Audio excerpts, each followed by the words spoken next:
now begins.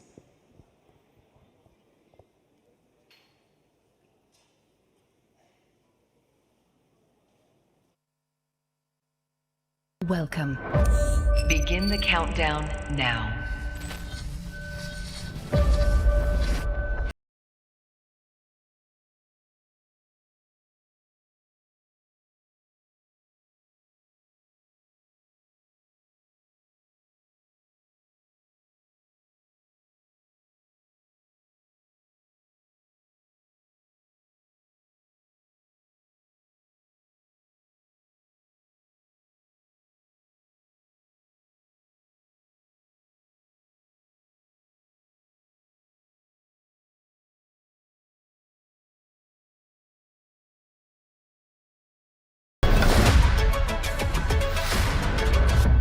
India has now surpassed Japan to become the world's fourth largest economy in the world. It is now worth more than $4 trillion. Japan has...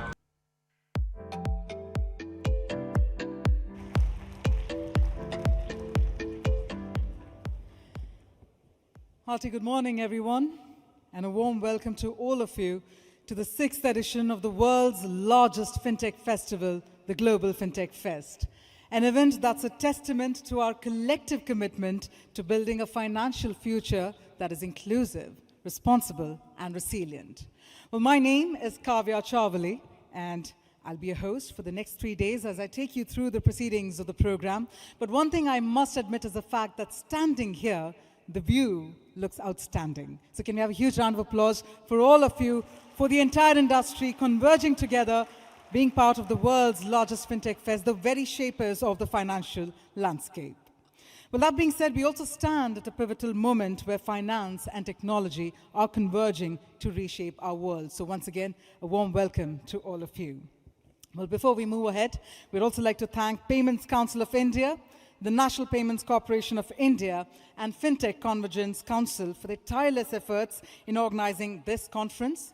And our gratitude also extends to Ministry of Electronics and Information Technology, Department of Financial Services, Ministry of Finance, Department of Economic Affairs, Ministry of Finance, NEST Division, Ministry of External Affairs, Ministry of Statistics and Program Implementation, Niti Aayog, UIDAI, DPIIT Startup, India, Reserve Bank of India, Securities and Exchange Board of India, Insurance Regulatory and Development Authority of India, and International Financial Services Centers Authority.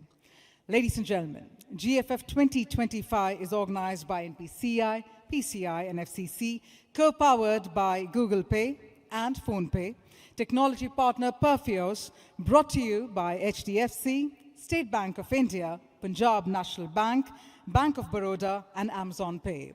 We'd also like to thank our associate partners Razorpay, Paytm, and Visa, and our consent partner NeoCred and payment enabler Lyra Network. Well, that being said, now this year, we in fact have a very powerful theme. We're talking about empowering finance for a better world powered by AI. So yes, at its core, this entire theme reflects how artificial intelligence, when combined with human insight, can truly reshape the future of finance. So at this point, ladies and gentlemen, I'd like to also invite you to embrace the potential of this transformative era and also join us in shaping the financial landscape of tomorrow. With that, looks like the stage is set, our audience is set, we are all set to begin the program. So with that, let me move ahead and invite our extraordinary GFF Advisory Council to please come on stage. So first up, ladies and gentlemen, please keep putting your hands together as I invite Mr. Chris Gopal Krishnan of Axelor Ventures, Shri G. Padmanabhan, former Executive Director, Reserve Bank of India, and ex-Chairman of Bank of India. May I further please invite Shri Suvendu Pati of RBI, Ms. Sohini Rajola, NPCI, Mr. Ritesh Shukla, NIPL, Mr. Gopal Srinivasan, TVS Capital Funds Limited, Mr. Vishwas Patel, Infibeam Avenues, Mr. Vibhav Hathi, One Card, Mr. Srinivas Jain, SBI Mutual Fund, and Mr. Shubho Ray, Advisory Council Member, GFF. I extend all our welcome to all our dignitaries, and if I could please request you to march ahead for the lighting of the lamp first up. So if I could request... And with that, as we get to hear from our dignitaries, first up, ladies and gentlemen, to set the tone and to also welcome our incredible delegates here at the Global Fintech Fest 2025. First up, I'd like to please invite Mr. Chris Gopalakrishnan of Axelor Ventures to please share his valuable thoughts with the August gathering. So let's put our hands together, everyone. Please help me welcome Mr. Chris Gopalakrishnan.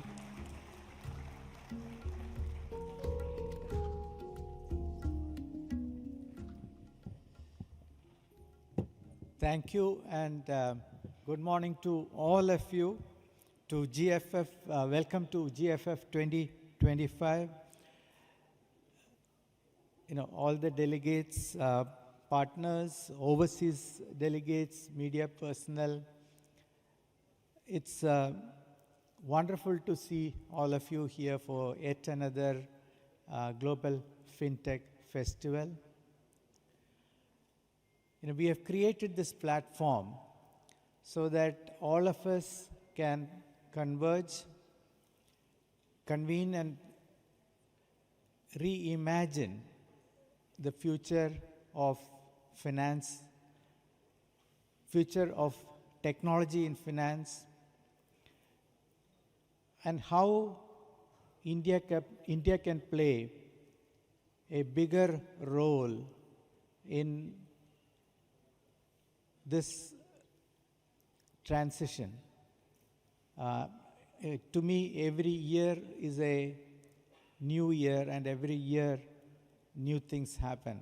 So we are going through a series of transitions. And every year when we meet here, we have new things to discuss. Of course, technology, AI is the hot thing right now. So clearly how AI is going to impact finance, how AI is going to impact the industry, how AI is going to, through this, impact the world. How can we create a better financial ecosystem leveraging this new tool that we have? And then various other events that have happened in the last 1 year. The changes in terms of geopolitics, the changes in our own neighborhood, how this will impact all of us. And the objective is to, as I said, create a better world through the solutions that we come out of these 3 days, ideas that we come out of these 3 days, the new connections that happen here, new networks that you create. So, we have tried very hard to put together a wonderful program. This platform is growing bigger and bigger because of US support. This is what encourages us to continue to build on what we have been able to do.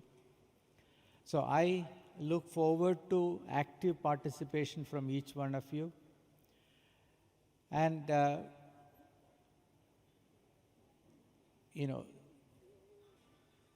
contribute to the dialogue, the discussion, the solutions that we can create, all for a better world.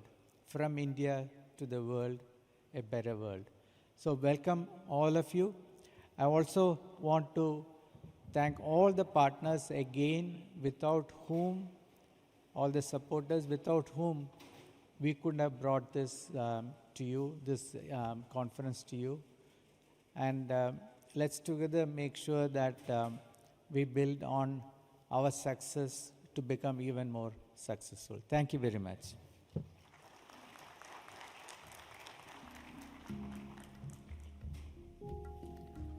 Thank you. Thank you very much, sir, for truly setting the tone for the Global Fintech Fest 2025. Well, on that note, I now humbly invite Shri Suvendupati of RBI to please address the August gathering. And can we also have a huge round of applause to welcome Shri Suvendupati?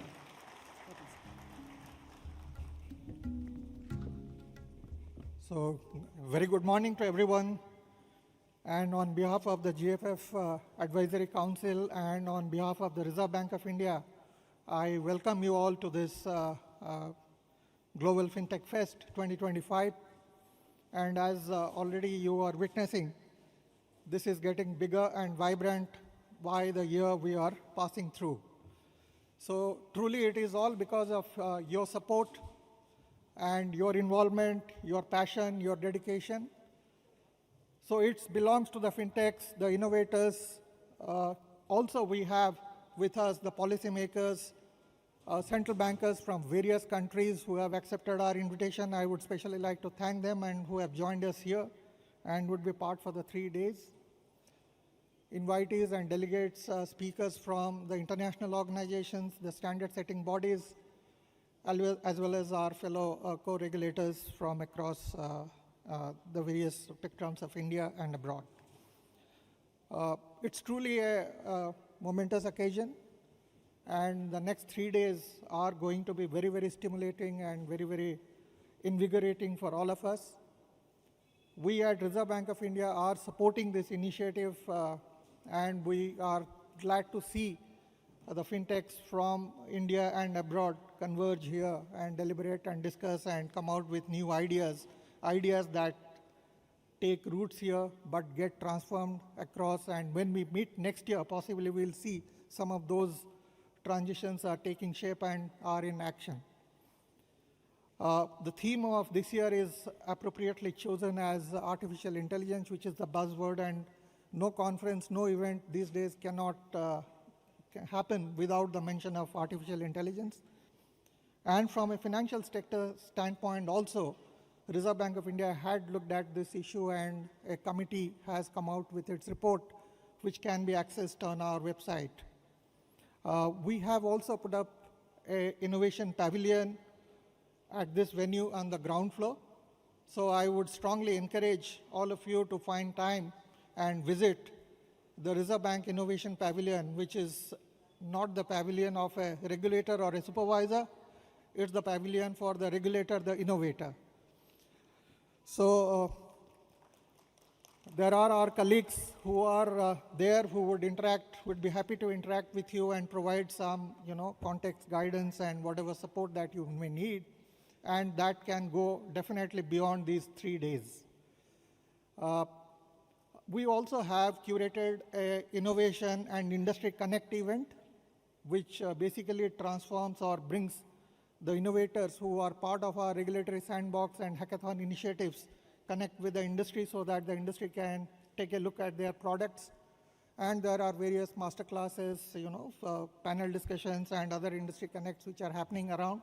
So do take time out to, choose your time wisely.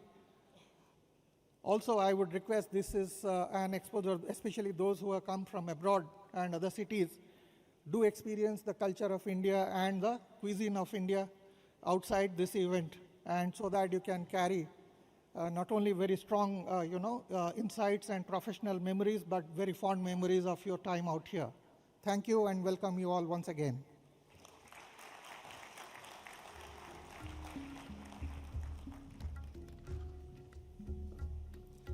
Thank you. Thank you very much, sir, for sharing with us all that's in store at the GFF 2025. And thank you also for accentuating the fact that it will indeed be very stimulating across these 3 days. With that, I now invite Mr. Vishwas Patel of Infibeam Avenues to also please share your valuable words with your guest gathering. Let's keep that applause coming, ladies and gentlemen.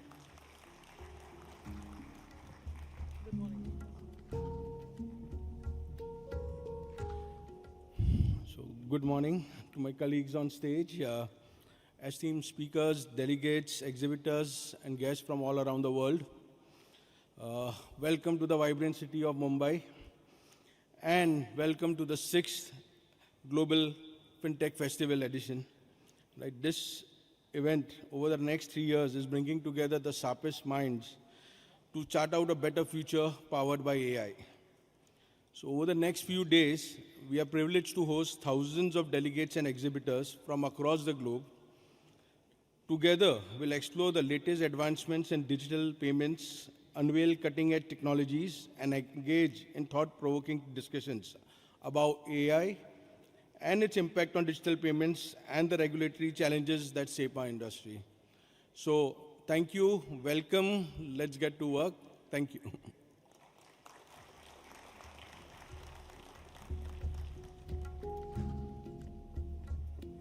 Thank you. Thank you very much, Mr. Vishwas. With that, ladies and gentlemen, I now invite Ms. Sohini Rajola of NPCI to also weave her 6 yards of thoughts to the August gathering. Over to you, ma'am. Thank you. Good morning and a warm welcome once again on behalf of NPCI, all friends and partners from the ecosystem, banking industry, regulators, partners. This 3 days here is two things. One, a celebration and culmination of all the co-creation, all the wonderful work. You saw in the opening video how proud we are of our fintech ecosystem and the digital payments in our country. I think it's not just NPCI that has been co-created with all of you. So it's a celebration of that. I'm sure when you go to the pavilion, you will see and witness all of that. It's also a point where over the 3 days, it will mark the beginning of new ideas and new action items, which will ensure that we can keep working together to keep ourselves always forward in the spirit of NPCI. On behalf of NPCI, I welcome you all.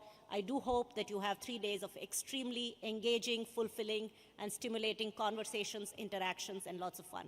Welcome once again to the GFF 2025.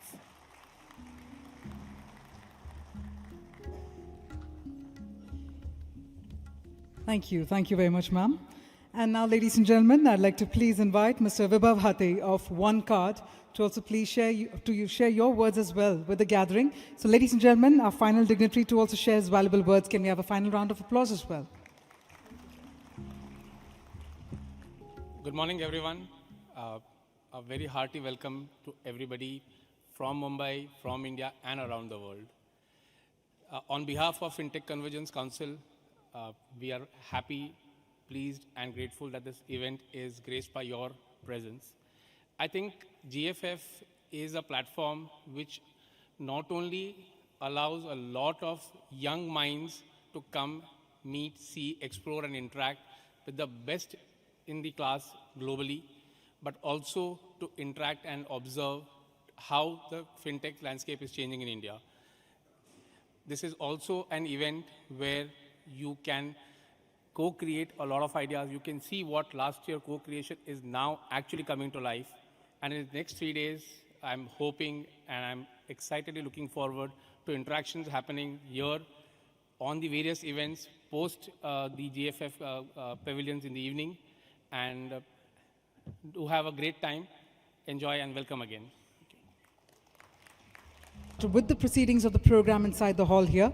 So once again, I urge all of you to please be seated while we quickly set the stage for our next set of esteemed speakers joining us.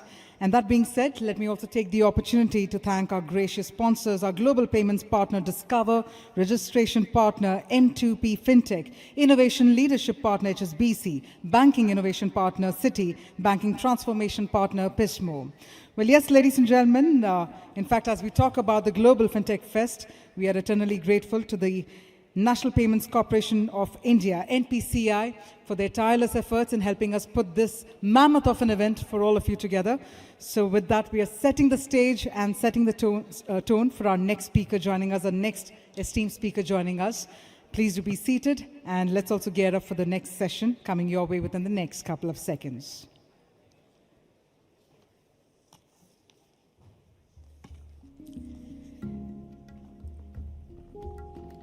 Now, the underlying theme for our next keynote session, in fact, is all about AI's promise and peril. And this is where we're focusing on building responsible intelligence for inclusive finance. This is a keynote address, and our keynote speaker is already here inside the hall to address the gathering. So with that, ladies and gentlemen, we have the august presence of none other than Mr. Ajay Kumar Chaudhary, Non-Executive Chairman and Independent Director, National Payments Corporation of India, NPCI. Can we also have a dynamic round of applause to welcome on stage the very dynamic Mr. Ajay Kumar Chaudhary.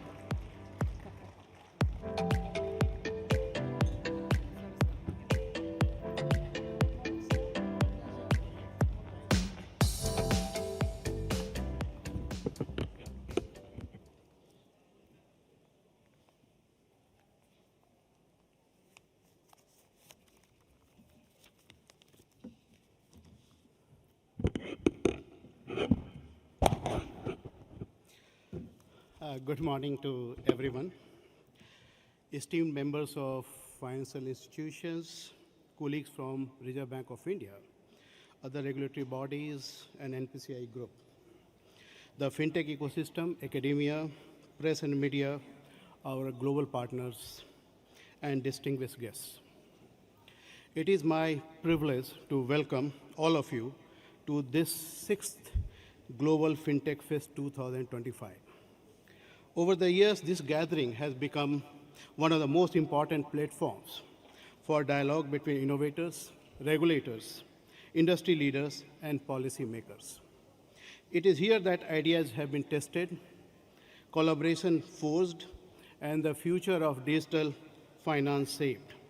To be together once again in this forum reminds us that finance is not only about systems and numbers, it is about collective purpose and shared progress.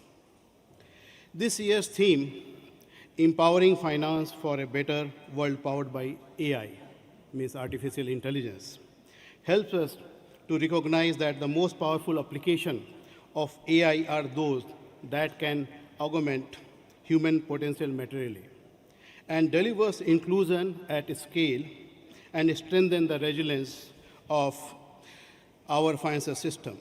AI has moved from the margins to the mainstream. It is reshaping how we design, how we deliver, and experience financial services, opening doors for efficiency, inclusion, and resilience. Our task today is to explore how AI can be harnessed not only to power finance, but to shape a better, fairer, and more secure world. We meet at a time when AI has become the defining force of transformation in financial services. It carries immense potential to drive efficiency, expand inclusion, and speak innovation, while also demanding vigilance against new forms of vulnerabilities. In other words, it is both an opportunity and a challenge. And its true impact will be shaped by the choices what we make. Now, looking at the two faces of the future, as we speak of AI, two terms will shape much of our conversation in future, in the next few years. One is generative AI, and second one is the agentic AI. These are not just buzzwords, they describe the next frontier in how intelligence can serve finance. Generative AI is the intelligence that creates. It can write, it can summarize, it can analyze, and it can reason across vast amount of information. It gives us ideas and insights at a speed and scale that were once impossible. Agentic AI goes a step further. It does not just generate answers. It can also proactively pursue goals by setting goals, making decisions, and carrying out complex, multi-step tasks on its own. If generative AI provides the voice, agentic AI provides the hands that act on the voice by pursuing innovation and innovative solutions. Investment in AI, by the way, you must be knowing, is expected to touch nearly $100 billion across banking, insurance, capital market, and payment, likely to be by 2027. Further, 78% financial organizations, as of now, use AI in at least in one business function, a significant uptick from 53% in 2023. The industry is thus no longer debating if AI will matter. It is preparing for how far and how fast it will take us. The real question is whether we harness this power carefully to support trust, inclusion, and resilience. Now, looking at the promise of this artificial and augmented intelligence, the opportunity before us is to turn this technology into true partners in finance by enabling and extending our capacity to serve, to protect, and to innovate. We already see its promises in strengthening defense against fraud and money laundering. It is making compliance faster, operation more efficient, and decisions more consistent. It is also raising resilience even as it lowers cost. Early study shows that productivity gain could be immense. Can you imagine? As much as USD 200 to 400 billion annually for the banks worldwide.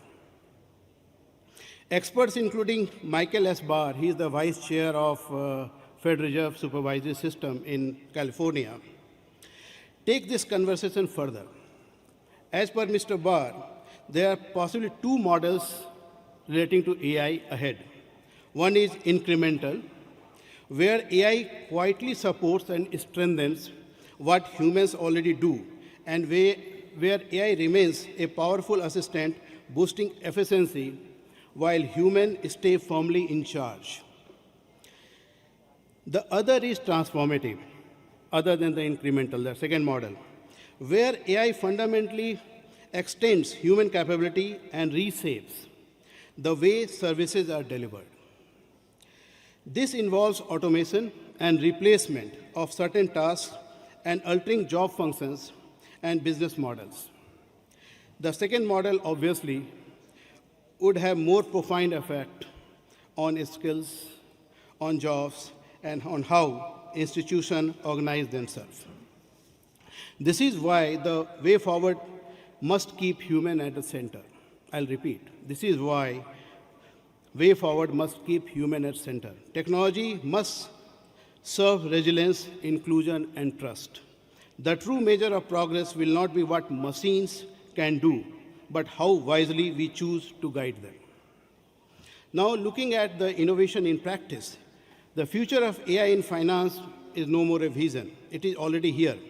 As Christine Lagarde, you know, that president of ECB, has reminded us, quote, AI is not tomorrow's story. It is shaping our world today, unquote. Project Aurora, you must be aware that it's a BIS Innovation Hub Nordic Center project, which are detecting and combating money laundering activity, is already proving how AI and its capabilities can strengthen our systems. By combining synthetic data, privacy-enhancing technologies, and cross-border collaboration, it has cut false positives by 80% and triple detection of complex laundering networks. These are not abstract gains. They translate into stronger protections, more trust in our institutions, and a system that not only responds to risk, but anticipates it. AI is also moving financial advisors out of the boardroom and into the hands of everyone. Robo-advisors, you are aware, are already helping families plan their savings, invest small amounts, and make sense of choices that used to feel overwhelming earlier. Inside financial institutions, the change is already visible. In legal and compliance team, contracts that once took days to review are now summarized in minutes, freeing the experts to focus on judgment rather than paperwork. On trading desk, AI is optimizing execution strategy, saving cost by millions while improving precision. In risk and compliance, machine learning systems are scanning the vast streams of transactions and regulatory filings, reducing errors and making oversight faster and more reliable. And even on the customer front line, AI assistants can hold conversation, answer complex questions, and guide people through financial choices with accuracy and empathy. In every corner, AI is helping banks do more, do it faster, and do it at lower cost. Taken together, these are the glimpses of tomorrow happening today. They remind us that the challenge before us is not whether this future will arrive, it is already here. The challenge is how we choose it and how we shape it. Now, whenever we talk about any innovations, always comes a duty to pause and reflect, because we have to balance the promise with the prudence. Artificial intelligence is no exception. As Norbert Wiener, the computer scientist, mathematician, and known cybernetics expert reminded us, quote, "The world of the future will be an even more demanding struggle against the limitations of our intelligence, not the limitations of our machine, unquote. The risks are real and they are already visible. We know that AI systems can produce errors that appear convincing but are flawed. Experts call these hallucinations. Even when results look credible, they may be inaccurate and misleading and difficult to explain. This challenge of explainability makes oversight and accountability more complex. These are not small glitches. In finance, one inaccurate model can mean a wrong credit decision, a compliance failure, and most importantly, breach of trust. It is also important to note that AI and ML models are only as sound as the data they are built on. If the data is incomplete, if data is biased or of poor quality, those weaknesses will be reflected in the outputs. This is why data governance is critical to ensure accuracy, confidentiality, and clarity about sources. Now, also look about the risk relating to the financial stability in this age of AI. It has also become a discussion point relating to the financial stability. The Basel Committee has warned that highly automated models can amplify financial cycles, lifting markets higher in good time, but may deepen the fall in stress. The Financial Stability Institute has cautioned that unchecked adoption could magnify vulnerabilities through correlations, concentration, and cyber risk, the 3C. The IMF and BIS have both underlined that AI, if left unguided, they evolve into a source of systemic risk. The convergence of strategy driven by AI-powered analytics, each seeking to maximize short-term profit, can lead to herding behavior and a dangerous concentration of risk. In such an environment, market participation may unknowingly reinforce one another's position, potentially inflating asset bubbles and heightening volatility across capital market. It is therefore imperative that our governance framework evolve in tandem with technology, ensuring that innovation is matched by robust risk management and commitment to financial stability. Now, look at the concern on resilience. It is not only relating to financial, as far as AI is concerned. It is some infrastructural. The AI infrastructure depends on the 5 interdependent layers. I'll just mention all 5. At the base, the first AI infrastructure are specialized chips that power complex computation. The second layer is cloud infrastructure that hosts and train models. The third layer is the vast database on which the models are trained. And obviously on the top sits the large foundation model adaptable to many users. And the last, the fifth layer, is the application that brings AI into everyday life. Each layer is essential. Hardware provides the power, cloud the backbone, data the fuel, the foundation models the engines, and application the outcomes we experience.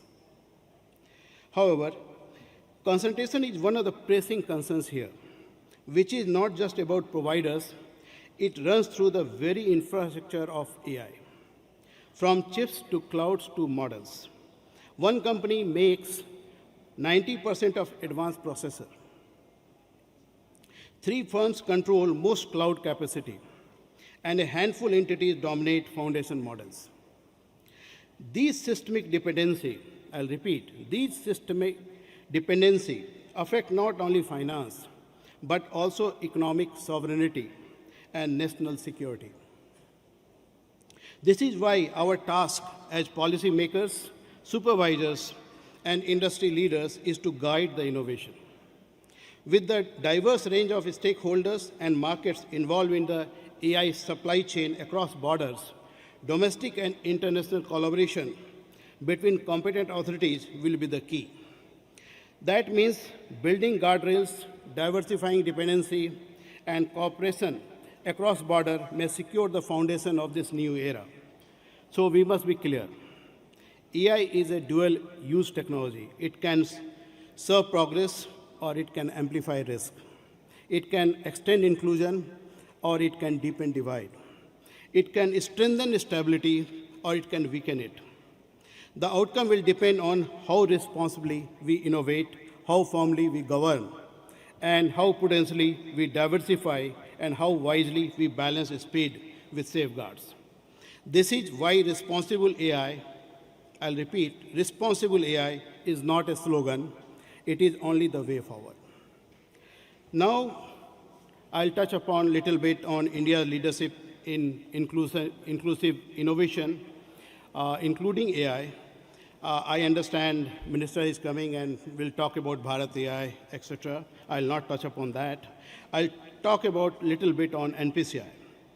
Amidst the global debate on risk and resilience, India has shown that inclusion at scale is not only possible, but it is already a reality in 2025. India is processing more digital transactions than almost any other economy in the world, driven by the scale and trust of the unified payments interface, what we know it, UPI.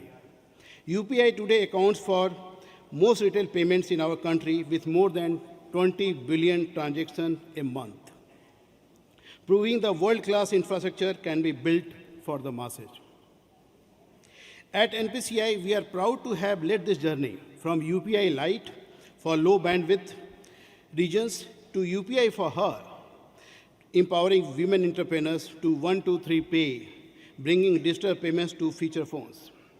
We have made innovation a tool of access. These are not pilots, they are the live systems used by millions every day. We are also embracing AI responsibly in our own operations. Our federated AI model currently runs on a pilot basis, are strengthening fraud detection by allowing banks to share intelligence without sharing data. We are deploying AI to identify mule accounts and block suspicious activity in real time. We are also working with leading institutes like Indian Institute of Science to build deep tech research capabilities that ensure India remains at the frontier of the innovation. We are also building intelligence into payments. Our own small language model is being trained for India's uniquely diversity of languages and users. It will help make digital payments smarter and more intuitive by simplifying complaint resolution. And our ambition does not stop at our borders. Our motto is Global Digital Public Good. Global Digital Public Good. Under this philosophy, NPCI International, one of the subsidiaries, UPI is linking with systems in Asia, Africa, Middle East, Europe, and beyond. Our vision is to be a leader in empowering global citizens with accessible digital payment solutions and help them, especially the Global South, to design and launch their own sovereign, interoperable, and resilient real-time payment system. Another pillar of our strategy is interoperability, that is expanding the international acceptance of UPI, RuPay, and other NPCI innovations of offering different products. Equally important is our work for the cross-border remittances. Our efforts are directed at building affordable, secure, and efficient corridors that reduce cost and increase convenience, aligning with the G20 objective of lowering remittance charge globally. In our constant efforts to improve our offering to our customer, NPCI Bharat Bill Pay Limited, now we call it Bharat Connect, is launched an upcoming platform to standardize online merchant transactions across net banking and mobile banking channels, enhancing interoperability, settlement efficiency, and customer experiences. You are aware about the Bheem app. We are building a sovereign digital payment alternative, which is trusted by every Indian. Our newest subsidiary, we have launched just a few months before, that we call it NPI Tech Solutions Limited, that is NTSL, is where experimentation and breakthrough innovations will happen. We are excited to visualize NTSL to emerge as a cradle for future tech innovations in India, a space where bold ideas can be nurtured into reality for the digital economy. This year at the Global Fintech Fest, we are proud to showcase a new wave of innovation in coming 3 days. In digital payments, more than 10 products will be launched, 4 by Governor, 3 by Secretary of Finance, I think 3 by Deputy Governor, and 1 by me. Each of these has been designed with the purpose of making payments easier, safer, and more convenient for our users. We are strengthening security with smarter ways to protect transactions and adding new layers of transparency and accountability. These innovations will simplify payments for daily purchases, travel, and across different devices, reflecting our commitment to keep payments inclusive, secure, and future-ready. As may be appreciated, they all are about setting the direction for the future of finance, rooted in resilience, inclusion, and trust. This is the essence of India's leadership. Innovation anchored in inclusion, scale anchored in resilience. We are showing the world that AI and fintech can be harnessed not only for efficiency, but for equity. Coming to the conclusion, let us pause on the paradox at the heart of artificial intelligence. It holds within it the blessings of progress and the curse of risk. It can extend the reach of finance, make our system stronger, and open doors of opportunities that were once closed. But it can also carry risk, and if we let it run unchecked, then it will create problem. The choices is not with the technology. The choice lies in us, what we choose for. That is why it is important to remember that humans, not machines, will shape the outcome. AI is a tool, and its value will depend entirely on the intent with which we use it. If we apply it with vision, discipline, and responsibility, it can widen access, build resilience, and make growth more inclusive.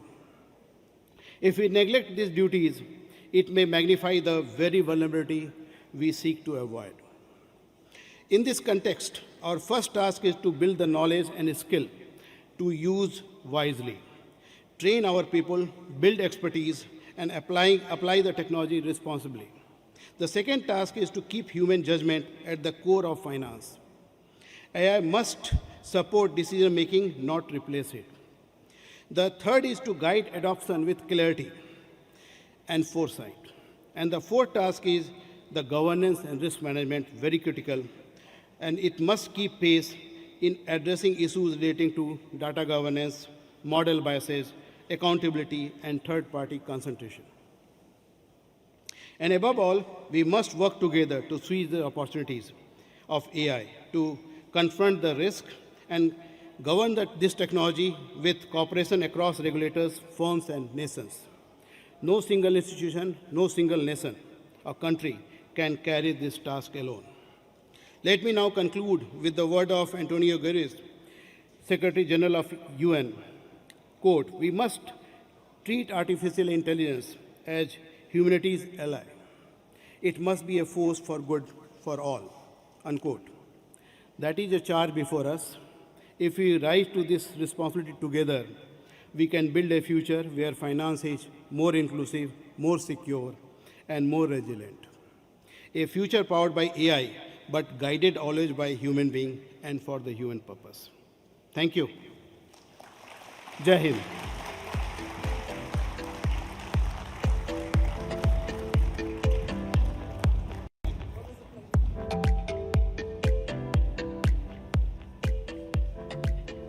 Thank you. Thank you very much, sir, for your visionary thoughts. And with your words, we managed to grab those glimpses of tomorrow today. And we also look forward to witnessing the innovations by NPCI across these 3 days. So we eagerly look forward to all that and more. With that, ladies and gentlemen, let me also bring to your attention that we are now about to move on to a very exciting segment of the program, which is why all the ones who are still standing right across, with all that enthusiasm, I'm going to urge you all to very quickly, please take your seats. With that being said, we'd also like to thank our incredible sponsors as well. We'd like to thank the Speaker Lounge partner, OneCard, Cloud Communications partner, Proximus Global, Merchant and Consumer partner, BharatPay, Future of Global Payments partner, PayPal, and Diamond partners, PayU. So we'd also like to thank them for their incredible support. But that being said, a very exciting segment is about to begin, and this is where I'm going to urge for each and everyone's attention. I'm going to urge all of you to also please take your seats. And with that, ladies and gentlemen, I'm going to say that just one more time. Please do take your seats for our next session, for an exclusive preview of PayPal World right here at Global Fintech Fest 2025. Here we go.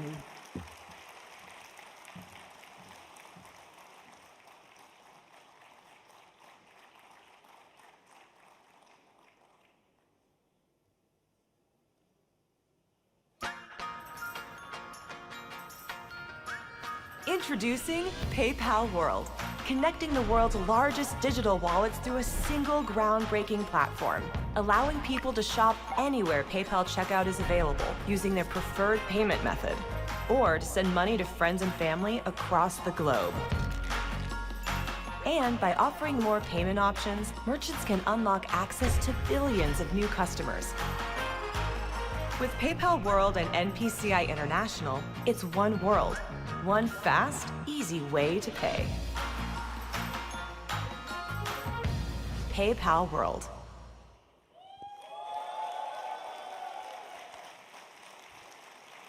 And now, ladies and gentlemen, please put your hands together to welcome on stage PayPal CEO and President Alex Chris and Ritesh Shukla, Managing Director and CEO at IPL, NPCI International Payments Limited.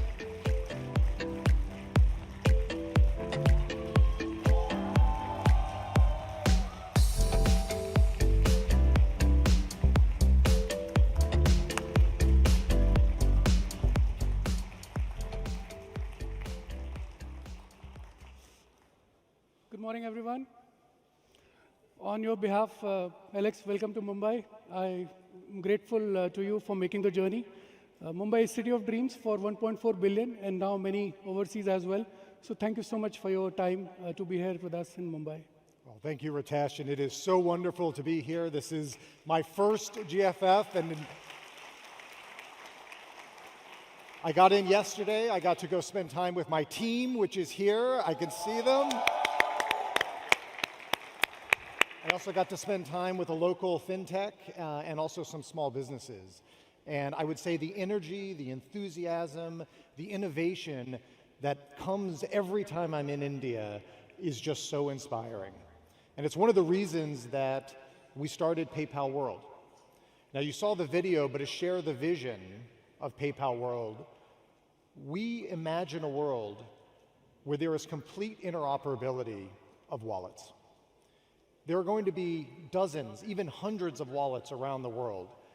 And individuals, consumers, and small businesses should be able to have their home domestic wallet, but should be able to travel or provide e-commerce transactions, or in the future, agentic commerce transactions anywhere in the world. And so we wanted to create a platform that could connect the best wallets in the world. Let's see how it comes together. Please roll the video.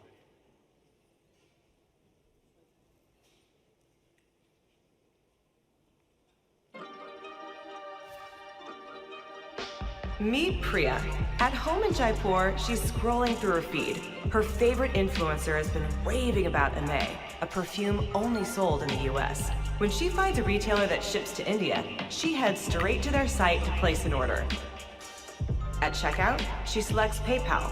She's given the option to pay with her favorite UPI-powered app. From there, she's taken through the same familiar payment flow she's used to.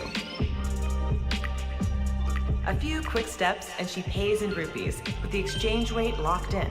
Her purchase is confirmed. And just like that, her new designer perfume is on its way to India. Meet Ravi. Fresh off a flight from Mumbai, he's ready to experience New York like a local. His first stop, a farmer's market downtown. At a booth selling homemade sourdough and fresh veggies, he's ready to check out. Ravi opens his favorite UPI-powered app and simply scans the vendor's QR code. Ravi pays in rupees through his preferred bank account. The vendor receives US dollars. Halfway around the world, and checkout feels just like home. No downloads, no signups, just simple payments that work. Welcome to PayPal World.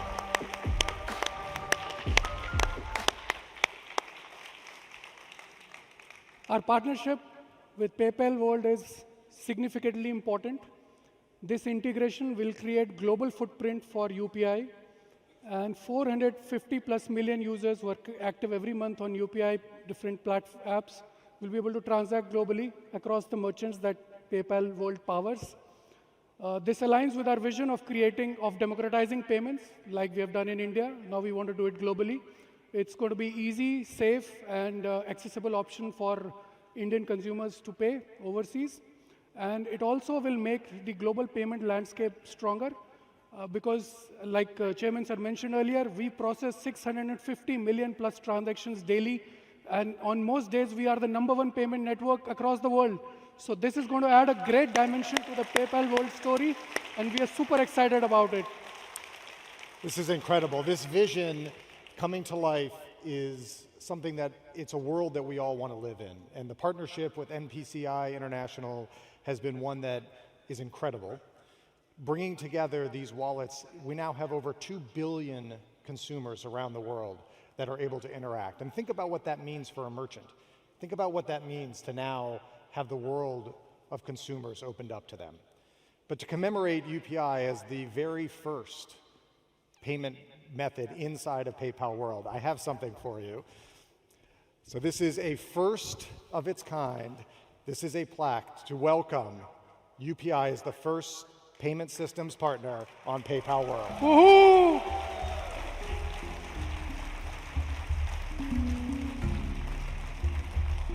Congratulations. Thank you, Alex.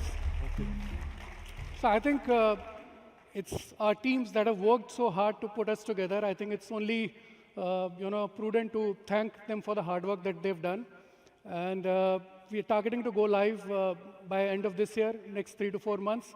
So looking forward to exciting times with PayPal World, Alex. It's just the beginning. There's so much more we can build together. The innovation is just starting. This is just the beginning. Cool. Thank you. Thanks, Alex.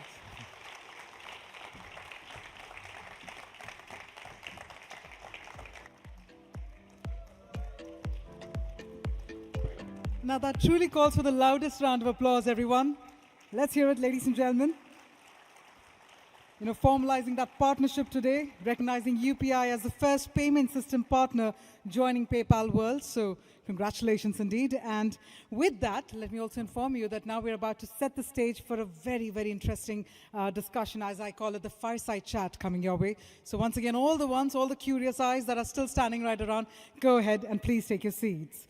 Meanwhile, let me also inform you all that GFF 2025 is not just about thought leadership, it's also about creating unforgettable experiences. So alongside the main agenda, we also have some exciting festivities happening. So we have closed door round tables, we've got exclusive networking dinners, all that and more, and I will be back to share all the further details. With that, looks like our speakers are set. Ladies and gentlemen, it's time to bring our speakers back here on stage. We are excited for a very exciting discussion coming your way, which is all about the future of payments. So first up, once again, we have with us Mr. Alex Chris. But to spearhead this incredible discussion, we have the very incredible Shireen Bhan, CNBC TV18 Managing Editor. So if I could please invite Shireen Bhan and the PayPal CEO and President, Alex Chris. Let's have the loudest round of applause one more time. Ladies and gentlemen.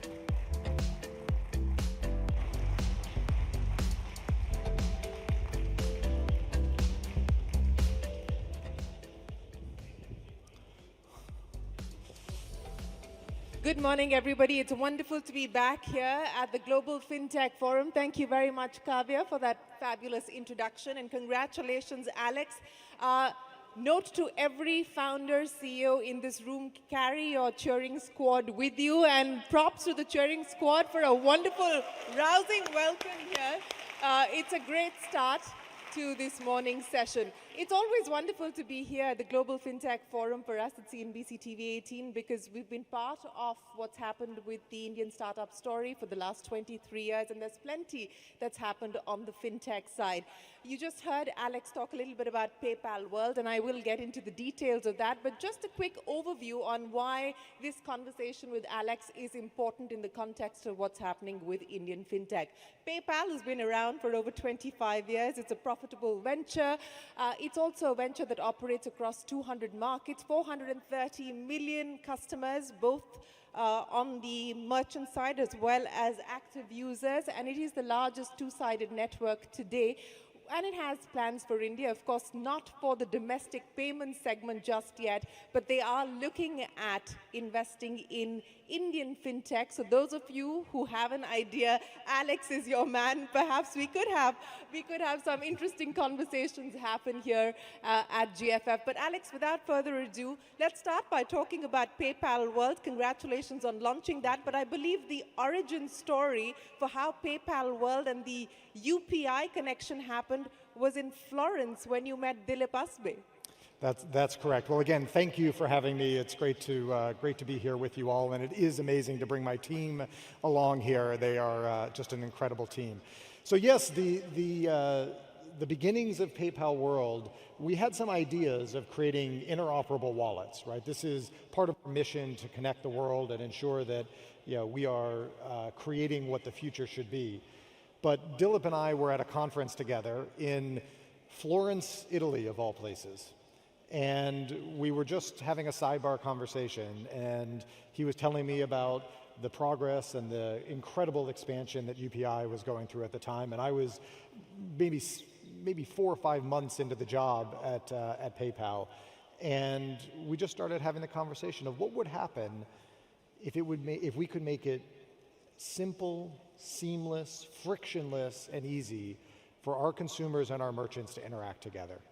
And we both thought that was a pretty good idea, and that was really the beginning of setting off. Now, let's be transparent. The easy part are two leaders sitting in a room in the middle of Florence, Italy, going, wouldn't it be wonderful if that happened? The hard part is what the team does afterwards, from both teams coming together and working through all the challenges. But here we are on stage today, announcing the partnership, solidifying, and launching again in the coming months. So it's very exciting. Well, certainly very exciting, but let's talk about the aspiration that you have as far as PayPal World is concerned. UPI and NPCI are just one of the partners that you've signed up with. There are a bunch of others that you have signed up with, and I would imagine more on the way. What's the aspiration? What do you hope to do with PayPal World? So this is the vision of the world that I hope we all want to live in, right? There are domestic wallets that exist anywhere in the world. You can go to countries in almost every part of the world, and there is a domestic wallet or multiple domestic wallets that is where people are interacting. And I fundamentally believe that the future of money is going to be a domestic wallet.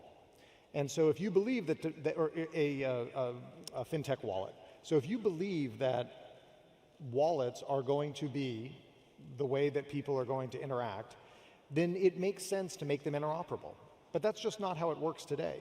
If you take your digital wallet and you travel to the United States, you travel to South America, you travel to China, many of these wallets won't work. And so you're stuck having to create a second digital wallet or move cash, in which case you're paying significant amount of cost, friction, and you're having to juggle, and it's just not a great experience. In addition, if you're a merchant, you're only able to take payments from local currency or from local wallets that you know.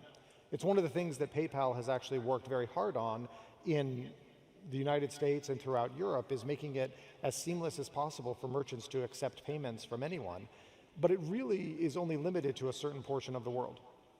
And so if you fast forward, the vision of PayPal World is making a platform that any digital wallet can connect to, so that any consumer in the world can use their home digital wallet, where they have multiple instruments, their banks, if they have credit cards, if they have buy now, pay later, whatever they want together, and be able to travel in person, make an e-commerce transaction, or in the future, an agentic commerce transaction with the wallet they have safe, secure transactions with, but with any merchant in the world. And think about how powerful that is for merchants.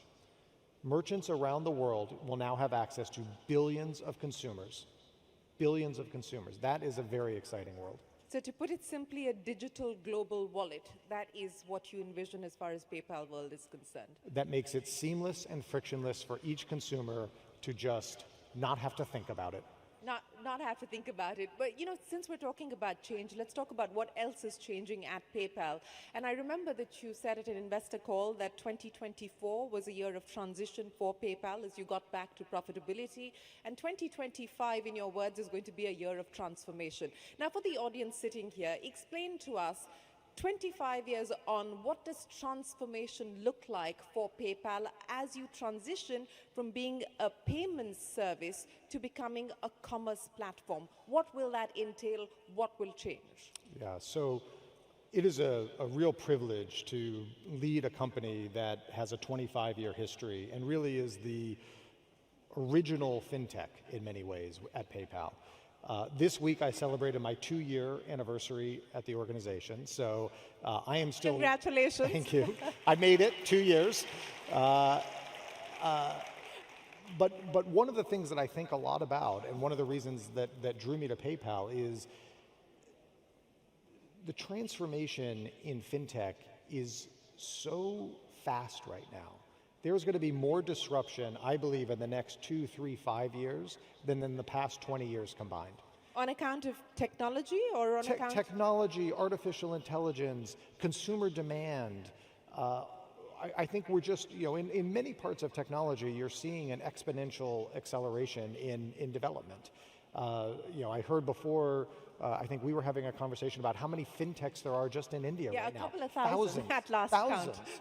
And so when you have thousands of fintechs in India alone, the amount of innovation is just going to accelerate. So one of the worries that I have being in a 25-year-old company is you can become complacent. We have a system that works. You could just sit back and say, hey, this system works, let's not mess with it. And I think that's a recipe for becoming yesterday's company. And so one of the first things that I did when I came into the seat was really energize the company around innovation. We're going to lead the future forward. We're going to do it as an open platform, with PayPal World being a great example of we want to bring partners together and do this with incredible partners around the world. But we want to be at the forefront. I would much rather, if you believe that disruption is going to happen, I'd much rather be the disruptor than the one being disrupted. You know, it's important that you talk about being the disruptor as opposed to being disrupted. And I think that's a dilemma that many CEOs, especially who take on a legacy like you have of a 25-year history of protecting the past while also trying to invent the future. What's been the hardest part of the last 2 years in being able to find that balance of protecting the past but also inventing the future? You know, they wrote an entire book about it. It is called The Innovator's Dilemma. It is one of the biggest challenges that any established organization faces. And the biggest challenge is you have existing revenue streams. You have existing customer bases. And it's very difficult to think about the future, which may actually disrupt some of those revenue streams.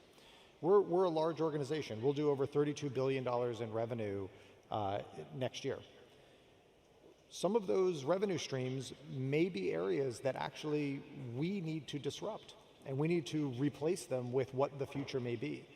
Leaning into that disruption, and this is something that whether you're a big company or whether you're a small company, you have to continue to think about what is the customer problem that you're solving. I learned very early on that you must fall in love with the customer problem, not your solution. And the challenge with a large company that has been successful is you start to fall in love with your solution. It's worked in the past. Why not just keep doing it? Well, customers' problems change. Technology changes. Demands change. Think about how much the world has changed in the last 5, 10, 15, 20 years. 25 years ago, when PayPal was started, the prevalence of smartphones was zero. Yeah. It was zero. And now there are smartphones in every pocket. My guess is in this audience alone, many of you have 2 smartphones in your pocket. And so 5 years from now, how many of us will be wearing AI glasses to conduct commerce? And so we have to be able to be thinking about what does the future hold, what is the customer problem we're trying to solve, and how will we disrupt ourselves? So let's talk about the customer problem that you're hoping to solve today as you transition to a commerce platform. From a consumer's point of view and from a merchant's point of view, what are the priorities that you chase after today? So one of the things that PayPal was famous for when it started was solving the challenge of a payment. And payments were very difficult 15, 20 years ago. Payments is a problem that it's not easy, but it's been solved. There are many players, we have many competitors that have solved the act of a payment. The challenge that I think has not yet been solved, that we are leaning towards now, is the end-to-end commerce. And so what does that mean? Well, if you're a consumer, you now have more options to make purchases than you ever have before. You can go online, you can go on your phone, and you can type in almost any set of keywords, or you can open up your agentic app and speak a few words and get dozens and dozens and dozens of options. But how do you know whether it's the right product, whether it's the right price, whether it's from a merchant that you trust? How do you know that your preferences of whether it's a local small business have been captured? So this is all personalization that I think we can lean into, that is a part of the commerce journey for a consumer.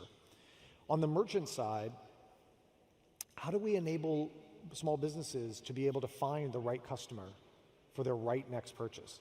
How do we enable them to leverage the data, leverage the scale of the billions of users that we've now opened up for them in PayPal World, to be able to find the right customer in a cost-effective way, to be able to continue to sell and grow their business. So these are commerce challenges, not just payment challenges, and for me, that's the future of PayPal. Yes, if commerce is the future as far as payments is concerned, how do you address the personalization aspect that you spoke of? I would imagine that you're going to leverage the data that you already sit on, both from a consumer's point of view as well as the merchant's point of view. But what's been the hardest part of being able to crack the commerce challenge as you go after personalized experiences, both on both sides of the network? You know, the advances in artificial intelligence and data networks is making this a lot easier. But first, it's about building trust, because the data is not ours. The data is our consumers. And we've had to have very transparent conversations with our consumers that we think we can build and enable incredible commerce journeys for them by leveraging personalization if they trust us. And the beauty of being a 25-year-old company is we have built up trust over decades now. And so as we've started to roll out some of our personalized offerings, consumers are actually opting in and saying, yes, I trust PayPal with my data. I want a better experience than just my generic experience online. And I will trust you with my data to be able to do it. Now, obviously, we take it very seriously. It's protected, it's anonymized, but connecting a merchant and a consumer together in a personalized experience is just a magical experience for both parties. So initial days, what are the milestones that you're working towards as far as this transformation is concerned? In terms of numbers, where do you believe you're going to be able to hit the milestones that you hope in the next 3 years, 4 years, 5 years? What's the target for you? You know, I've learned that you need to have big ambitions for the future, but you need to have KPIs that you hit every quarter. And so without doing our earnings call right here on stage. Your earnings call's it's a little while away. It is, but the quiet period has begun. So without going into everything, look, we are seeing acceleration in customer growth, which is very exciting. So we have KPIs around customer growth, both for our PayPal product as well as our Venmo product, which is very popular in the United States. And soon we'll have KPIs for bringing consumers on for PayPal World as well. We have different product segments. So payment volume is something that we look at. We have a branded experience. If any of you are familiar with the PayPal button, that's a branded experience that we look at. We're seeing buy now, pay later as an acceleration. Yeah. That is particularly in a younger demographic, a big move towards buy now, pay later, so we're seeing acceleration there. And we have these KPIs in every geography that we play in the 200 countries around the world. So this is not a, you know, you can wait for 3 years and hope that it takes off. This is Here and now. holding our team accountable for the here and now. And I'll give you another example, agentic commerce. Right, agentic commerce is something that we're leaning into. It's a potential disruptor, but it's also something we want to lead in. And so we were the first company with a remote MCP server to allow merchants and consumers to be able to connect and actually open up a catalog for agentic commerce to happen. So we're leaning into the future as we speak. Well, speaking about the future, let's talk about PayPal's future in India. Of course, you've done this partnership with NPCI and with UPI. The question that I know you're often asked is, why not domestic in India? Is it because it's a competitive market where you're not the first mover by a long shot? Is that what holds you back? I mean, why the decision to not look at the domestic market in India? Look, we have many markets around the world that we play in. But it's an important market clearly for you, and even from a talent point of view, it's your second largest employee base. It's a critical market, which is why I'm on stage with an incredible partnership with NCPI International. Right? I mean, there is a reason that we are here and that Ritesh and I were on stage half an hour ago with UPI as the first wallet. That shows how important the India market is to us and to the entire world. And, you know, India, the way I think about it is it's not just a domestic market. Everywhere I travel around the world, there are remittances where India plays a critical role. There's commerce where India plays a critical role. And we've actually, part of what we establish ourselves with at PayPal is the ability to do cross-border payments and the ability to connect the world together.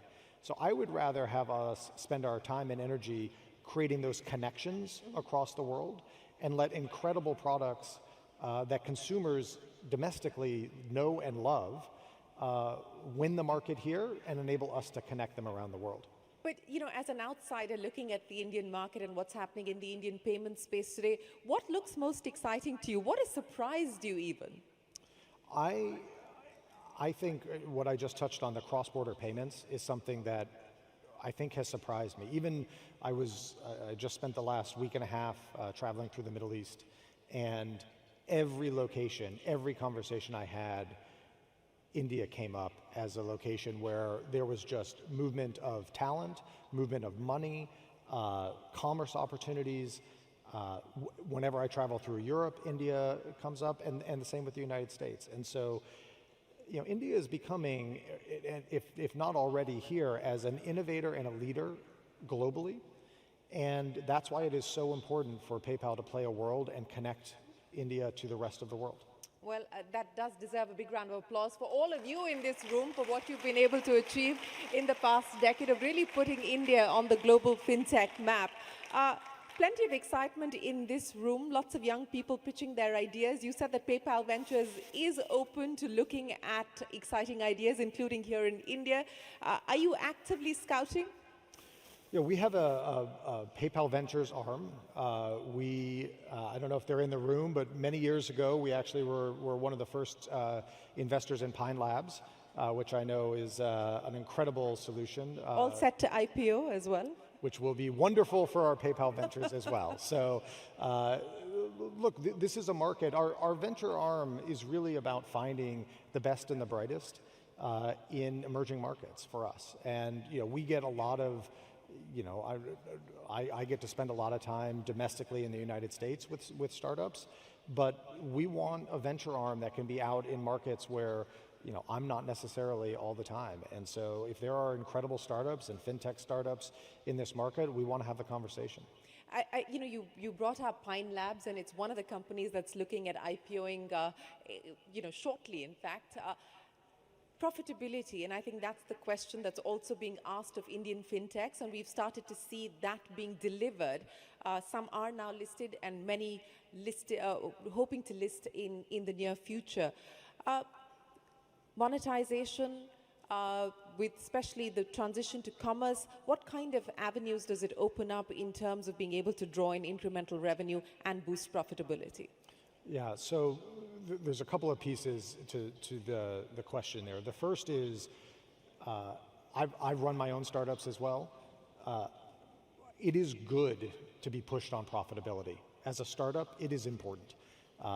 You have to have a sense as to how to monetize and how to drive profitability over time. You may delay it intentionally in order to scale, but if you don't have a path to profitability, it's only a matter of time until the cycle comes, and then there's a challenge. For us, we are looking for obviously at the scale that we're at, we have to look for large opportunities. Commerce opens up new avenues for us. We've launched an advertising business, which is a new business for PayPal, but allows us to, again, leverage that personalization, enabling merchants to be able to leverage personal data to target the right customer at the right time. There are many successful companies that have used advertising as a monetization lever and a growth lever. That's just one example for us. AI, and I think everyone's talking about what an AI world is going to mean, what an agentic world is going to mean. Have you started to see the benefits of that for the business in incremental ways already? We sure have. A couple of ways. First, just internally for how we operate, we use AI across the entire organization. Every function, everybody in the organization. We actually, just 2 months ago, held our first PayPal AI Summit, where we took every single employee across the organization and walked them through access to AI models, access to orchestration layers, access to information and examples of how they could leverage AI to be more effective and efficient in their roles. And the feedback we're getting from employees is just exceptional. The AI is enabling them to have superpowers that they didn't have before. Like what? Oh, the ability, I had sales reps being able to say, I don't have to wait for engineers to come build pipelines for me. I can just type it into my AI agent and actually build my own technology applications on their own. So should the engineers be worried? Absolutely not. They now don't have to build sales pipelines for sales reps. They get to build great applications for consumers that they're excited about, and they're getting more effective and efficient as well. So for me, AI for our employees is just giving them incredible powers and making them even more effective.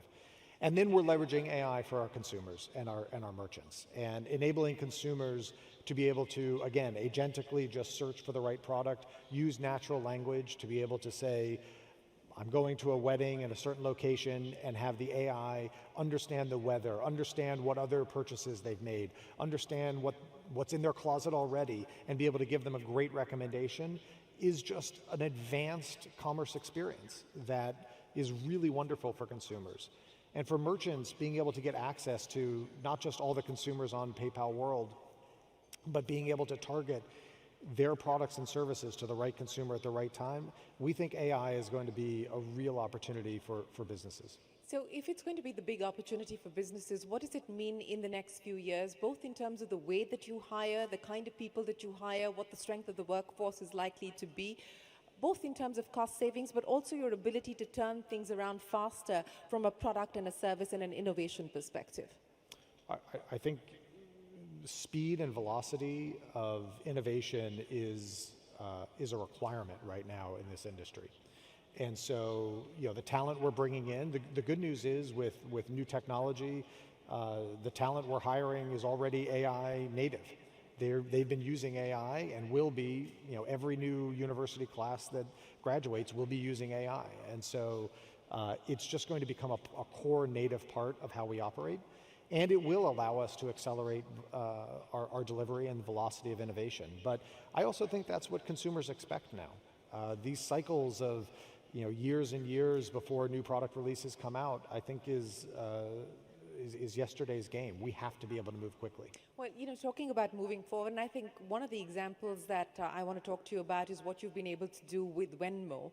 And I think that's something that this audience would like to hear about. What's been the biggest learning of being able to crack Venmo, which has been a category creator almost, which has sort of become a verb in many, many ways. What's been the biggest lesson and learning from Venmo? And, could we expect Venmo in India at some point in the future? Yeah, so Venmo, for those of you that aren't familiar with it, is started as a peer-to-peer payment system in the United States. It's growing incredibly quickly and continues to scale. And I think the unlock for us was really, again, going back to the customer problem, why were customers using the product? And when you go and you sit and you talk to customers that use Venmo, oftentimes it's them interacting with their friends or family after they've had a shared experience. So an example would be, I go out to lunch with my friends, one of my friends pays the bill, and I Venmo them, again, it's a verb now, I Venmo them, $10 for splitting the meal.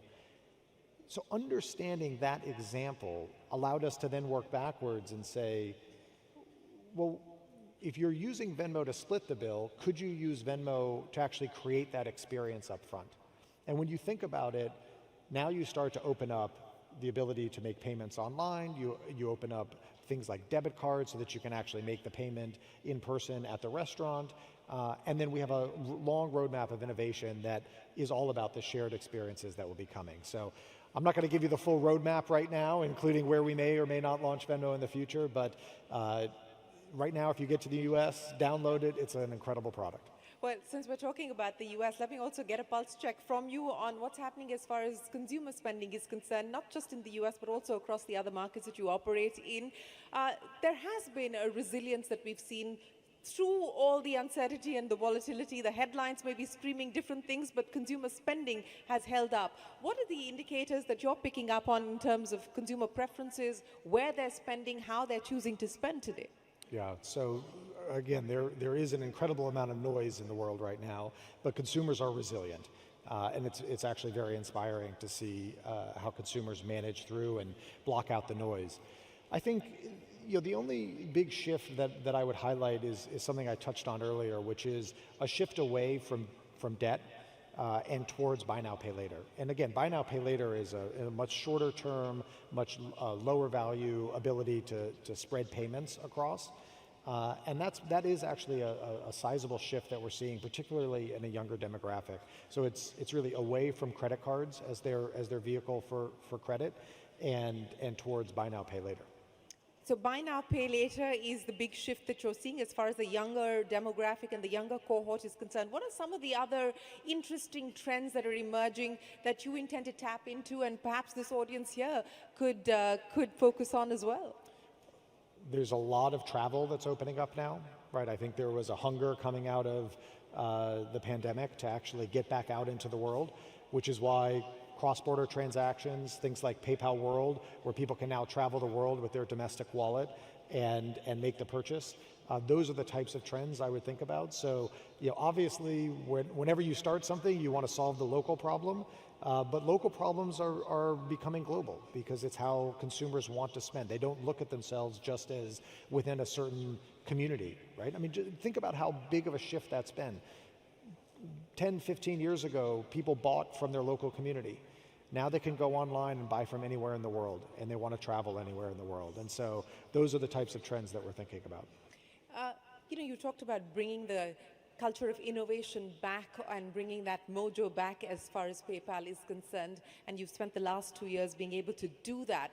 What does it take to recreate a culture of innovation? And I use that very carefully because you do have a 25-year legacy, you do have systems, processes, institutional memory.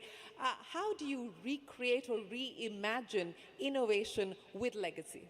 Yeah. Well, first, you don't forget where you came from. I stand on the shoulders of giants, and there are many leaders and many incredible, talented folks that have been at PayPal before. But I think in order to create any culture of innovation, you need an ownership culture. You need a culture where every single employee across the organization is obsessed about the customer and feels like they have an impact.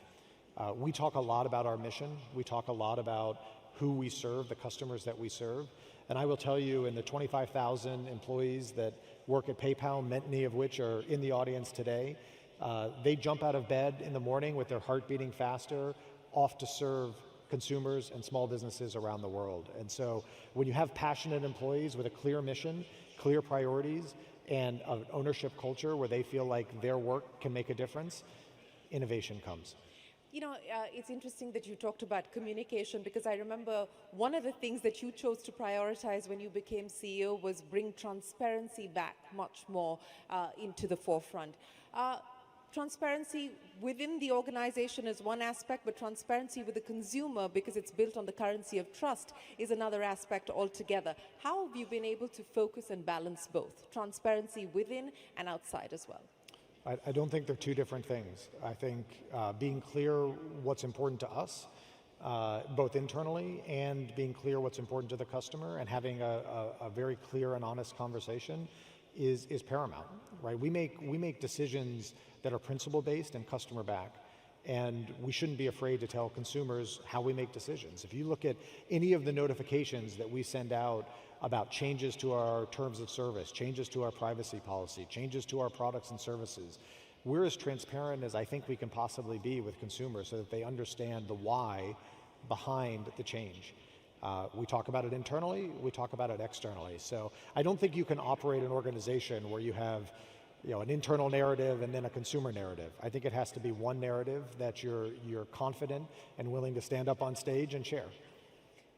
Speaking of changes, what we have seen here in India, specifically in the last few years, is there's been some back and forth on regulation, especially when we talk about regulating fintech companies. And I would imagine that we're back to some sort of an equilibrium at this point in time, where companies feel that they can go back out and innovate and try new stuff. How's the regulatory environment in the world today, because you operate in different jurisdictions across 200 different markets? We've always seen this innovation and regulation balance, but what are you seeing today from a regulator's point of view in enabling inclusion, in pushing fintechs as well? How different is India from many of the other markets that you operate in? It's complicated. Not India. The regulatory environment globally is complicated because it's just different. And it makes sense. Every region around the world needs to make their own regulatory decisions. Some, there's incredible private-public partnership. Some, they're still moving through it. As a global organization, we have just an amazing set of government relations teams and employees that work to make sure that we can serve what the government need is as well as the consumer need in every part of the world. If I were to just sum it up, though, I do think there is a shift towards ensuring that a global world can exist. I don't see very many countries that are trying to lock down commerce and trying to just keep keep constraints on consumers and merchants. They absolutely want to protect. And money is important, right? I mean, if you think about money, it is the thing that gives consumers and merchants the most anxiety. So it is important to protect it. It also needs to be able to flow. And so we work very hard with regulators to meet their needs, but also push the envelope to help consumers. So let me end then by asking you about the world that we're living in, cryptos, stable coins. What does all of that mean as far as PayPal is concerned? The US has moved the legislation. We've got the Genius Act now pushing all of these commodities. How do you see a world where PayPal operates with cryptos and stable coins, etc.? I would just go back to what I said earlier. I think there's going to be more disruption in just the natural state of the financial system over the next 3, 5, 10 years than the last 20 years. Stablecoins, agentic commerce, all of this is going to contribute to that disruption, and we'll be at the forefront. Our job as a leader in this space is to push the innovation, partner with incredible partners like we just did this morning, and continue to write the rules of what the next chapter of fintech will be. And a last message to India? Well, thank you for having us. Thank you for being incredible partners with PayPal. We are here to stay, and we are here to partner and create an incredible world together. Thank you. Alex, many, many thanks. Ladies and gentlemen, a big round of applause for Alex, and congratulations once again to the PayPal team. We wish you the very best of luck with your plans here in India. Thank you very, very much. Thank you very much. Thank you. Thank you very much, Mr. Alex Chris, and thank you very much, Shireen, for spearheading this session for us so beautifully. They often say that to get the right answers, one needs to ask the right questions, and we were indeed in the able hands of Shireen Bhan. Thank you so much again for joining us.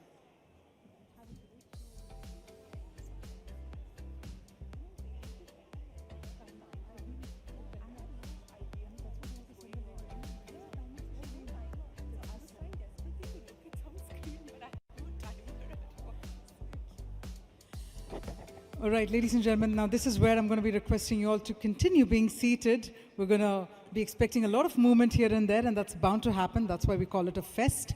But that being said, for those who have just entered inside the hall, grab those seats right away. And also in a short while, after a couple of minutes, of course, we'll also be having the presence of the Honorable Finance Minister, Srimati Nirmala Sitharamanji, who will be joining us in a short while. But before that, I'm going to request all of you to please take your seats. The first few rows, we're going to request you to please keep them empty. We're going to request you to very quickly grab the seats right behind. The first few rows that are facing the podium, my podium, the ones in black color, all the seats that are color-coded black, I request you to please vacate these seats. Please empty these seats. The ones that are color-coded black, I request you all, the delegates who are seated ahead, to please take your seats right behind or to your left. And please kindly oblige as we have protocol to follow. So I'm going to be requesting our delegates, the ones who are seated right ahead on the seats that were color-coded black, please do take your seats to the left or right behind. Please kindly do so, but please very quickly take your seats.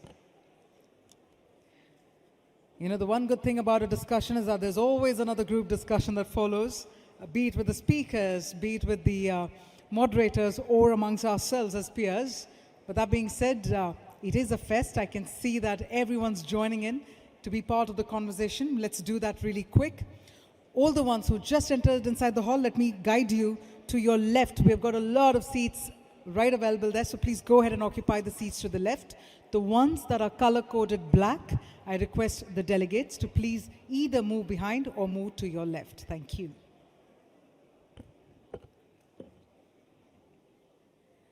Meanwhile, we'd also like to take the opportunity to thank our diamond partners Meta, NABARD and Scienzy, Credit Insights partner TransUnion Sybil, and last mile fintech partner Ruger Fintech. So that being said, we're also gearing up for the next keynote address, and this is all about from Paris to Mumbai, connecting continents through finance and technology. That's our next session coming up. If I could please request all of you to very quickly take your seats. And for those who have already taken your seats, thank you. Well, a lot of conversations will continue. And that being said, we are now about to deep dive into our next keynote address. And this is where we will be hearing from Mr. François Villeroy de Galhau, Governor, Banque de France. Now, we were to have his august presence here at GFF 2025. Unfortunately, while he couldn't join us in person, we do have his message in a video format that we'd like to share with all of you. In fact, I'm going to urge once again, everyone, please take your seats, because up next we have a video message coming in from Mr. François Villeroy de Galhau, Governor, Banque de France, NPCI. So this is all about from Paris to Mumbai, connecting continents through finance and technology. So let's deep dive into this message from Mr. François.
Well, yes, ladies and gentlemen, we extend our heartfelt thanks to Mr. Francois for also sharing his valuable thoughts with us, setting the vision.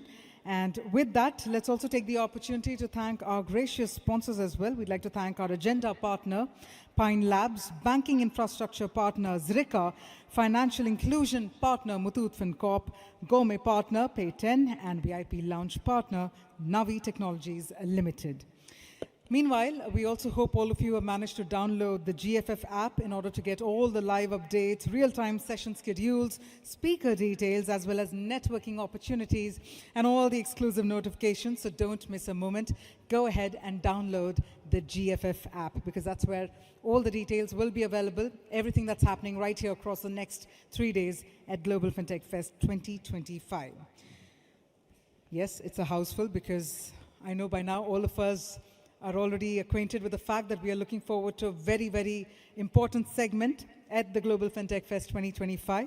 And in a short while, we'll also be having the august presence of none other than the Honorable Minister of Finance and Corporate Affairs, Srimati Nirmala Sitharamanji, joining us. Once again, in order to follow protocol, I'm going to be requesting all the ones who are still standing right behind. I'm going to urge you all, please come forward to your left. Please do grab your seats as the session will commence within the next couple of minutes.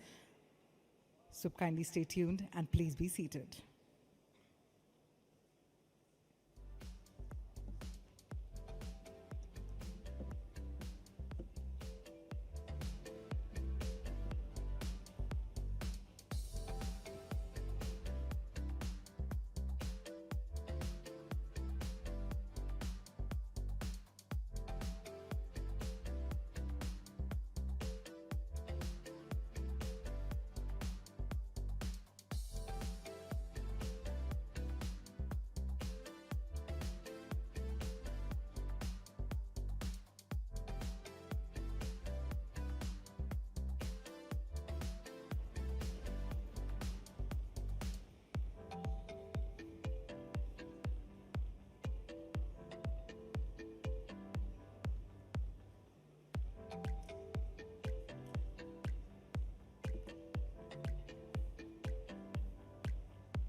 Ladies and gentlemen, once again, we request everyone to please be seated as we now move on to another important segment of the Global Fintech Fest 2025.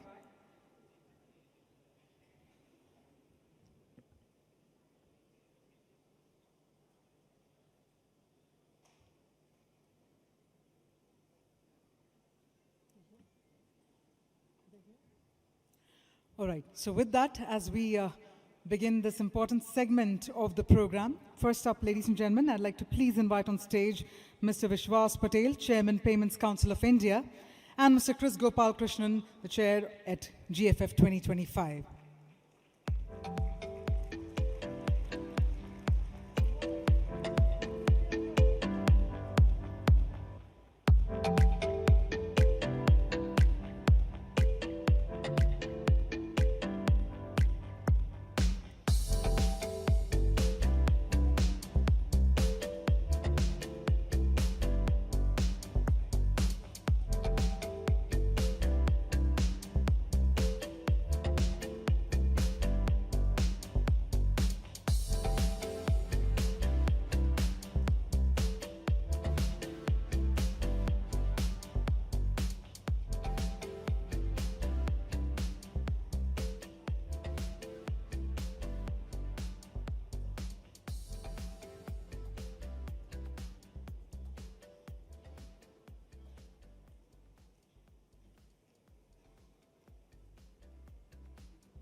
All right, we might hit a rewind button to that, so let's hold on to that energy. With that, ladies and gentlemen, please put your hands together now, and please help me welcome on stage Mr. Vishwas Patel, Chairman, Payments Council of India, and Mr. Chris Gopal Krishnan, the chair at GFF 2025. And ladies and gentlemen, may I please request you all to rise up and welcome the Honorable Minister of Finance and Corporate Affairs, Srimati Nirmala Sitharaman.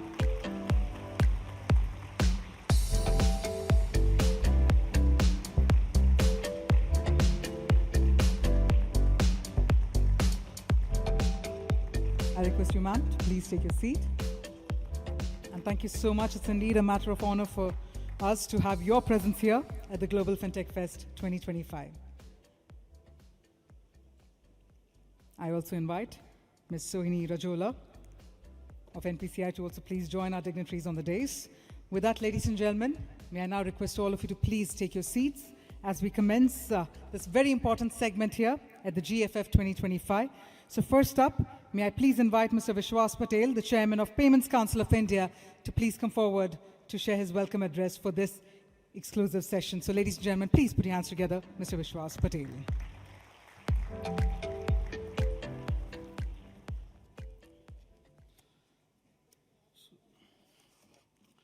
So good afternoon, friends. Honorable Minister for Finance and Corporate Affairs, Nirmala Sitharaman ji, Chris, the chair of our Global Fintech Festival Advisory Board, Sohini from NPCI. Okay, welcome to the vibrant city of Mumbai and welcome to the 6th edition of the Global Fintech Festival, the world's largest fintech festival. The event over the next 3 days is bringing together the sharpest mind to chart out the better future, which is powered by AI. Over the next few days, we are privileged to host thousands of delegates and exhibitors across the globe. Together, we will explore the advancements in digital payments, unveil cutting-edge technologies, and engage in thought-provoking discussions about AI and its impact on digital payments and the regulatory challenges that shape our industry. For us, it's also critical to discuss on the education of the new digital payment users, where we go beyond the existing 300 million users, specifically from fraud perspective. Even from digital payment service providers perspective, we need to have a thought about the revenue streams. Also, we also need to, it's a unique opportunity to discuss these critical issues, share insights, forge partnerships, and ignite ideas and drive the future of financial services. From startups to established institutions, we are all here to learn from one another and to challenge the status quo, to envision a future where financial inclusion is a reality for all. I'd also like to use this occasion to be grateful to Honorable Prime Minister Sri Narendra Modi ji for gracing this event. He'll be coming for the 2nd year in a row and imparting his valuable foresight, creativity, understanding, as well as ideas to drive the future of financial services. We are also grateful to Honorable Finance Minister Nirmala Sitharaman ji for supporting PCI and the Global Fintech Festival from inception. She has been a true champion of Indian digital payment industry and has always been accessible to us to resolve many of our industry's issues. Under her visionary leadership, our country has made remarkable strides in financial technology, championing initiatives that empower citizens and foster innovation. Her commitment to creating a robust regulatory framework has been instrumental in nurturing the fintech ecosystem, making India a global leader in this space. Now, I invite Chris to say a few words. Please, Chris. Thank you.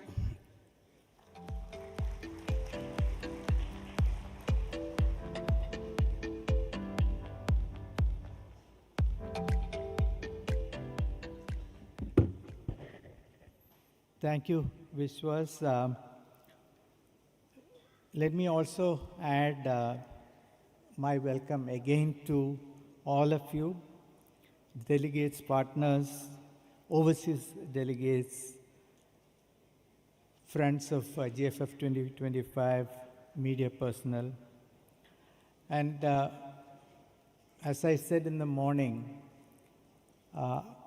we have worked very hard to create a wonderful program for you for the next 3 days.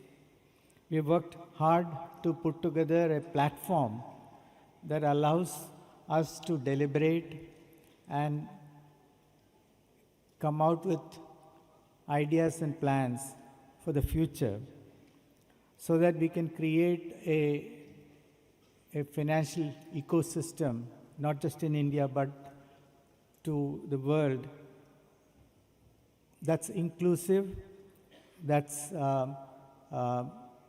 driven by technology, and that allows us to look at a platform that leverages the best in the world. Now, India is one of the brightest spots in the global economic landscape. It's the fastest growing, stable, large economy in the world. In the last few months, India has reduced income tax for the middle class as well as streamlined and simplified indirect taxes. This leaves more money in the hands of consumers and boosts economic activity. This market, of course, is attractive to the rest of the world because of the 1.4 billion consumers.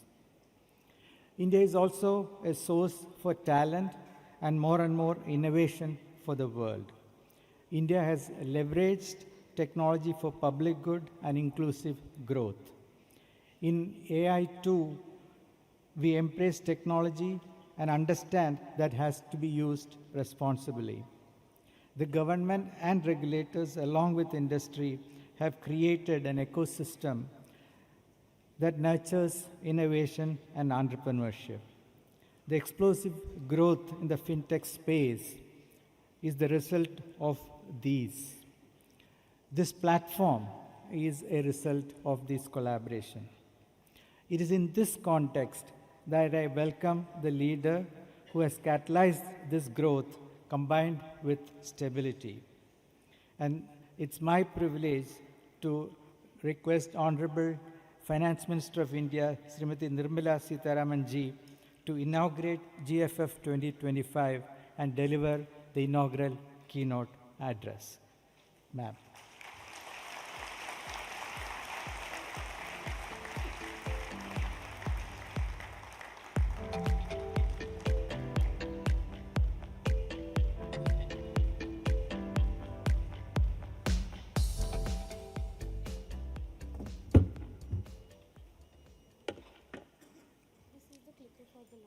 Sure.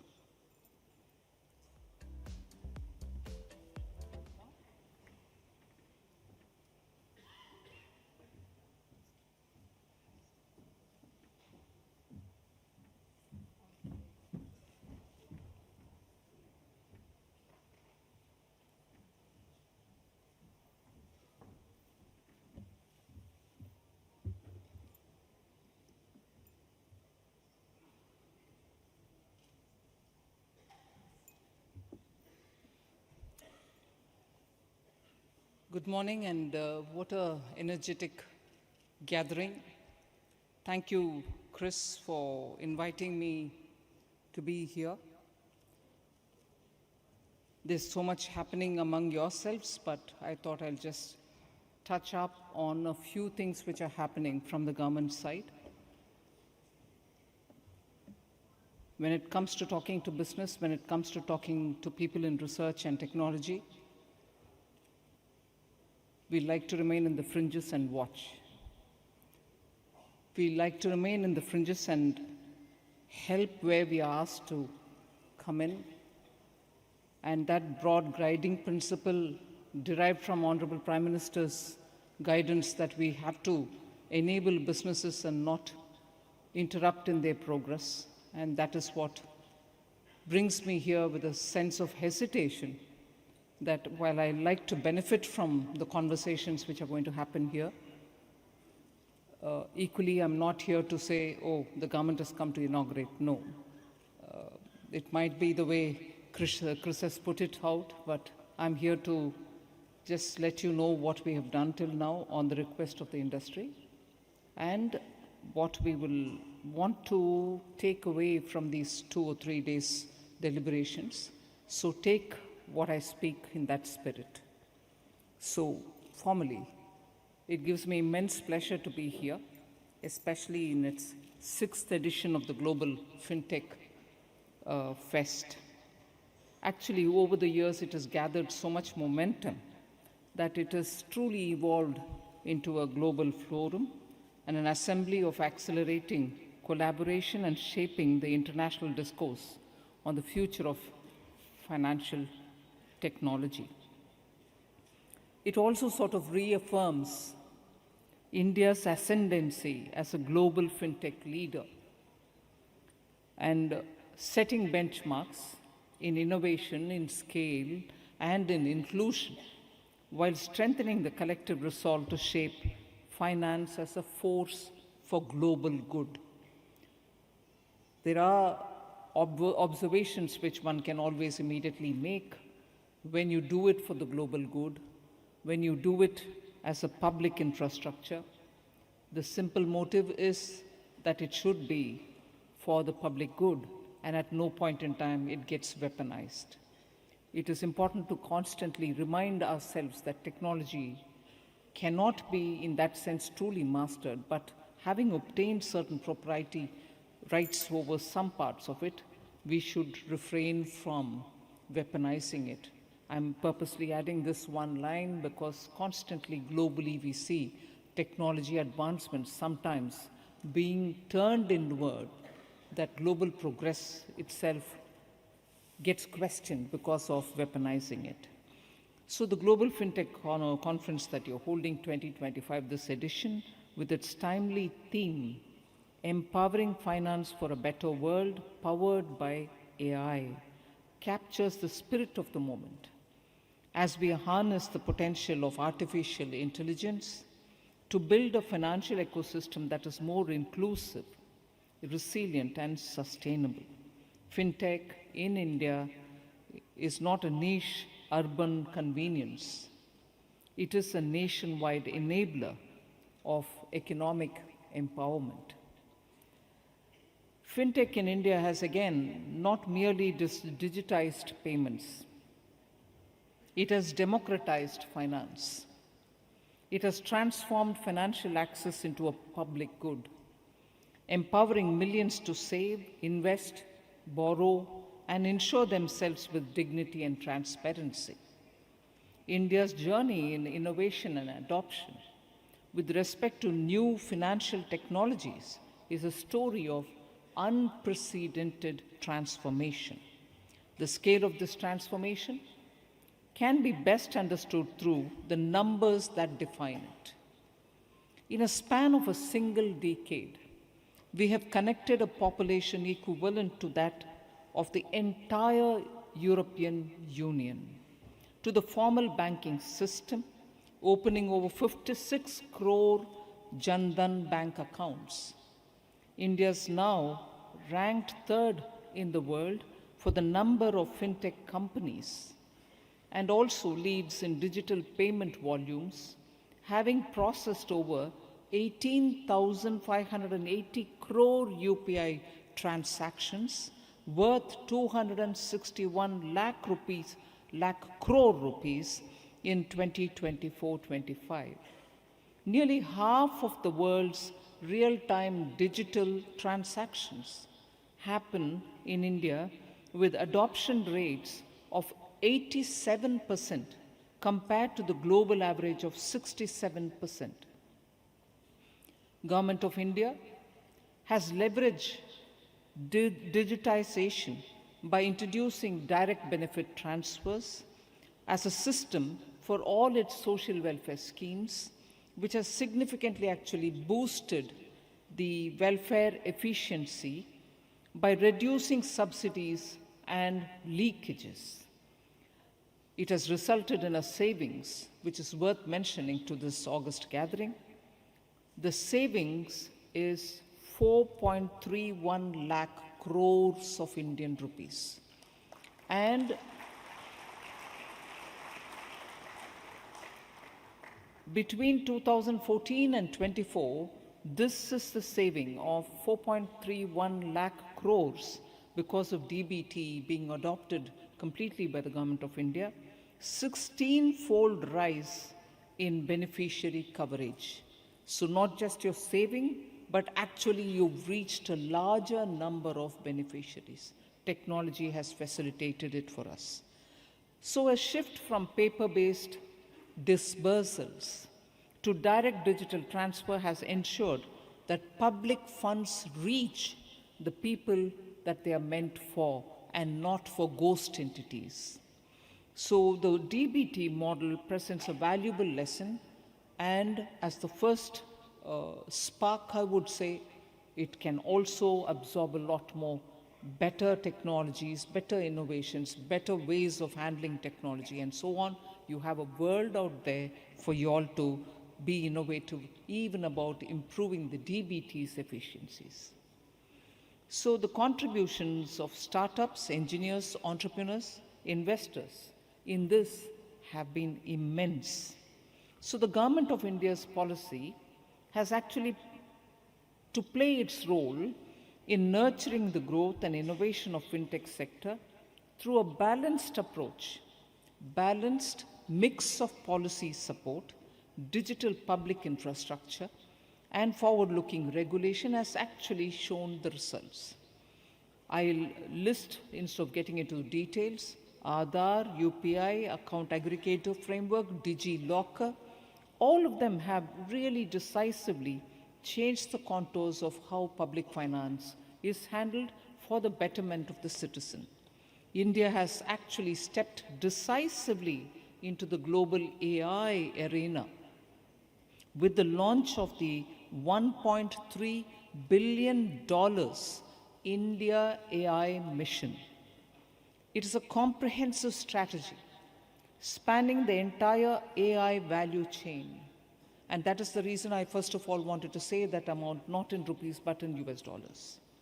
Commissioning of 34,000 GPUs at concessional rates to spur innovation across startup ecosystem, researchers and academic institutions. Launch of the AI, which is India AI Data Sets Platform, AI Kosh as it's named, incorporating 2,000 plus verified and indigenous data sets, use case across sectors, and sandbox environment. Supporting development of 4 foundational LLMs that cater to India context by supporting vernacular languages and are multimodal in design. Setting up 4 centers of excellence and India Future AI Skills Program to boost India's AI talent pool. So these are first lot of steps that we have taken with the AI, meaning India AI mission. Now a word about the GIFT City. GIFT City is a bold vision, an initiative of the Honorable Prime Minister, Shri Narendra Modi, even when he was the Chief Minister of Gujarat. Now it is in a full bloom. It presents immense opportunities to the fintech sector. GIFT International Fintech Innovation Hub is the city's fintech incubator and accelerator where fintech startups can secure funding, obtain legal guidance, and scale their businesses. It has a network of industry experts, investors, mentors, and corporate bodies that will help fintech drive innovation and support them for their growth. Fintechs must leverage, I'll appeal to you all, you must leverage opportunities in the GIFT City. In this context, I am pleased to launch today the foreign currency settlement system in the GIFT City.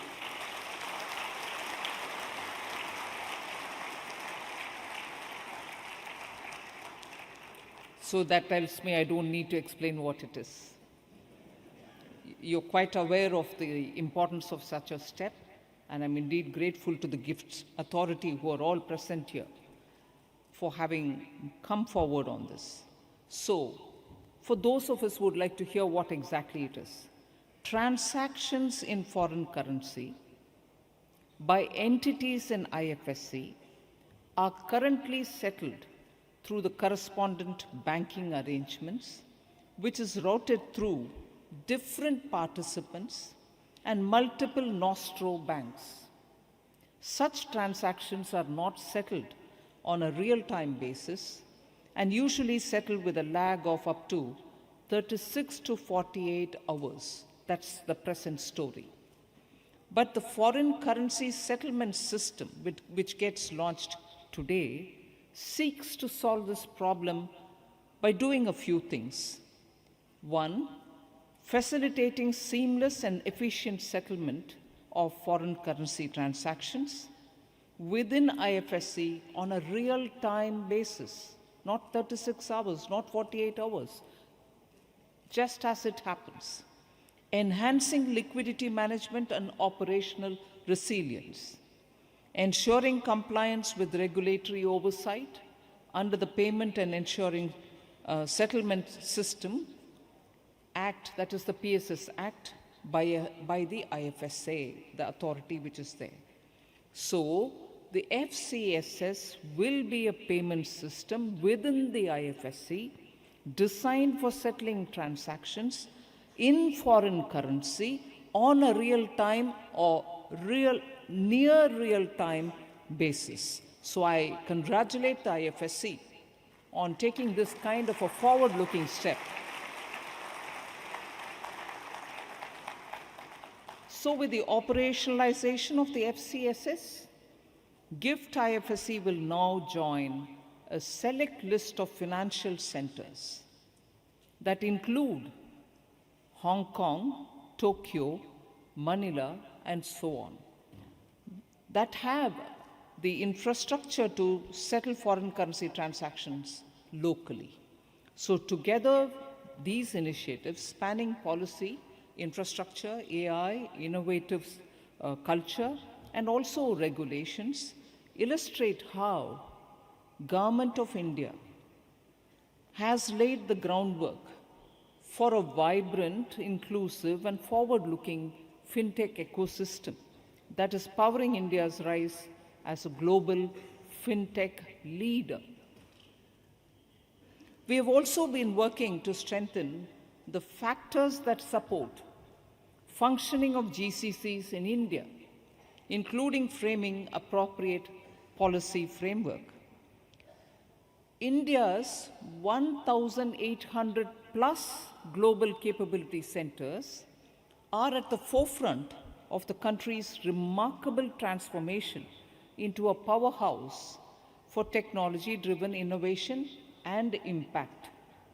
Over the past decade, India's GCC landscape has evolved from cost arbitrage hubs into high-value engineering, R&D, and innovation centers, particularly in the banking, financial services, and insurance domain, the BFSI as you use an acronym. India's fintech GCCs are enabling multinationals to, one, launch new digital financial products faster, reduce costs and time to market, and deploy AI-led financial services at a global scale. So India offers an unparalleled opportunity for fintech GCCs to scale innovation, as we have a deep talent base and also a favorable government policy. India offers access to cost-effective and high-quality technical, entrepreneurial, and financial services talent pool. Global financial services leaders have immense potential to build, to scale, and to transform from India through setting up fintech GCCs that not only serve the world, but also shape its future, the financial architecture. The theme of the GFF 2025, Empowering Finance for a Better World Powered by AI, is apt given the rapid developments in AI across the world.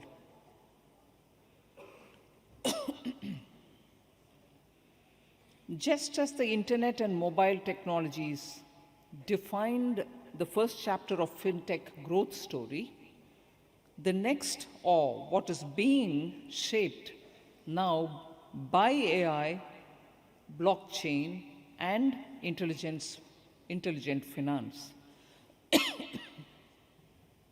Sorry. Fintechs must use the technologies to design better product and services. Thank you. Next.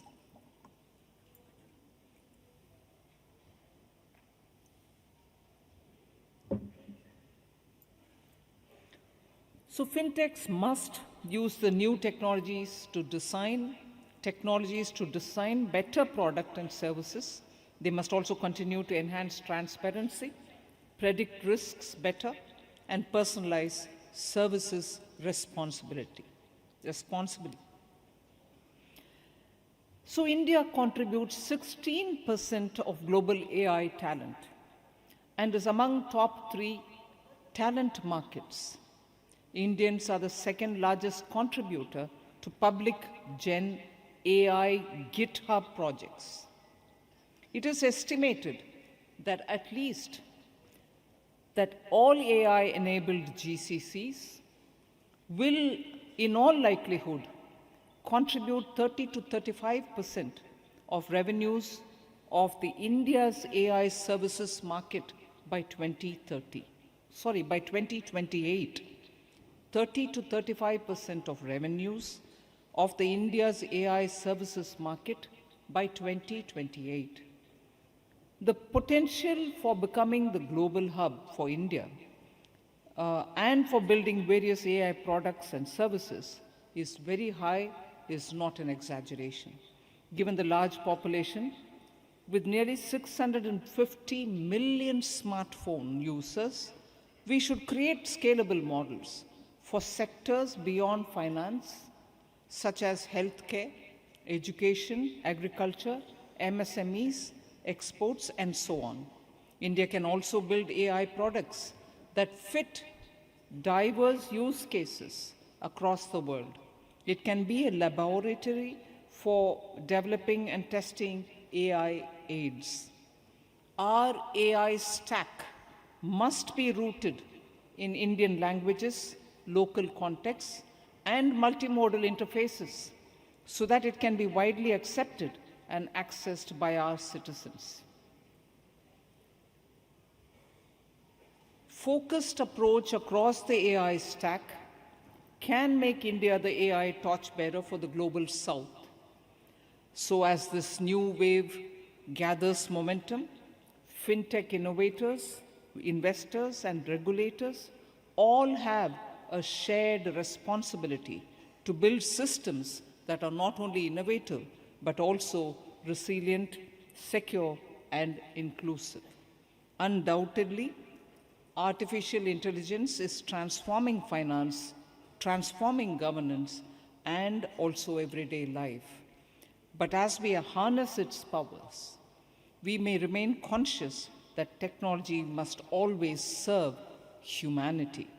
Even as AI opens extraordinary possibilities, we must confront its darker side. The same tools that power innovation can be weaponized for deception and for fraud.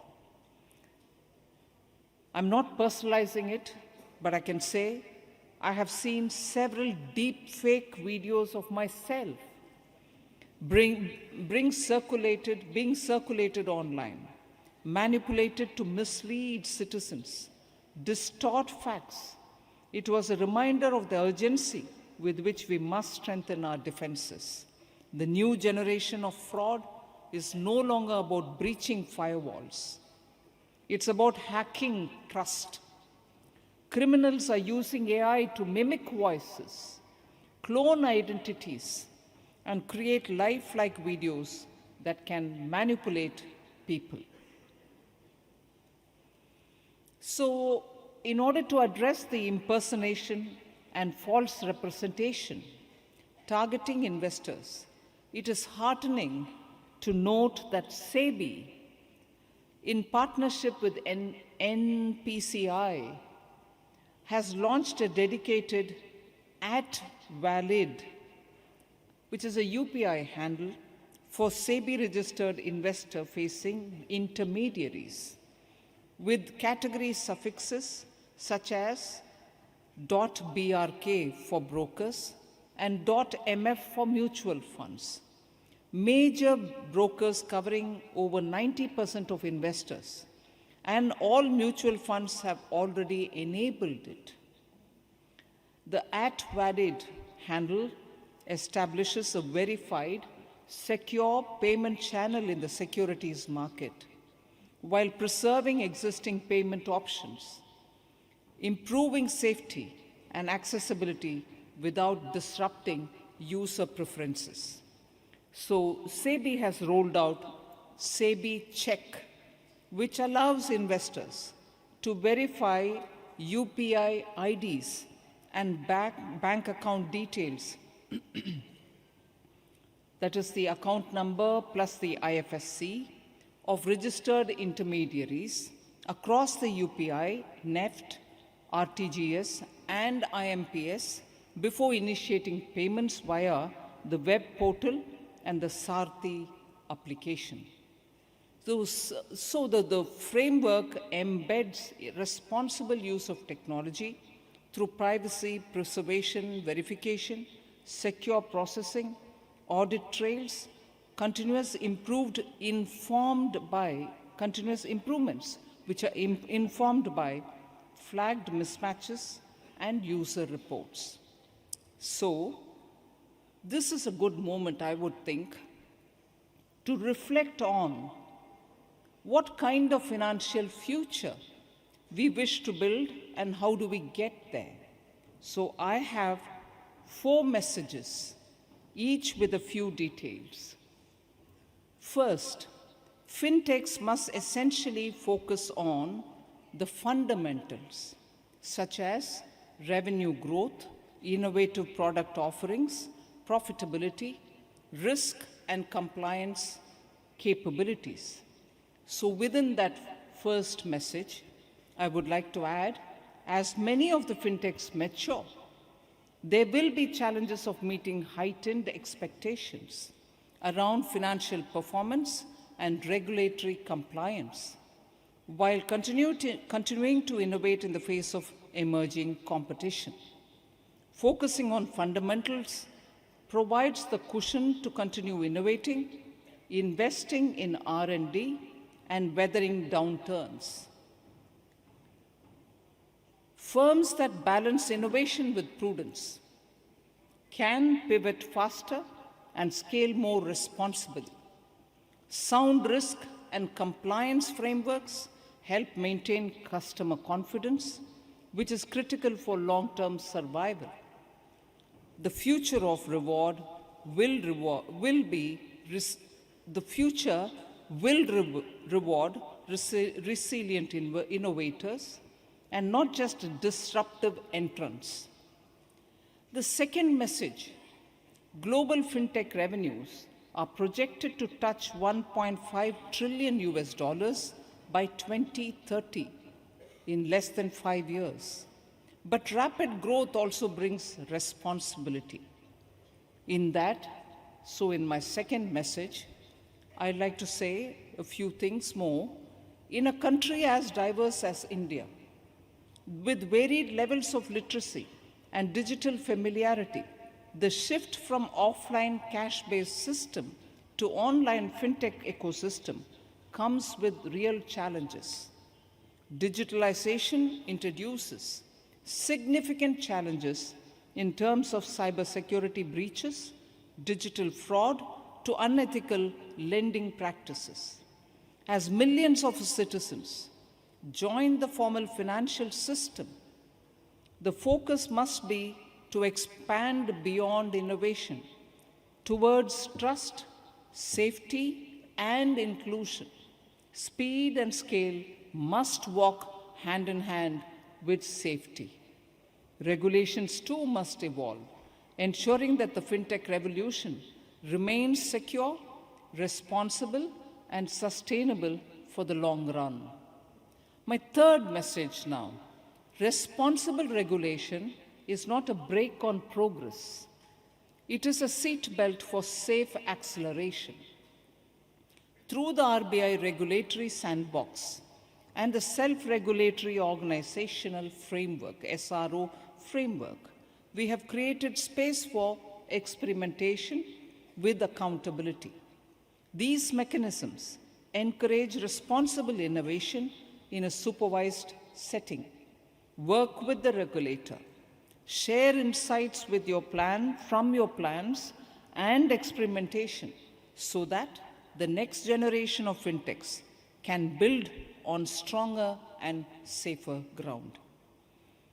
My last and the fourth message, fintech sector must help cover the small remaining gaps in our financial ecosystem. What are they? Bring your creativity and technological prowess to solve the persistent challenges of credit access for our MSMEs, financial inclusion for our women and gig workers, and the development of innovative green financing and sustainability-linked products that can empower our transition to a low-carbon economy. After all, one additional observation, which many of you all would like to hear with a bit of a hesitation, AI itself requires huge power to run it. You need to have a sustainable green supply of the guzzler that AI is. We cannot overlook that fact. Help us build the tools that will power a secure, sustainable, and equitable future.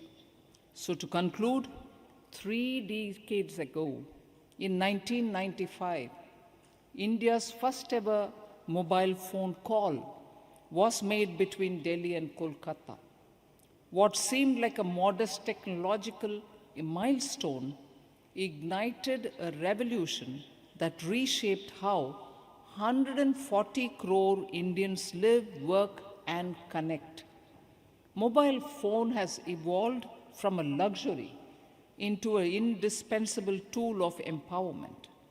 Now, it is now India's bank, classroom, and television, the centerpiece of its digital transformation, India's digital transformation.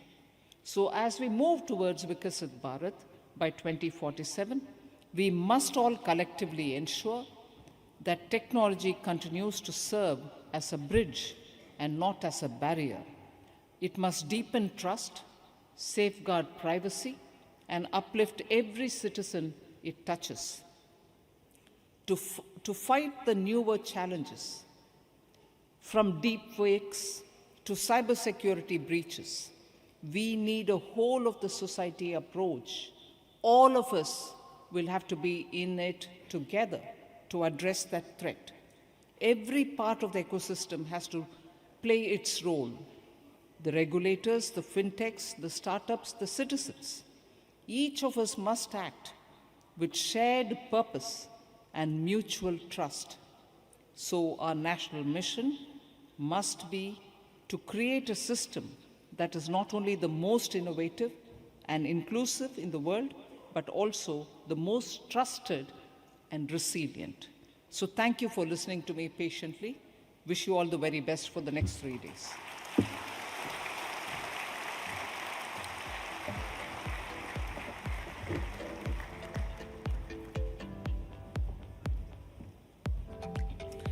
Thank you. Thank you very much, ma'am, for sharing your visionary words with us all here at the Global Fintech Fest 2025. And now, ladies and gentlemen and distinguished guests, it's in fact now the time to mark a major milestone in India's fintech evolution with the launch of the Foreign Currency Settlement System, or FCSS, as ma'am had also mentioned earlier. And this at the India's maiden International Financial Services Center in Gift City, which is why now, on behalf of the IFSCA, we now invite the Honorable Finance Minister, Srimati Nirmala Sitharamanji, to please inaugurate GIFT IFSC's Foreign Currency Settlement System with a click of this button.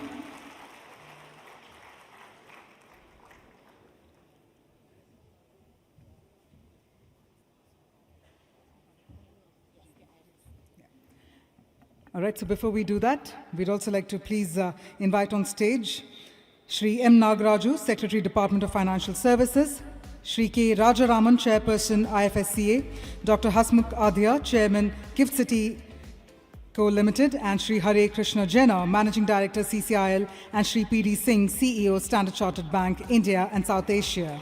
To also please join the Honorable Finance Minister and our dignitaries on the dais.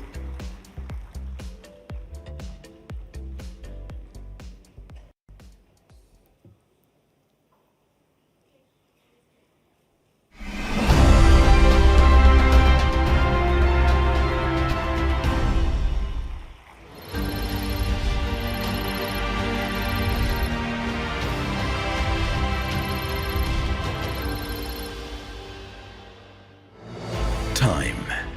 The one critical element that enhances the efficiency of all global payment transactions. And when a nation decides to accelerate the future, it begins with bold vision and unwavering leadership. Under the visionary leadership of the Honorable Prime Minister, the Government of India implemented a bold and ambitious financial sector reform, establishing the maiden International Financial Services Center in Gift City and setting up the International Financial Services Centers Authority IFSCA as a unified statutory authority. Gift city के साथ integrate करेंगे तो आप पूरे world के साथ integrate करेंगे.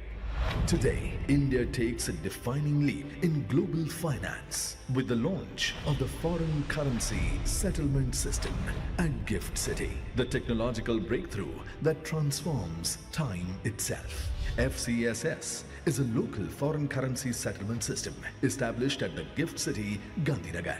It is conceptualized and operated by CCIL IFSC Limited, which is a subsidiary of the Clearing Corporation of India Limited. 7 leading banks, State Bank of India, Bank of Baroda, ICICI Bank, HDFC Bank, Bank of India, HSBC and Standard Chartered have also participated in equity capital of the company. Powered by cutting-edge made-in-India technology from IFTAS, a wholly owned subsidiary of the Reserve Bank of India, and partnered with Standard Chartered Bank as the settlement bank, FCSS operates on real-time gross settlement model using ISO 20022 messaging standards. The system transforms what once required 3 hours to 3 days into 3 seconds, operating from 8 a.m. to 8 p.m. with end-to-end straight-through processing from IBU core banking systems.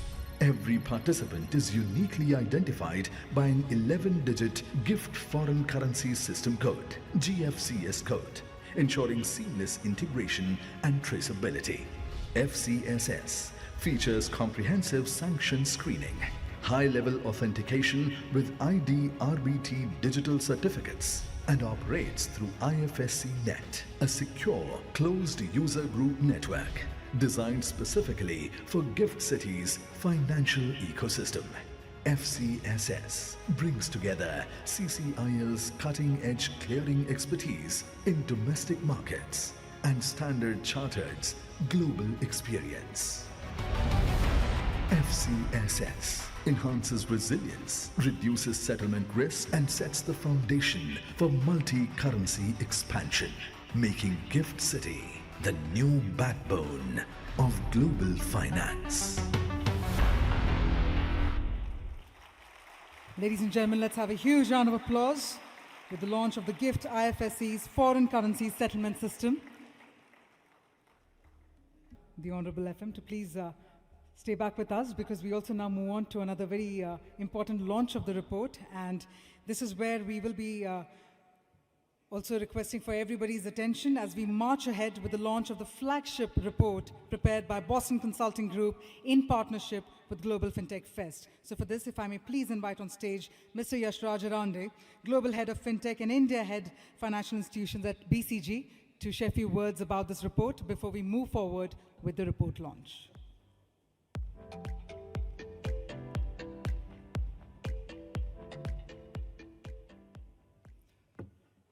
A very good afternoon to all of you.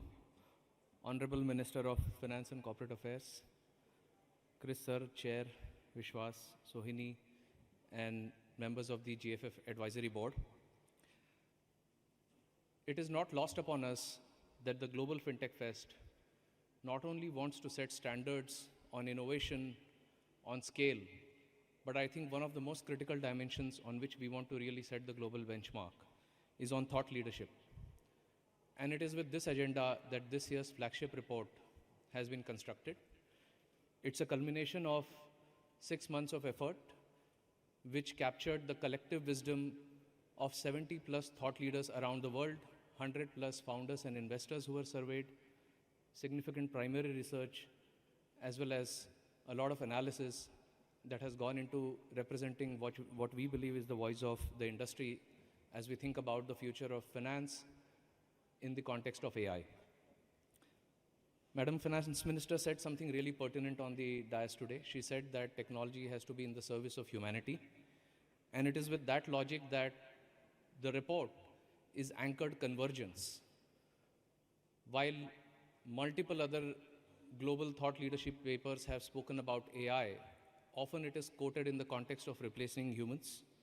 But what we have spoken about is the convergence of humans and AI to unlock the full potential. Now, Bharat and intelligence has had a long and ancient association. We have a new form of intelligence called artificial intelligence.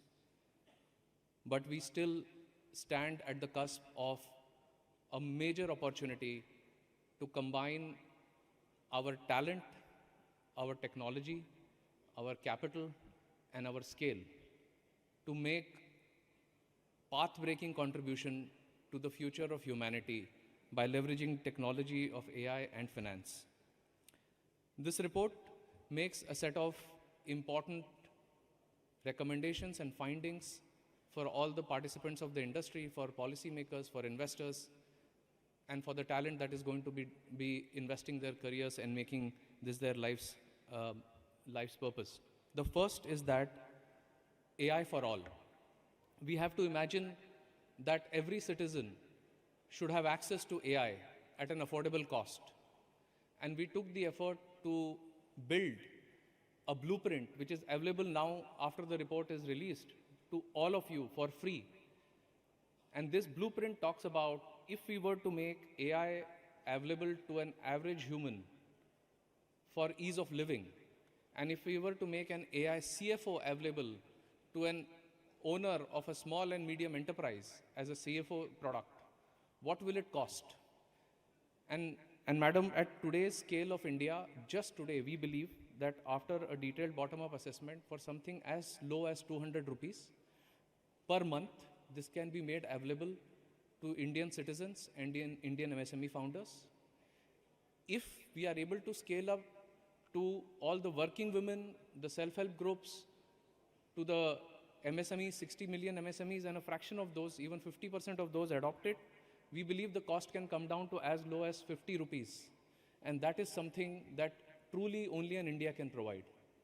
This will have integration into our DPI framework, the account aggregators, and also to the multiple government schemes which have been launched, which can be made accessible to the average Indian and the average Indian entrepreneur. The second is, we want to really throw a challenge, which is how can we solve the 220 conundrum? The 220 conundrum is that India generates 20% of world's data, yet we have only 2% of world's data centers, 5 gigawatts of capacity. If we are able to unlock this potential, it will create huge employment, but frankly, it is also an opportunity for us to become the data center capital of the world. And our assessment is that this is well within the reach of doing it. Third is how do we unleash risk capital so that innovation flourishes in India. One of the most interesting facets about highly innovative markets is that for an idea which has a 10% probability of success, you can find $50 million of capital in literally no time. We believe in India there is 10 lakh crores of capital which is sitting, which with some very minor reforms can be deployed towards this purpose. And we have sized and we have a recommendation on how to make this happen. Fourth, we want to make we want to make the simple and important point that those of us who follow Mag 7, the magnificent 7 companies in the world, which represent roughly 4 or 5 times of India's market capitalization, they are actually not 7 companies. They have 1,000 companies. In the last 10 years, these 7 companies have done 1,000 acquisitions. If we have to make M&A accessible to India, then some of the moves that have already been made by the governor in terms of allowing financing to, by bank financing to M&A is a great move. But some minor reforms around legislation and how equity-based transactions are facilitated can really create massive liquidity in the market, and we have a 17x potential. And finally, the last point I want to make, my friend here is asking, is requesting that the time is up. The last point I want to make is on talent. A few decades ago, India created Indian Institute of Technology. India created the TIFR, which is the Tata Institute of Fundamental Research. I think it is an opportune moment where we have created a blueprint for Indian Institute of Intelligence. And this Indian Institute of Intelligence, through collaboration with the industry, the academia industry collaboration can really lay the foundation for the next round of innovation. Again, all the benchmarks and details are available in the report. I firstly thank the advisory board and the GFF for the opportunity for us to be part of this thought leadership effort this year and for the last 2 years. And I request all of you to take a look at the report, and we are welcome to your feedback. Thank you very much. Thank you very much. Oh, yes. The report, yes, please.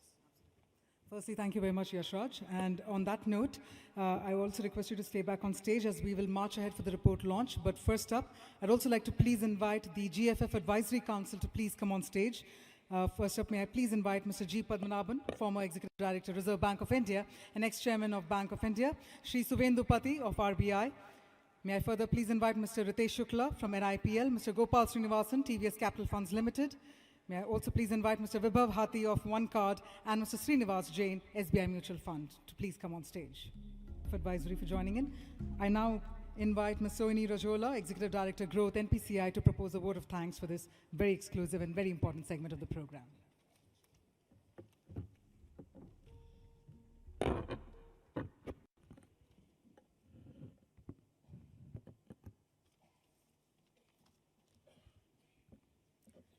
Honorable Finance Minister, Srimati Nirmala Sitharamanji, respected dignitaries on the dais, distinguished guests, ladies and gentlemen, all the delegates to the Global Fintech Festival, a very good afternoon. And it is my distinct honor and privilege to propose this vote of thanks to our Honorable Finance Minister on behalf of the National Payments Corporation of India. Madam, as the Finance Minister of the 4th largest economy of the world, we know how valuable your time is. And on behalf of the entire lot of attendees at GFF, we thank you for taking time.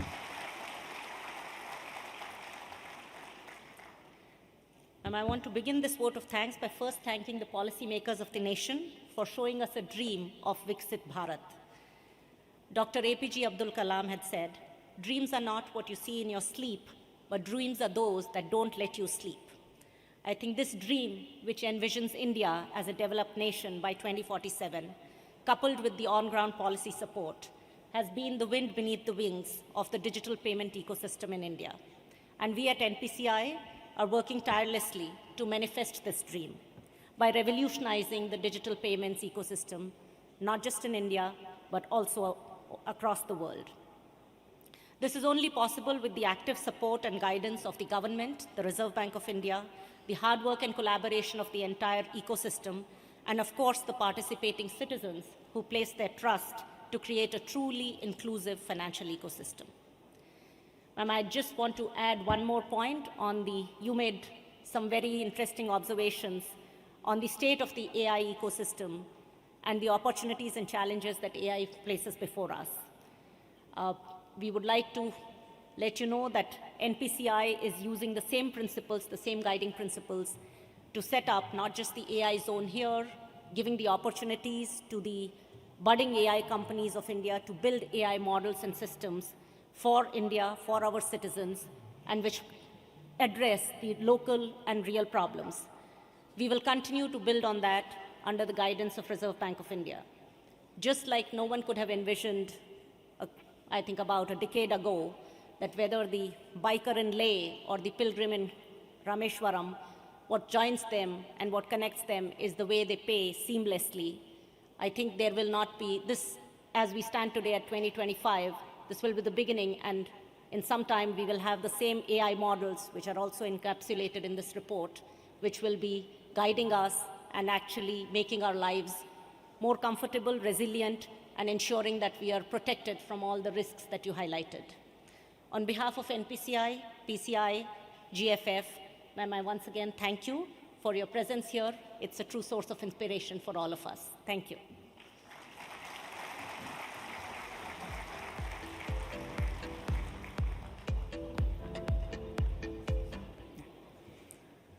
Thank you very much, ma'am. And with that, we once again extend our heartfelt gratitude and our heartfelt thanks to our Honorable Finance Minister of India, Srimati Nirmala Sitharaman, for joining us here at the Global Fintech Fest 2025. Can we have a huge round of applause one more time to thank Srimati Nirmala Sitharaman ji for her august presence here at the Global Fintech Fest 2025.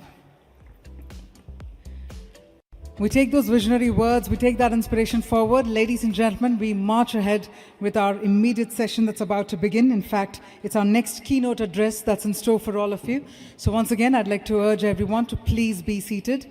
And I'm going to urge all of you to please move forward, take your seats as we're about to gear up and get set for another riveting keynote address coming your way. And this is all about fintech diplomacy, building bridges for inclusive global growth.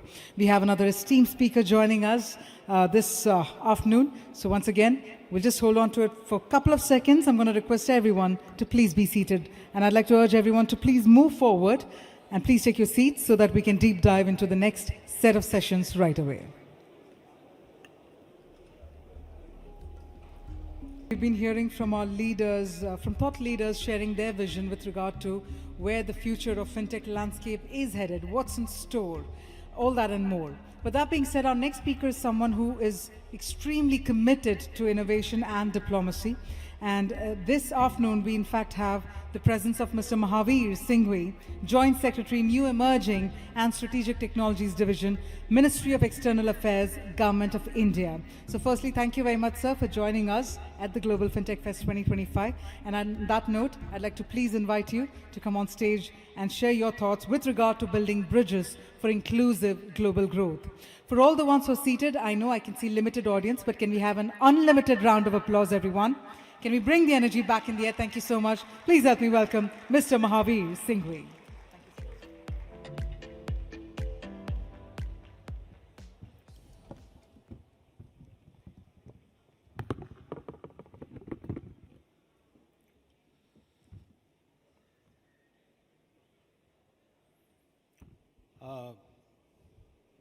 Thank you very much for that introduction.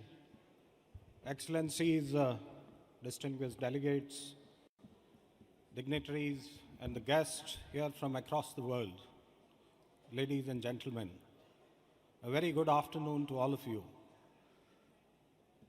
I know it's very difficult to speak after the minister herself has spoken about a revolution which we are witnessing in the country. That's the fintech revolution. But I would give my thoughts on that. But let me first thank the organizers of this, what I would call as a Mahakumbh of Fintech, for inviting me to speak before such a distinguished gathering.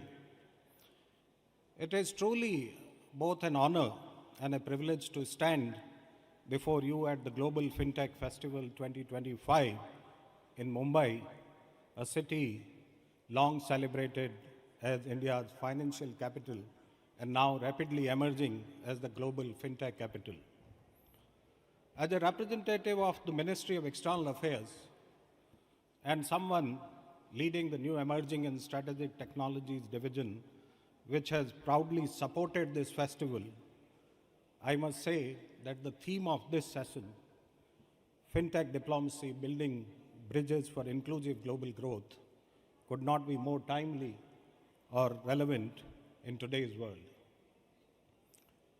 Friends, we often ask, how has technology changed finance? You have heard in the session that how AI, the quantum technologies are going to change the financial world. If you ask me, and to my mind, I think technology has not merely changed the finance, it has completely redefined it. Finance today is not simply powered by technology. It is shaped, scaled, and democratized by it. From digital payments to blockchain, from microloans to AI-driven credit sourcing, all you have heard in the previous session, I think the technology has turned finance into something more personal and more participatory. Yet, amid this transformation, one must pause to ask, is fintech truly inclusive? Are we building systems that empower everyone, from a young coder in Bangalore to a small farmer in Africa? Are we unintentionally leaving many behind? The way we answer that question will determine whether fintech becomes merely an engine of profit or a bridge to shape the shared prosperity. And when we look for answers, we do not have to look far. India's own journey provides one of the most compelling examples of inclusive innovations anywhere in the world. In just a decade, India has built one of the most robust digital financial ecosystem on the planet. The India Stack, as you all know, anchored by UPI, Aadhaar, DigiLocker, and the account aggregator framework. And now consider these numbers. Over 500 million Indians now make digital payments every month. Maybe the numbers may be more. In August 2025, the UPI processed over 20 billion transactions worth nearly 25 lakh crores. Maybe it might be even more now. And these are not just statistics, ladies and gentlemen. They are the signature of a quiet, peaceful revolution that has brought financial inclusion to every corner of the vast and diverse country as India. But what lies behind those numbers? We need to ask ourselves. Every QR code posted at a roadside tea stall, every remittance sent home by a migrant worker, every microloan disbursed to a women entrepreneur, each of these tells a story of empowerment. And to my mind, this transformation did not happen by accident.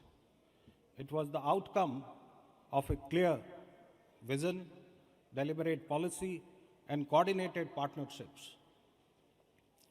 Public policy created the foundation. Startups and innovation built on it. Banks and regulators ensured stability and trust. Inclusion became not a byproduct of growth, but its very purpose. And that, I think, is what makes India's fintech revolution so unique. It is not about technology alone. It is about social transformation through innovation, and that's what is very important and matters. Now that India stands tall as a global financial leader, another question naturally arises. How do we take this success beyond our borders? How can our experience help others leapfrog towards a more inclusive digital future? I believe the answer lies in what we call fintech diplomacy, the use of technology, trust, and partnerships to connect economies and promote inclusions across nations.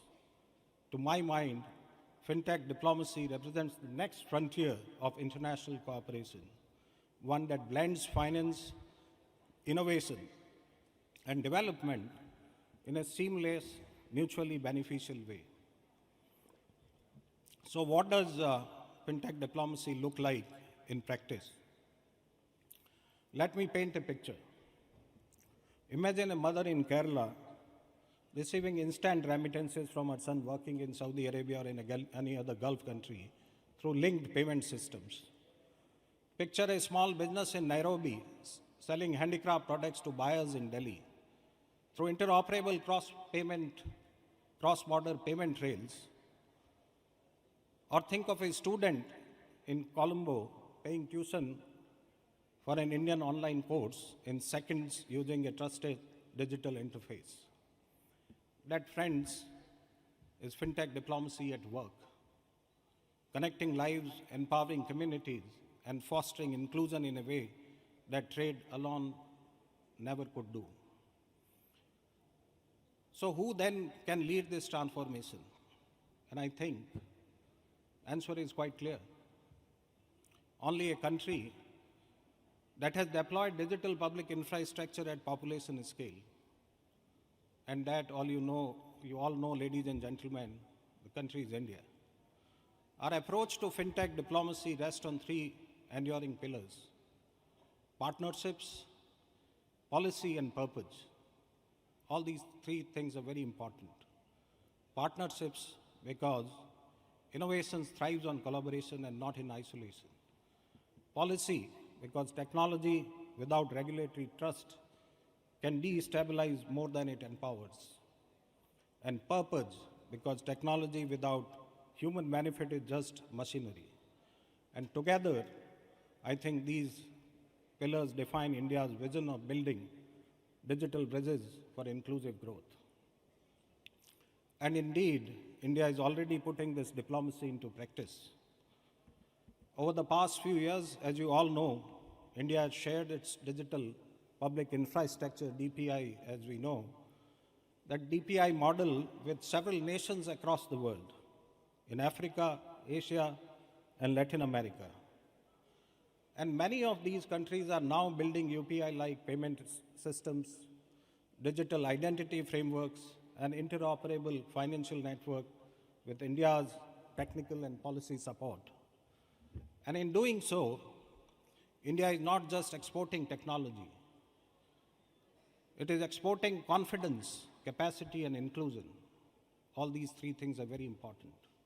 And to my mind,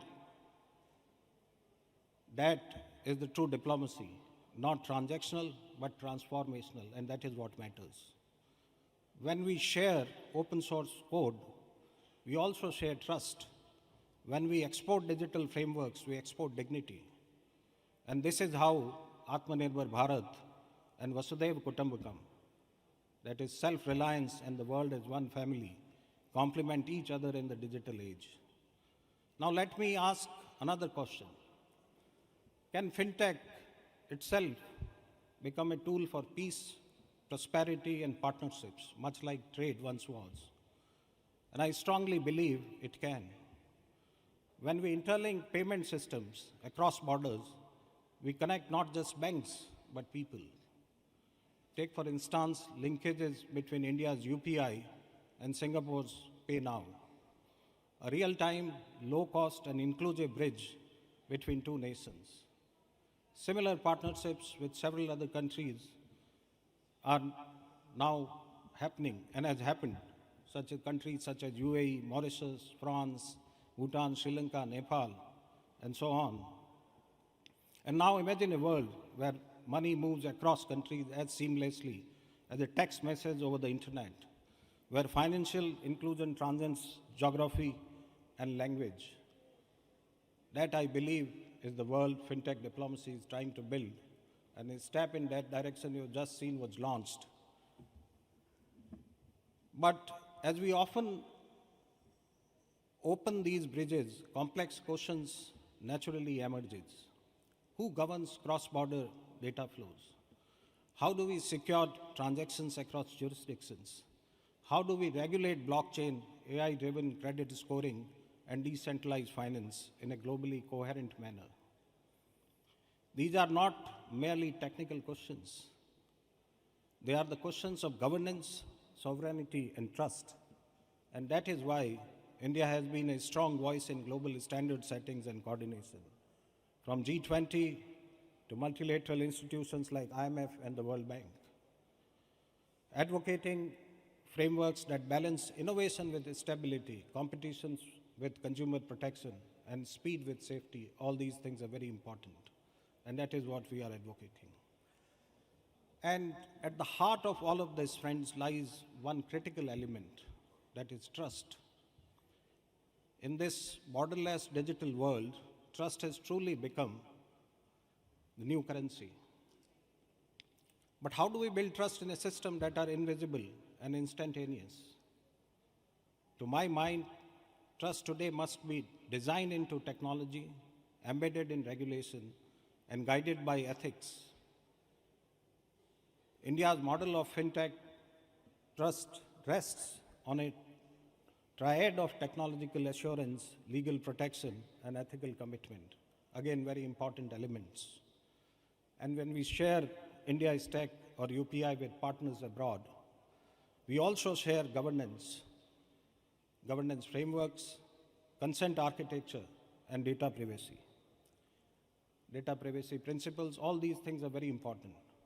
And in that sense, I would like to say that India is not merely exporting technology, it is also exporting trust infrastructure, and that is very crucial.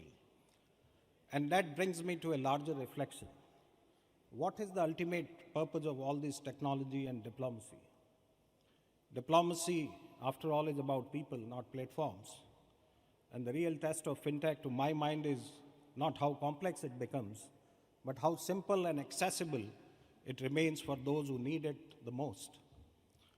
The street vendor scanning a QR code, as you all know, the farmer availing micro-insurance, or the homemaker managing savings on a phone, all these things are happening.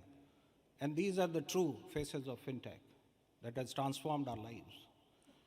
If we can imagine a future where such empowerment reaches every person in every country, then that, friends, ladies and gentlemen, would be the true success of fintech diplomacy.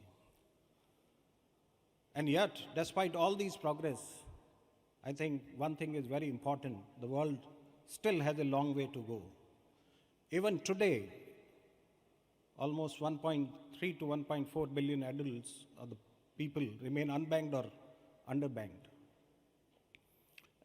I think the World Bank's Global Fintech report says that 79% of adults globally now have access to formal financial services, which is up from 51% in 2011. But that still leaves hundreds of millions outside the systems. And each of them represent not just an economic statistic, but a human dream. So we need to bring them into the fold through affordable remittances, mobile banking, and simplified KYC. And this is not just an act of economic development, it is also an act of human empathy. And empathy to mind must remain the moral compass of fintech diplomacy. That is very, very important. If we lose that, if we leave that behind, I think we are not serving the purpose for which we are all here today. Friends, ladies and gentlemen, India's voice resonates powerfully here because we understand this journey. We have seen this journey from scarcity to scale, from exclusion to empowerment. And now, through South-South cooperation, India has helped nations in Africa, Southeast Asia, and Latin America to build their own digital ecosystem, offering technology, training, capacity building, technical expertise, without creating any dependency. And this is the essence of our diplomacy, enabling others to grow, not to rely, empowering them to innovate and not to imitate. It is this model of partnerships without paternalism that makes India's fintech diplomacy both ethical and effective, and that is what we need to do in future as well. Let me now come to another important dimension, the future of global collaboration in fintech. As digital economies expand, nations must work together to establish interoperable standards, shared safeguards, and trusted governance frameworks. India's initiatives under the Global Partnership for Financial Inclusion and its leadership in the Digital Public Infrastructure DPI discussions during the G20 presidency have already paved the way for this dialogue. And we have seen getting this embedded into the various declarations which came out. Now is the time to take this vision forward, to institutionalize global cooperation that make fintech a tool for inclusion and not division. I think we all must work towards this goal.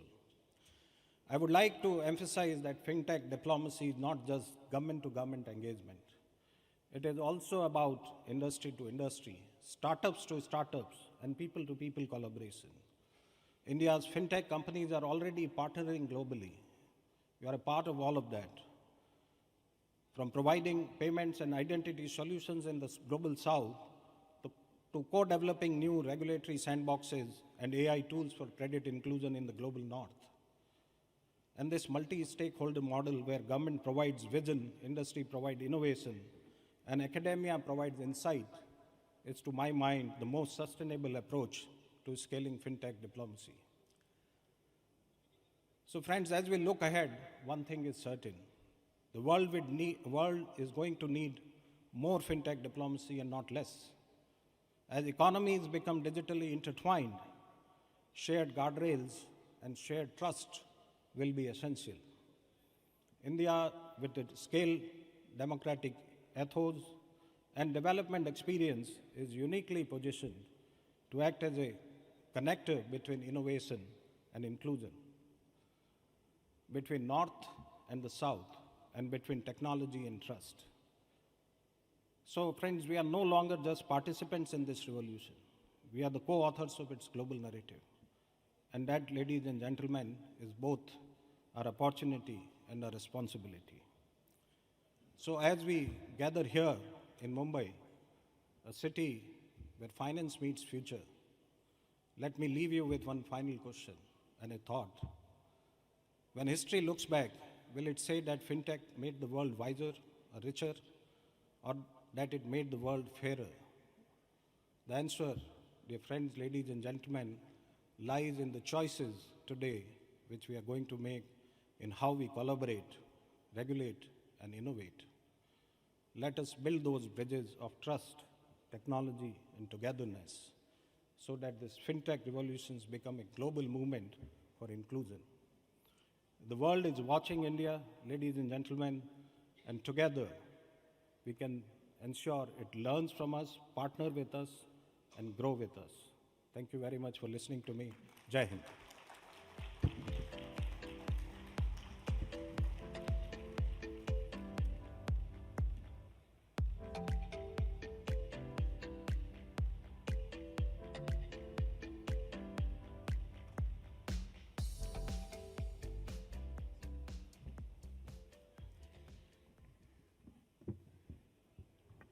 Thank you. Thank you once again, sir.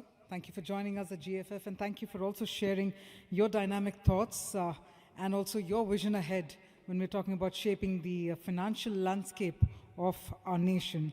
That being said, ladies and gentlemen, we're now setting the stage. As we say, we're giving a quick makeover to the stage because we're about to get started with our next panel discussion within the next couple of minutes. And our next session, in fact, is all about the next Bretton moment. The big question being, can public infrastructure rewrite the rules of global finance? Well, if that's a question on our heads, then let's get the answers from our incredible speakers who will join us in the next couple of minutes. That being said, again, all the ones who are still seated right behind, I'm going to urge you to please move forward, take your seats. As you can notice, we do have parallel tracks taking place. We've got another set of sessions, roundtable sessions also taking place. So you can see that the audience is definitely dispersed right across all the relevant halls at GFF. And that's why we call it a fest, which is why what we can do is make it absolutely participative.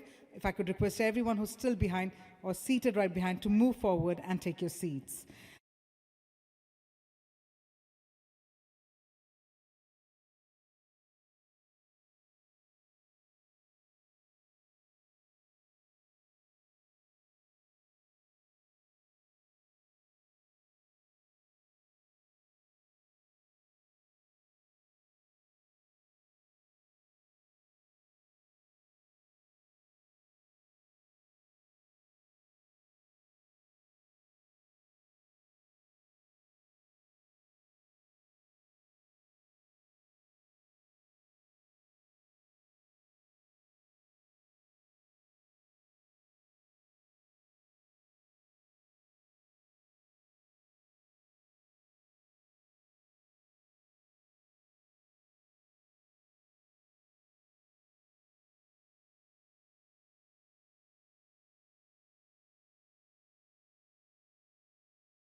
All right, ladies and gentlemen, for all those who have joined us, we're about to give again a quick makeover to the stage. We're about to set the stage for the fireside chat, and this is where we are focusing at customer obsession at scale, wherein we're looking at balancing empathy and economics.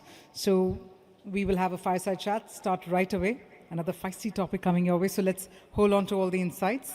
In a short while, we'll have our speakers join in, and we'll get the session started.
Ladies and gentlemen, once again, I'd like to request all of you to please take your seats as we're about to get started with the fireside chat.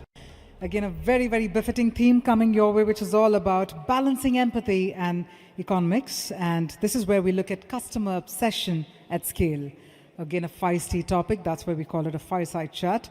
But that being said, while this session will be spearheaded by Nupur Chaturvedi, Managing Director and CEO, NPCI Bharat Bill Pay Limited. So she will be busy extracting all the relevant insights from our very esteemed speaker, who in fact in a long and a distinguished career has been someone who's been unafraid to take risks and challenge the norms and also push the boundaries of conventional thinking across industries. Ladies and gentlemen, we have with us the Managing Director and CEO, Axis Bank, Mr. Amitabh Chaudhary. So please put your hands together to welcome on stage Shri Amitabh Chaudhary, Managing Director and CEO, Axis Bank, and spearheading the session, we have with us Nupur Chaturvedi, Managing Director and CEO, NPCI Bharat Bill Pay Limited.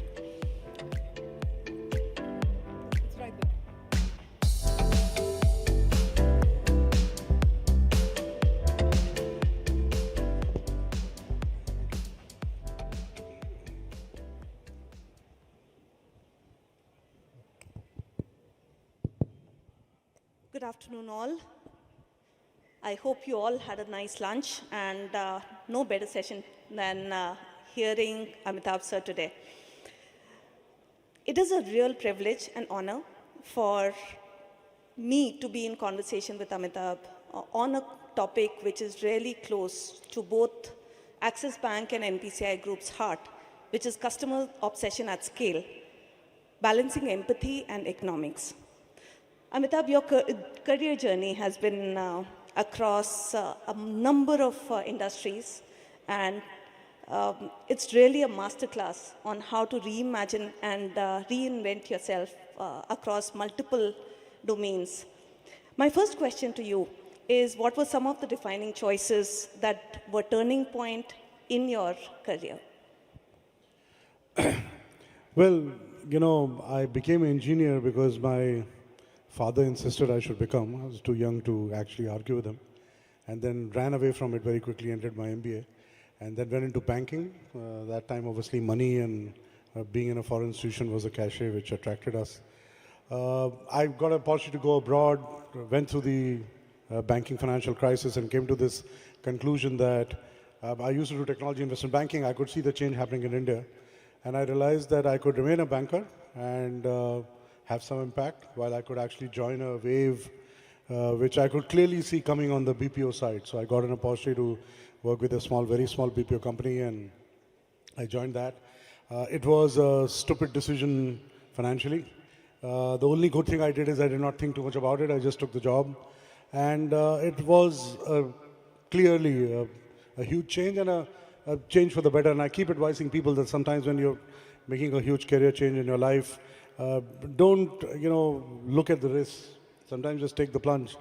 Have confidence in yourself, and it worked out for me. It might not work out for everyone, but it did work out for me. And when I left that company, it had, 25,000 employees. It had 11 centers around the world, very profitable. So it was, and I worked really hard. I mean, that was the time not that I've not worked hard before, but I think in this, I worked hard, learned a lot, learned how to manage a company.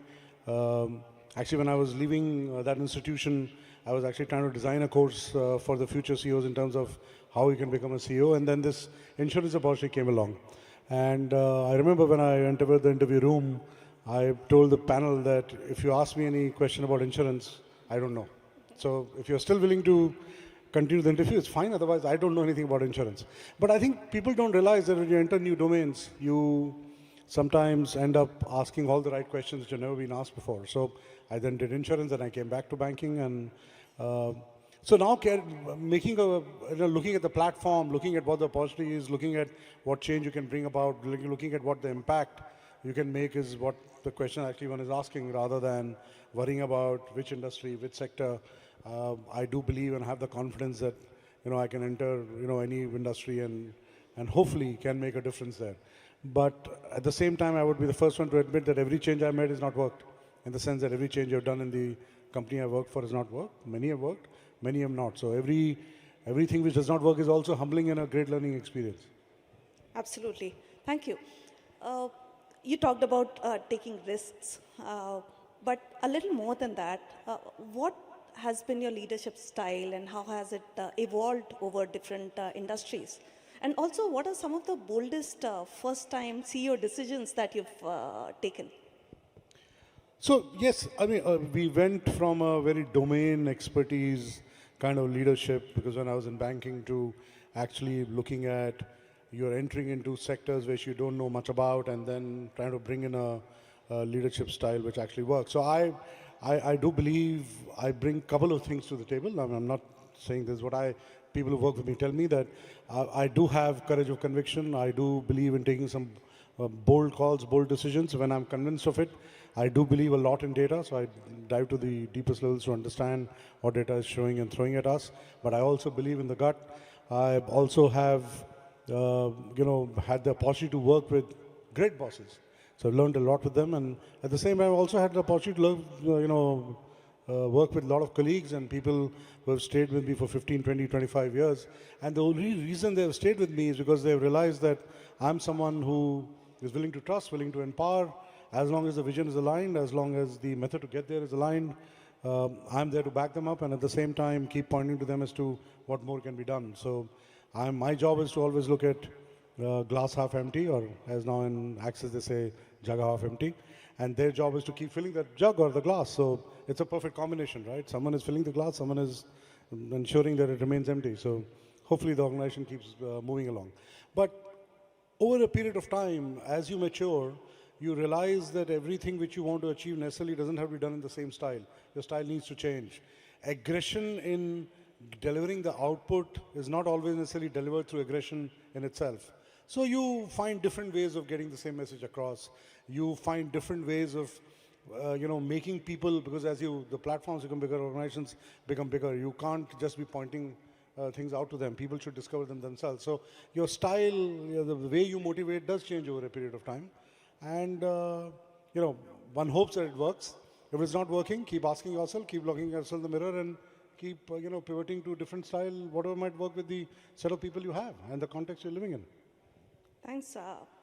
Spoken like a true person with a growth mindset. Thank you very much for sharing that, Amitabh. Moving on to the core topic, today's customers are spoiled for choices.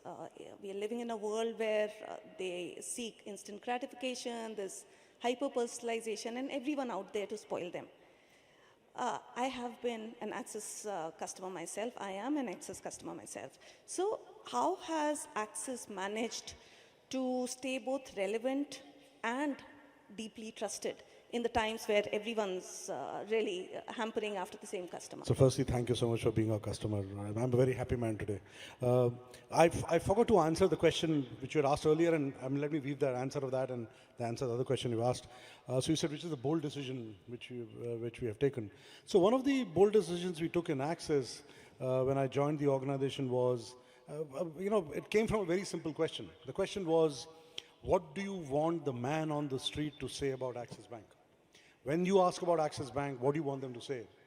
And we very quickly realized that the answers we are hearing are not what we want to hear. So we said that, okay, looking at again our context, our competition, where we were, what can we do differently? And the bold decision was, we decided customer obsession as one of the areas we wanted to focus on. Why was it bold? Because we knew it is a more than a 10-year journey. When we decided to take NPS as a measurement of that customer obsession and said we'll measure that, we realized, and we talked to organizations around the world, and they told us that they have been at it for 10 years and they're still not reached where they wanted to reach. So the key thing about this was, you're deciding to align 100,000 people behind a vision which will take 10 years and more to fulfill. And it requires not only a cultural change, it requires a huge technology change, it requires you to completely revamp the customer's journeys, the mindset, the thought process, and in an environment where the attrition is, let's say, 20 to 30%. So that was the bold decision. Now you talk about the second question which you asked. How do you keep that relevant and keep that alive? Obviously, one is the culture, right? What do you do on the cultural side so that any new individual or existing organization believes that, yes, keeping customers happy, both internal and external, is important for me. Now, the good news is that Access already had a strand of that very deeply embedded in the organization anyway. Not all strands, but there was a very clear strand. So it was easy to build on that. Second is obviously you have to ask yourself the question, how do I build technology tools to ensure that the customer obsession is enabled? So to give you one example, for example, we have an app internally which connects 90,000 people. It's like carrying the bank in your hand. It takes data from 35 systems. You talked about personalization. Every day we are monitoring close to 3 million transactions on a daily basis to look at how can I personalize data, offers, services for our customers. And by the way, we're just scratching the surface. We've got a long way to go. So when you start thinking customer obsession, when you pick that as a goal for yourself and say, yes, this is the NPS score I have to get to, you start thinking differently because it's an audacious goal. So I think the thing which we are thinking of in Access every day is that if we have to get to that goal, what are some of the audacious things I have to keep doing to get to that goal? And I think that's what keeps us alive. We have a separate team we call Sparsh, which just thinks of that. We have a separate board on Sparsh, which just thinks of customer obsession. And their life, their job, their career depends on making that difference for our customers on a daily basis. Obviously, there are people who are doing the day-to-day job, but they're thinking daily on how to make that impact 18 months, 36 months down the line. And I think that is what is bringing a difference about in some of our numbers. Just to give you a data point, when we started measuring our NPS scores, let's say our baseline was 100. In 3 years, we've reached 159. So it has led to a massive change in terms of at least how customers are perceiving us. External surveys, our ranking has moved from number 4 to number 2. And the gap between us and number 1 is very, very small. So it is leading to business uplift. It is leading to customer uplift. It is leading to satisfaction uplift. And obviously, as I said, we're just scratching the surface. We've got a long way to go. No, amazing story of the NPS move, Amitabh. However, customer obsession is just one metric. As a bank, you can't do without looking at the profitability day in and day out. So how do you balance that approach of customer first versus sustainable profitability? So yes, in my mind, in the long run, there is no difference. If you can get the customer experience right, profitability come in droves, actually. And that's precisely what I keep telling people in Axis Bank all the time, that I want one day you will see customers walking into Axis Bank, either a branch or opening accounts, because they've heard of the customer experience we provide. So imagine that day you're sitting in your chair and the business is coming. Now, to get there, a lot of work to be done, and we might have to spend more money, or we might have to ensure that we give benefits or some concessions to our customers, but that's money well spent. I mean, that's exactly what we do with technology. 10% of our money goes in technology. We are spending in technology today, hoping for a return tomorrow. I mean, you spend a lot of money in technology. This is exactly the same thing. You're spending money today because you will create a differentiator which will survive for a very, very long time. For people to go on this journey of providing a customer experience which is unmatched, it will take for someone else also those same 10 years. It's not that, they can just start tomorrow and it will happen. So if I can spend, and others are focused on other things, if I can get to that point in a customer experience which is way better than what others are doing, I have created a pretty strong moat around myself, and that will lead to customers coming to us in droves. I'm very, very confident. And it is proven by the data. You can already see the uplift which is coming through. So on that note, can you share with us one example where you prioritized customer experience over a short-term trade-off in some manner? So we bought over the retail business of Citibank, which has been in this country for more than 120 years. And the slogan we used when we looked at customers of Citi, and frankly, we use the same slogan for the employees, Citi employees who are coming to us. It is same or better. So we said that if you were getting a service, and let's say Axis Bank did not have that service or that benefit or that product, we'll ensure it's at the same level. If we have it, and it is to our customers, we are offering a better proposition, we will give that proposition to you for free. So it meant that some of our synergies were delayed. It meant that it took a long time for us to ensure that the full migration to Axis happened. But we were so focused on ensuring that they don't even realize that they've changed from a bank they have been dealing with for a long period of time to a completely different institution was very, very important for us. So yes, it meant that some of our benefits were delayed. But I think in the long run, the NPV of that is way better than, just trying to upfront some of your synergy benefits. Thanks for sharing that, Amitabh. And yes, as an ex-city employee, I've really witnessed that journey. I really love one of the lines I've heard you use, that the banks of tomorrow will be technology company with licenses. And I know Axis Bank lives with that credo. So what are some of the structural, cultural, or technology changes that you've made in your tenure, which have really drastically ensured this? So this has meant that we have had to go and look at our entire technology stack with a completely different eye. Because if you want to be seen as a digitally agile, innovative, technology-driven bank, you can't do incremental changes. So literally we have gone through every business of ours and every large platform of ours and have already completely revamped it or in the process of revamping it. In many cases, it has meant completely changing the system. It has also meant that we have launched front-end applications or systems which are completely new. So I mentioned Siddhi to you. We have done something similar on the wholesale bank side called Neo. We have done similar things on the platform which we're creating for the SME side of the business. We are doing something similar on the retail asset side of the business. So we are completely reforming and transforming this technology stack. And then on top of that, we have built various enablers. So I talked about Siddhi as one application which I'm aware no other bank has. And I remember I told you 100,000 employees of ours are using it. And we have created similar enablers around GenAI tools which our employees can use for processes. We have created one customer view. We today are, have 150 applications of ours on the cloud. So we have demonstrated scalability to our clients. We have today on the just corporate side 400 APIs, which we used to have 0 when I joined. So across every part of our platform, we have asked ourselves the question, what makes us best in class? And then we have now moved on to the next phase and said, okay, how will this technology stack look like 3-5 years down the line? And how do I start making those investments so that 4 or 5 years down the line, I will have the best stack, the best ability from a technology platform perspective to look like a technology company. And to just give you some statistics, 70% of our transactions are now online.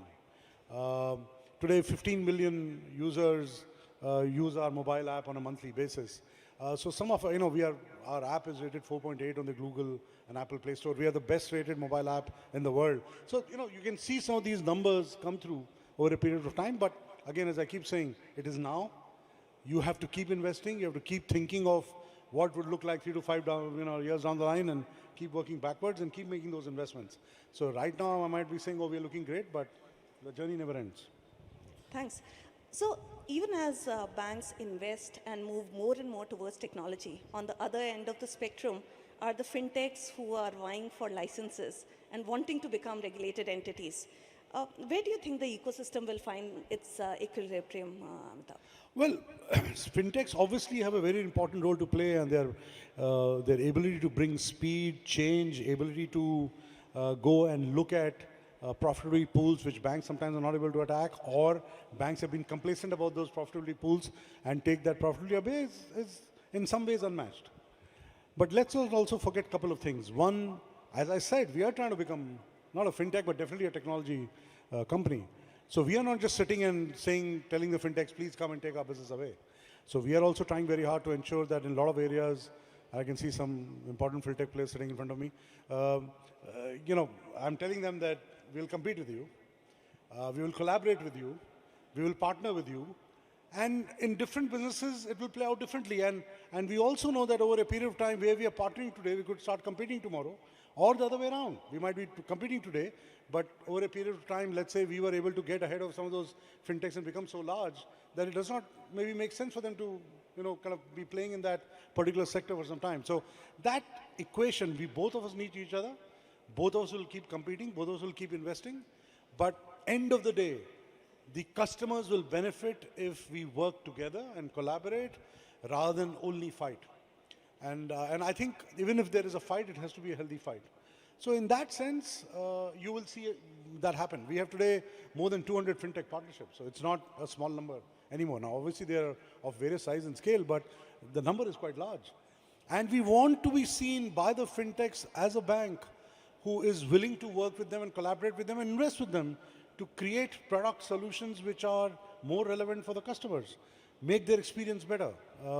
So in that sense, we want them to see us as a go-to partner for any new thing they want to try. So some of these things are important for us. I mean, you know, people, when they talk about UPI, think of some various fintech players, but they don't realize that Axis Bank owns 35% market share of the backend. And obviously, the only reason we could have reached that is because we work with those fintech players to provide those backend pipes where our technical declines and our, you know, the ability to ensure that the transaction goes through in the way the customers expect does happen. So in my mind, it's a healthy relationship. And at least we in the bank have a very positive view about what they can do to the overall financial services industry. Thank you very much. Thanks for sharing that, and I'm sure your fintech. No, we're expecting some shares from them for free, but that's okay. I mean, So going back to the customer expectations, like I mentioned, customers are spoiled for choices. Today's norm is today's delight is tomorrow's norm. In a situation like this, what is that one customer behavior or trend that you are anticipating to really disrupt banking and financial services in the next 5-10 years? so my view is that all of us have always talked about investing in understanding customer behavior. I think the problem that is happening is with new technologies coming in and the experience which, you know, in every sector they're seeing it, they're feeling it, the customer expectations are changing and the behavior is also changing. So for me, I think the winners of the future would be the banks and institutions which understand customer behavior to a completely different level than what they do today. I don't think we understand it enough. And we need to understand it almost at a personal level, so at an individual level. I think we need to invest much more there as institutions than what we've done till now. And I'm saying it for everyone, banks, fintechs, everyone. Because I think we understand them in cohorts, we understand them in segments, we club them together in some convenient category and say, okay, based on this customer behavior of this cohort, this is my experience which I want to provide. I think we need to go much, much deeper than that. So that's one point I want to make. Second is that in future, for any one of us to expect that customer will come to me or I need to go to the customer and make them experience what I have might not work. I think what will work is that we are just part of an embedded series of transactions which the customer is going through, and in the process not even realizing that they trust a bank. Now, I know it comes in the way of brand, it comes in the way of what toll you can collect, what fees you can collect, etc., but in future, as AI becomes more ubiquitous, in my mind, anticipatory banking, being part of the flow, making it so seamless that the customer doesn't even need to come to you, but understands that yes, you have just played a role and they play a very good role, is I think another customer behavior which we need to understand and appreciate. To expect customers to come to you to take your product and service, I think will mean that your death knell over a long period of time. Amitabh, to be in GFF 2025 and not mention AI and agentic AI in any manner will be disservice to the platform itself. What are your thoughts around that? So, you know, 1 or 2 years back, I also thought that, you know, too much of buzz around it. I mean, look at the investments that are happening. I mean, it is almost becoming a closed club. And if you don't have $100 billion, you're not worth talking to. But I can now see, at least in Axis Bank and some of the other institutions I talk to, that they are now seeing benefits at scale. They are seeing use cases at scale. The number of use cases are growing day by day. Obviously, there are huge cost benefits that seem to be visible, and a lot of us are working on obviously going after those cost benefits. But I am now seeing the application of AI into how you can run businesses absolutely differently. And we are, for example, working on that. Now, it is not using a tool. You have to do it end to end. A lot of investment is required. It is expensive. There's a lot of thinking and a lot of resources you need to put after it. But the benefits can and will be huge.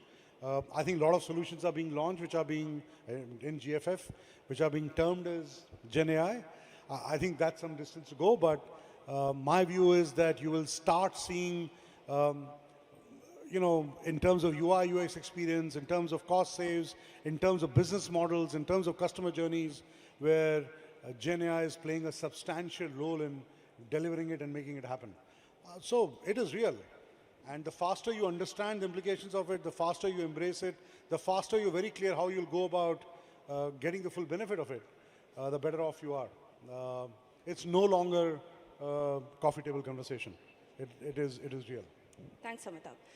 I think we are out of time, so one last question, and I want it to be on a personal note before we close.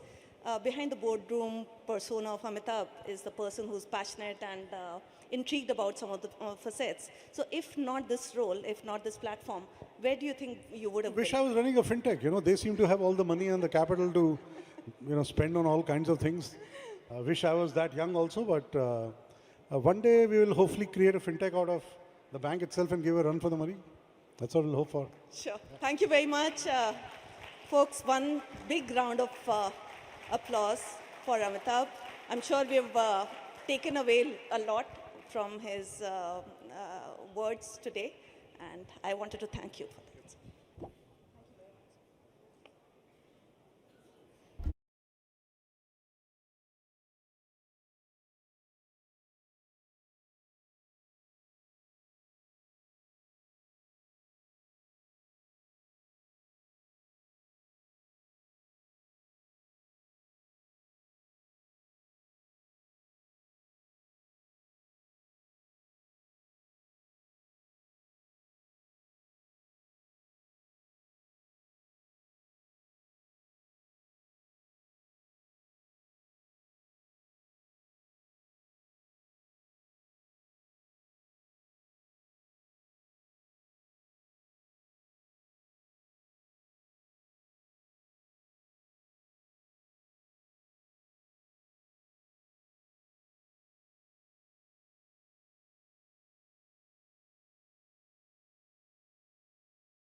We have the august presence of Mr. T. Ravishankar, Deputy Governor, Reserve Bank of India. Can we have a huge round of applause to welcome Mr. T. Ravishankar to Global Fintech Fest 2025, as we now invite him to share his valuable thoughts with regard to responsible AI for finance.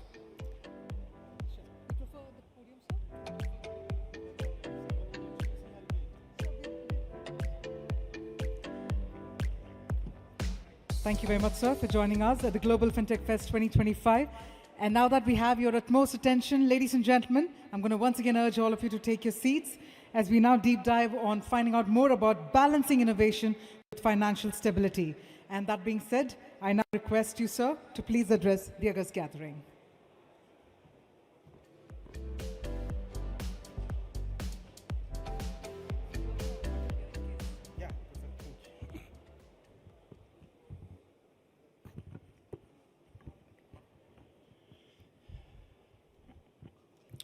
Good afternoon,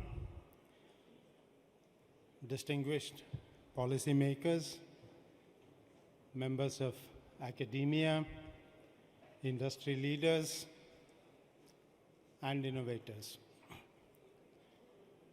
It is both a pleasure and a responsibility to address this gathering on a subject that is poised to shape the future of finance, in addition to various other fields of human activity. It is going to change finance, society, and governance alike. And the subject I'm talking about is artificial intelligence. Most of you would obviously know about this, so I will not really go into defining it. AI, or artificial intelligence, has rapidly evolved from an academic discussion less than a decade back to become an integral part of our daily lives today. We encounter it when we unlock our phones, interact with chatbots, and increasingly when accessing financial services. In just a few years, AI has evolved from an enabling technology to a foundational driver of how individuals and businesses make decisions. Globally, AI is already reshaping financial systems, from digital credit underwriting to conversational banking assistance.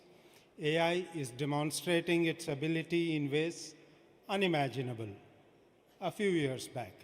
India, too, has been a notable participant in this journey. Yet, as with all powerful innovations, AI carries a dual narrative. It promises extraordinary efficiency, inclusion, and innovation. But if left unattended, it could pose unprecedented threats. As Stephen Hawking, the Nobel laureate, the famous physicist, said in 2016 at the launch of the Center for the Future of Intelligence, the rise of powerful AI will be the best or the worst thing that ever to happen to humanity.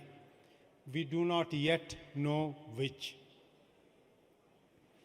It is acknowledged widely that AI could be the permanent answer to poverty and disease.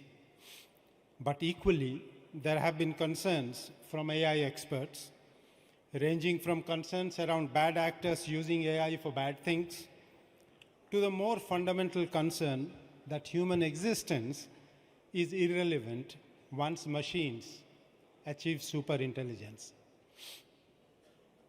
I do not intend to dwell on these widely divergent possibilities, but I raise this point only to highlight the fact that while the benefits of AI are transformative, they need to be used responsibly. In finance, the margin for error is even narrower, as financial institutions are built on trust and economies prosper on stability. Therefore, the integration of AI in financial systems must be approached as a matter of profound responsibility with due recognition and mitigation of risks. What are the benefits of artificial intelligence specific to finance? I wish to spend a few minutes here. The promise of artificial intelligence in finance is by now, of course, well recognized. At its core, AI can expand financial access, strengthen safeguards, and reimagine efficiency. It can lead to better credit assessment through use of alternative data, like transaction patterns or utility payments, of unbanked customers. Ability to use massive data sources could help in real-time detection of frauds through identification of unusual transaction patterns, or improve market risk modeling. Operational efficiency and cost reduction can get a paradigm shift using AI. For example, in back office processes or KYC or loan processing, etc. Chatbots and virtual assistants would make customer support 24/7.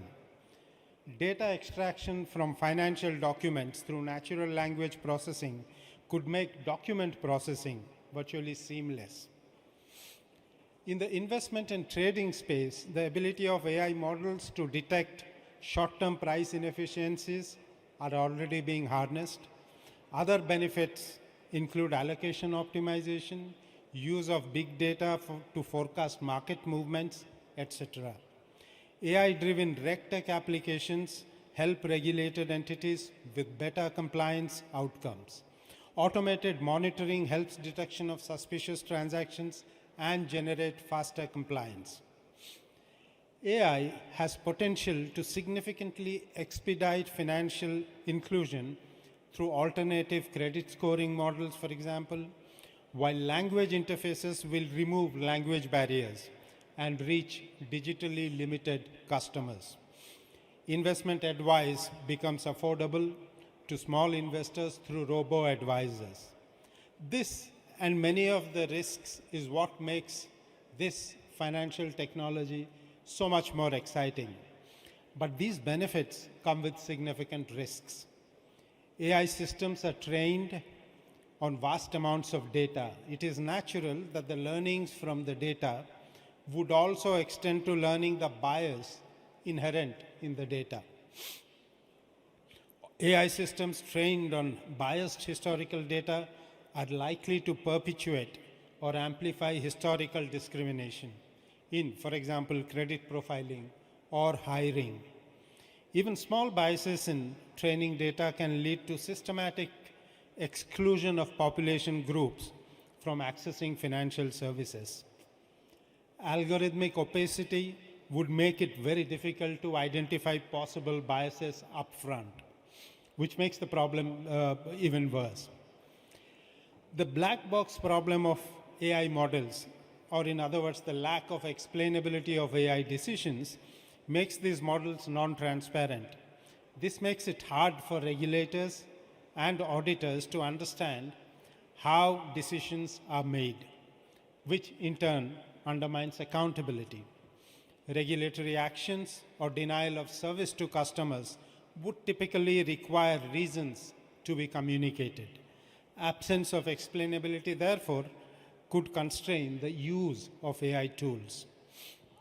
There are systemic risks typical to AI systems, such as herding behavior when AI-driven trading models get widely used, which in turn could lead to amplified volatility. AI misjudgments can trigger market dislocations. Such problems are amplified by the possibility that it becomes difficult to assign responsibility when an AI model makes a harmful or erroneous decision. Legal frameworks would always find it difficult to catch up with very fast-moving technology. Over-reliance on automation could result in losing oversight or in delayed intervention when things go wrong. There is also the ethical issue of using behavioral data for manipulative cross-selling or risk profiling.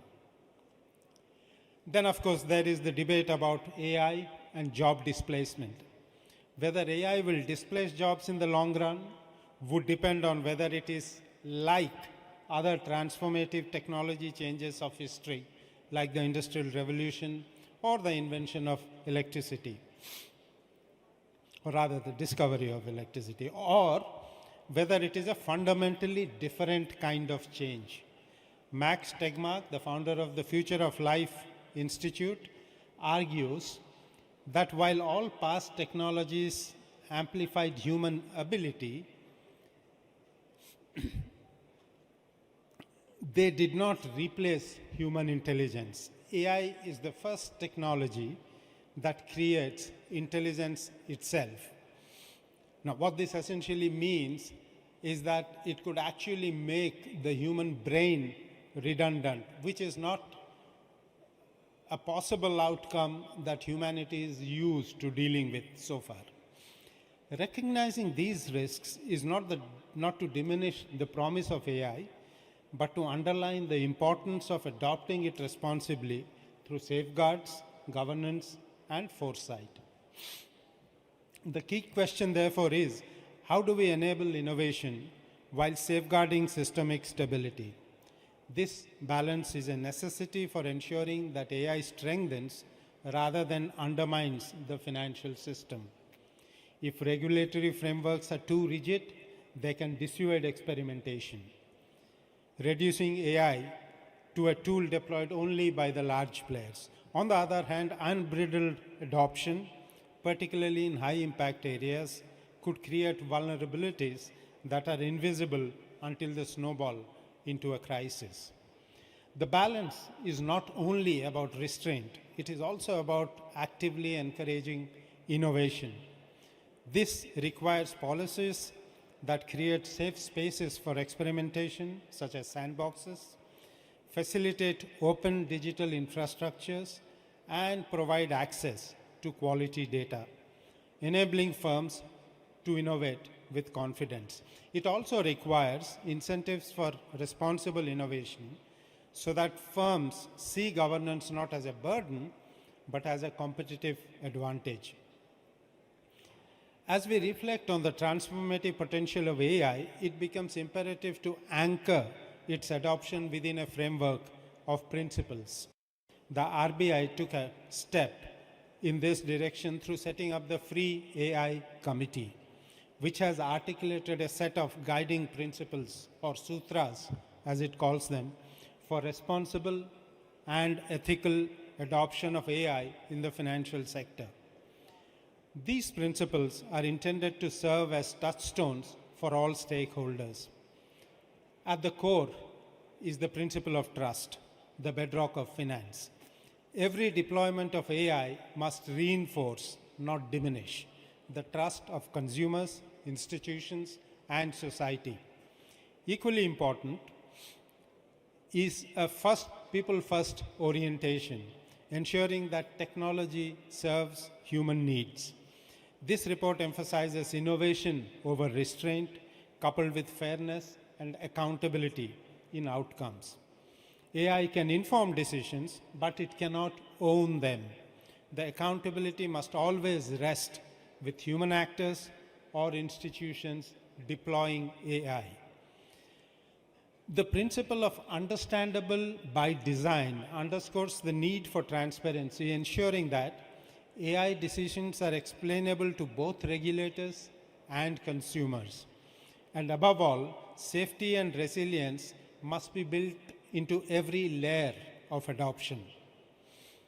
Alongside regulatory oversight, it is equally critical to encourage industry-led codes of conduct, self-regulation, and the institutionalization of ethical standards. This collaborative approach ensures that responsibility is not a mandate of regulators, but a shared culture across the fintech ecosystem. The RBI has always fostered innovation with safeguards. Through calibrated guidance, supervisory oversight, and structured engagement with industry, the RBI aims to foster an ecosystem where financial innovation flourishes without compromising systemic stability. As AI reshapes the financial landscape, this approach remains unchanged. Progress and prudence must go hand in hand. RBI has also taken initiatives for the industry through RBI Innovation Hub, such as the MuleHunter.ai, for combating the menace of mule accounts. Unlike the traditional rule-based system currently used, MuleHunter offers greater accuracy and precision with significantly low false positive rates. Currently, the model has been deployed in about 20 commercial banks. In addition to MuleHunter, work is also underway to explore a digital payments intelligence platform that can analyze and assign a risk score to transactions on a real-time basis. While AI holds immense promise, excuse me for a moment. While AI holds immense promise, the financial system demands the highest degree of prudence. Critical infrastructure and institutions must be ring-fenced from unchecked risks that could arise from untested or poorly governed AI deployments. The objective is not to obstruct innovation, but to ensure that its application never compromises the stability or integrity of the system. To this end, practices such as stress testing AI models under diverse scenarios, red teaming to identify vulnerabilities, and the adoption of explainability tools and standards are indispensable. These mechanisms would help regulators and institutions alike to supervise AI outcomes, detect weaknesses before they escalate, and ensure that AI-driven decisioning can be understood and, if necessary, challenged. Equally important is that AI systems are subjected to rigorous oversight and layered with inherent checks. Financial AI applications in particular must be designed such that they cannot inadvertently destabilize markets or payment systems or consumer confidence. This approach demands safety by design rather than safety as an afterthought. Safeguards must be embedded throughout the life cycle, from conception and data training to model validation and real-world application. Retrofitting safety once risks have materialized is inadequate and potentially destabilizing. Embedding AI in finance is not a one-time exercise. It demands continuous research, experimentation, and learning as models, techniques, and risks evolve rapidly.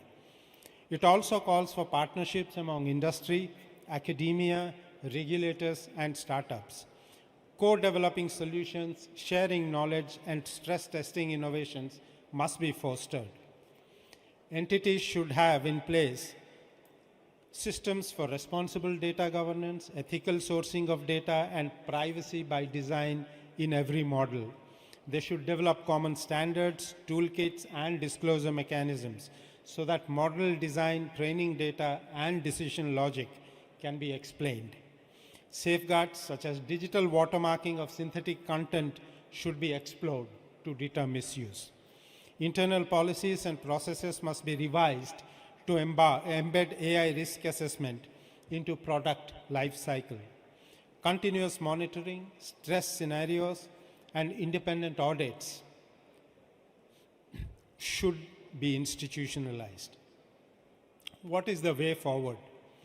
As we look ahead, the path for responsible AI in India's financial sector is exciting yet deliberate, demanding a phased approach that balances innovation, inclusion, and stability.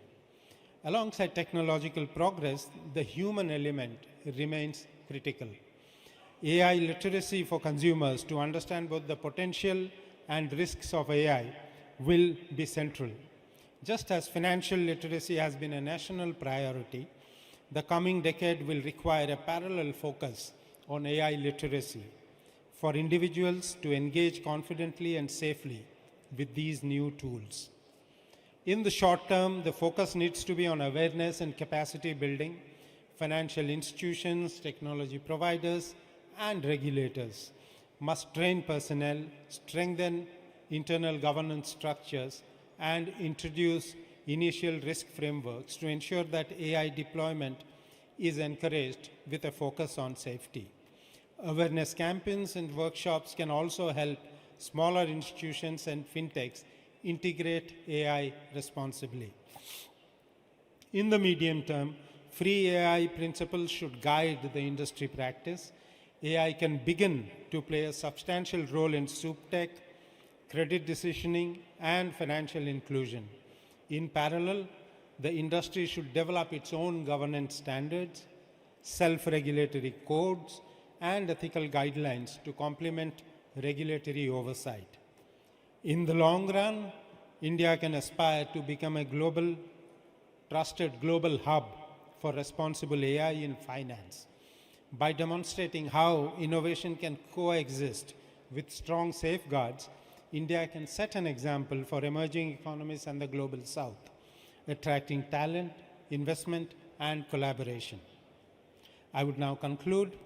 As we conclude, it is essential to reiterate that AI must remain a force for good, empowering individuals, strengthening institutions, and enhancing the resilience of our financial systems. Its promise will be realized only when adopted responsibly, with constant attention to its societal impact. Responsible AI should not be framed merely as a regulatory requirement, but as a matter of business ethics. Every model deployed, every decision automated, and every service enabled through AI must reinforce the confidence of consumers, provide fair access, and respect the dignity and privacy of all participants. Let me leave you now with 5 guideposts, not as tasks, but as a collective mission. We can call them the 5 T's. The first is trust. I've already talked about it. Commit to building AI systems that uphold and enhance trust in the system. Embed responsibility and ethics in every algorithm. Second is transparency. Reinforce clarity and explainability in AI, ensuring that decisions can be understood, audited, and questioned when necessary. The third is training. Invest in training to nurture a world-class AI talent within our financial ecosystem. Ensure India leads in creating, not just in consuming. Fourth is technology for good. Let innovation be guided by purpose. The test of every AI application must be whether it advances inclusion, resilience, and efficiency. And 5, togetherness. Above all, we must work together, regulators, industry, academia, and global partners, to collaborate and co-develop. Through shared commitment, ethical deployment, and continuous vigilance, we can ensure that AI fulfills its promise as a transformative enabler. Thank you so much.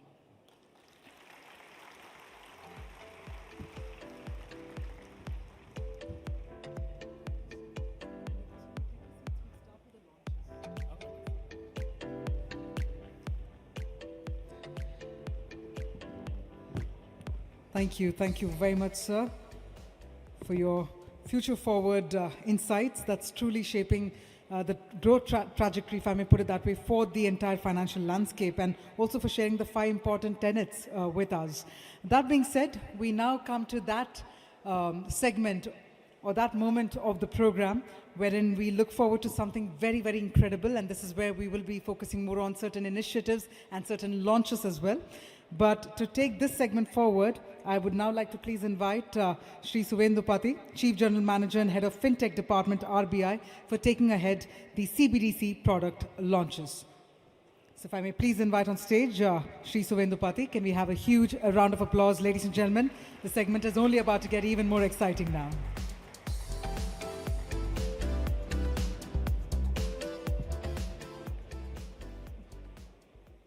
Good afternoon, everyone, and thank you, sir. for agreeing to this set of launches that we are doing today. And now from the theme of the conference, AI, let's move to something more, something even innovative, that is the central bank digital currency. So today we have 3 product launches on central bank digital currency, which we'll be doing today. The first one is creating the wallet on the go. So digital rupee could initially be transferred only to another CBDC wallet holder. It was made subsequently interoperable with the UPI, broadening its acceptance infrastructure. Now, to be able to become a true digital equivalent of cash, it was important to transact in digital rupee without any dependency on who is the recipient. Just think, when you are getting down from a cab and you would like to tip or pay something to the driver, and you are not sure whether the recipient is having any wallet or not, just the phone number would do. And that is what we are unlocking today. With the wallet on the fly feature, now you need not bother if the recipient has a CBDC wallet already or any other payment address. Just the mobile number will suffice. So now I would request Deputy Governor to do the launch of the wallet on the go feature with a click.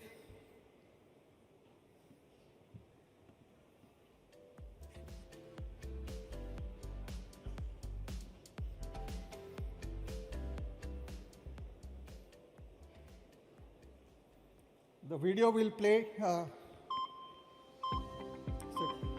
Sir, you can see.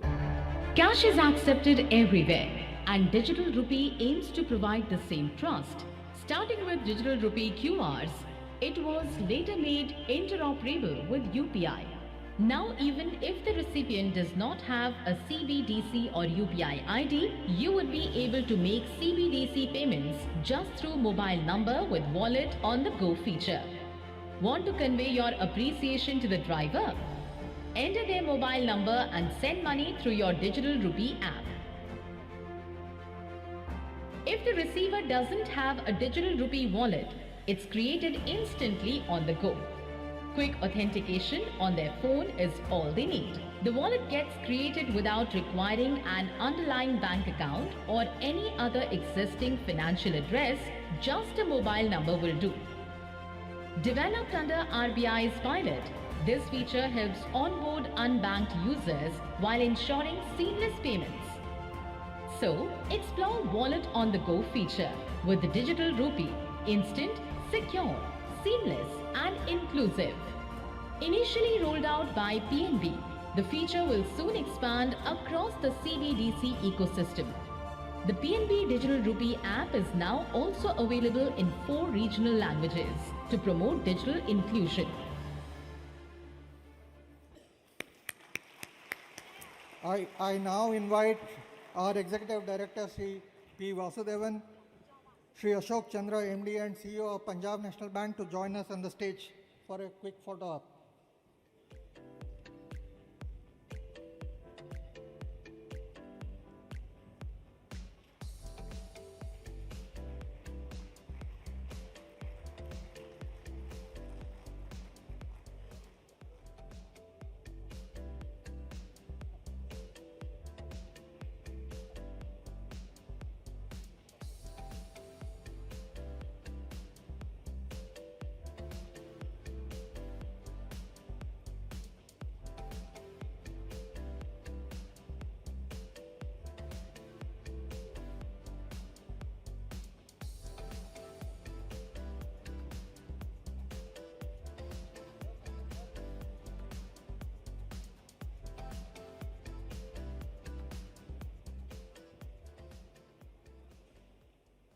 Moving on to the next one, it's about discoverability of the CBDC app.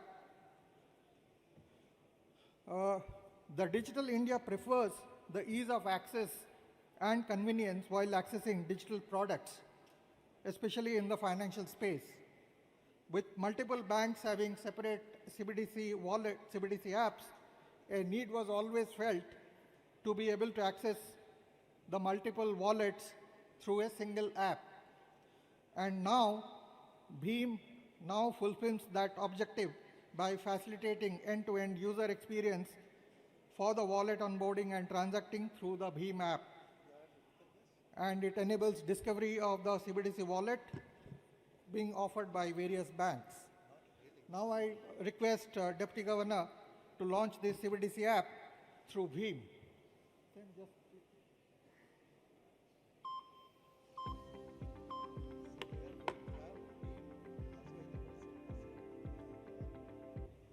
The digital rupee wallets are being offered by 19 banks and has over 7 million users. The digital rupee works with CBDC merchants and across all UPI QR codes in India. That is, from the largest mall in Mumbai to the smallest tea stall in rural Rajasthan. Let's see what the current scenario looks like. Meet Rajesh. He has accounts in 2 different banks. Rajesh appreciates having multiple options across different banks, but wishes he could manage them all from one convenient location. This scenario presents a perfect opportunity to enhance user convenience while maintaining the security and reliability of individual bank CBDC wallets. Wondering how Bheem solves this? Let's dive in. Bheem will enable users to access their CBDC wallets from one place, thus to complement what banks have built, not to replace. Working with partner banks, Bheem has created a unified access point, providing a convenient aggregation layer.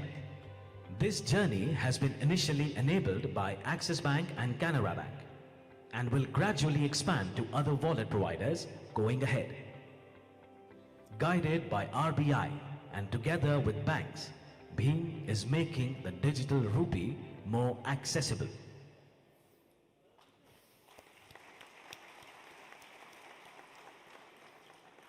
I request Ms. Lalita Natraj, MD and CEO, NPCI Bheem Services Limited, and Shri Satyanarayan Raju, MD and CEO, Canara Bank, Shri Neeraj Gambhir, Group Executive, Axis Bank, kindly join on stage, please.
Moving on to the last item that we have on CBDC today as a launch.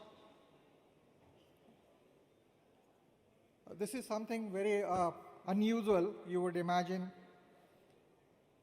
This is how CBDC is playing a role in person-to-person solar trading through programmable CBDC. As tokenized ecosystem evolves, it needs a legitimate funding instrument to support the emerging use cases. Supporting this initiative, India's first peer-to-peer energy solar trading platform on the blockchain, CBDC wallet, is now facilitating the funding leg. The use case is significant not only in terms of the clean energy goals, but also in leveraging the tokenized structure of the CBDC in supporting tokenized assets, trading of the tokenized assets. I now request Deputy Governor to launch this use case of programmable CBDC that powers the peer-to-peer solar trading. And here, We would also like to make a special mention of Karnataka Energy Regulatory Commission for enabling person-to-person solar trading, and ICICI Bank to have developed this use case or partnering with us in developing this instrument, which is playing as a funding settlement. So I request now Deputy Governor to kindly click.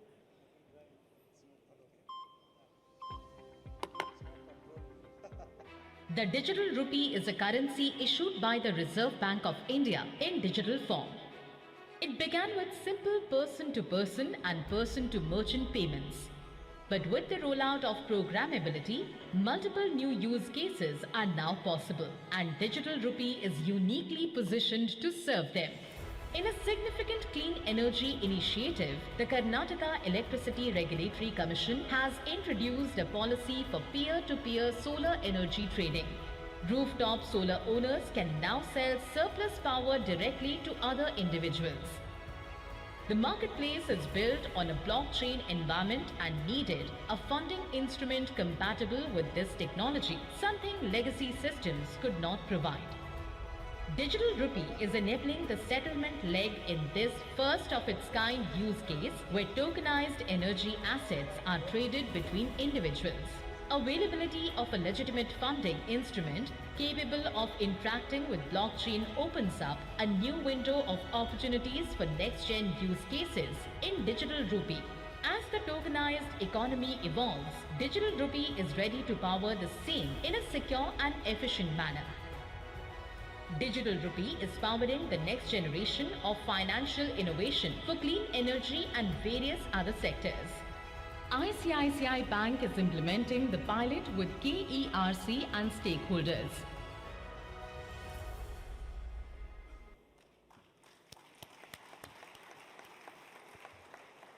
I take this opportunity to invite Sri P. Ravikumar, Chairman KERC, and Sri Rakesh Jha, Executive Director of ICICI Bank, to join us on the stage, please.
I hand over the floor to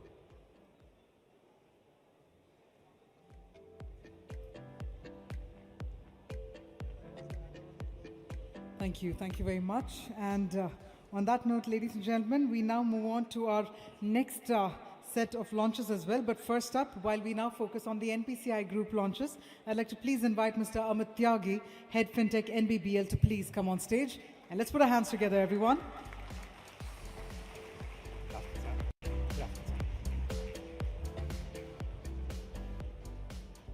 Good afternoon, sirs. Good afternoon, dignitaries, and welcome everyone. Under the guidance and vision of RBI, and through the combined efforts of CCIL and NBBL, we are proud to announce the launch of Forex on Bharat Connect through FX Retail.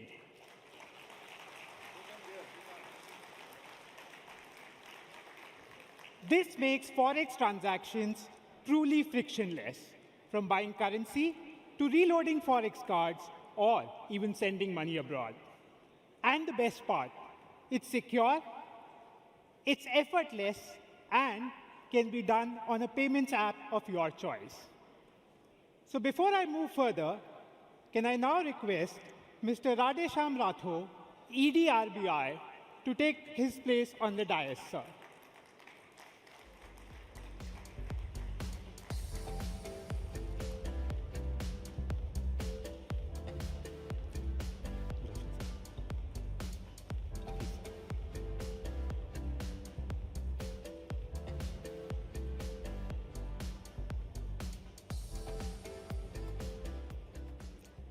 Thank you, sir.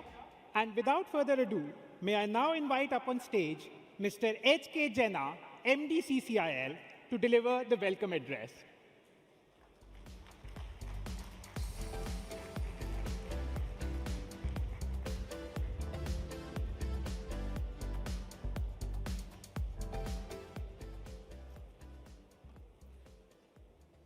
Namaskar, good afternoon. Welcome to the program where we're launching frictionless Forex for the retail client segment. I welcome the dignitaries. First, respected Sri T. Ravishankar, Deputy Governor RBI. He has been the spirit behind the introduction of FX retail.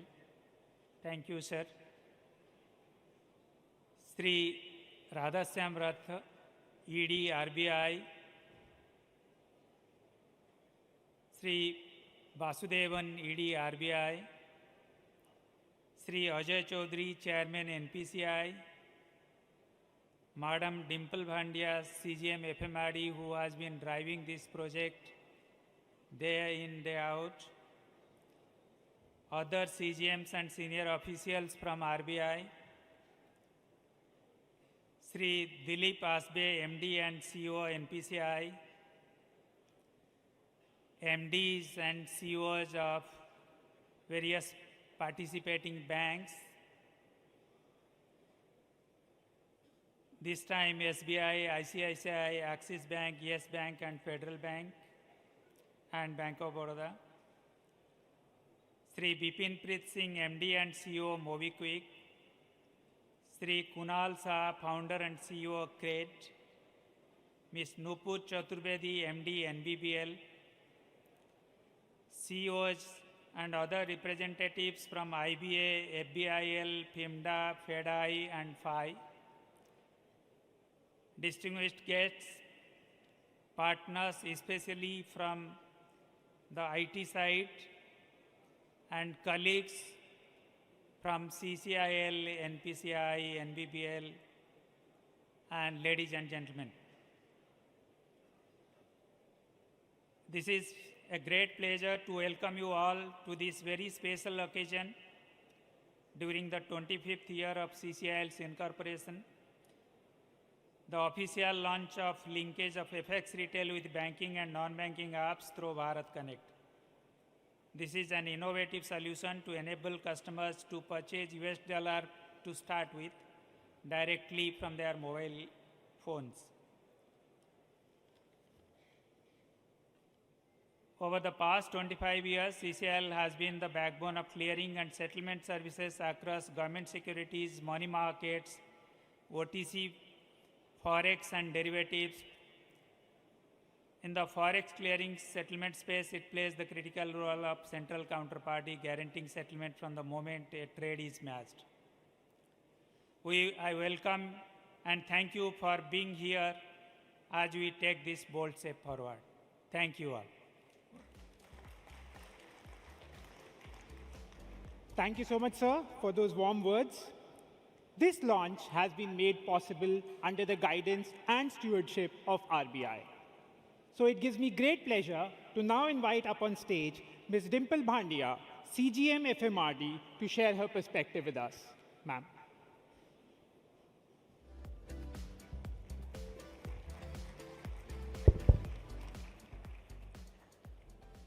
Respected Deputy Governor, Executive Directors, Shri Radhasyam Ratho and Mr. Vasudevan, dignitaries and colleagues from CCIL, NPCI, NBBL, participating banks and third-party application providers, my colleagues from the Reserve Bank, ladies and gentlemen. It is my privilege today to be here today at the launch of this innovative offering, FX Retail on Bharat Connect. The product is special in many ways. Of all the markets which RBI regulates, it is perhaps the FX markets in which there is maximum direct participation by individuals, households and firms, both small and large. It is the market which enables us to cross borders, whether to trade, to study, to meet family and friends, or just to travel. It is also a market which is mystical in many ways, comprising, as it does, a myriad of currencies, exchange rates, and complex calculations which are not always as transparent as they could be.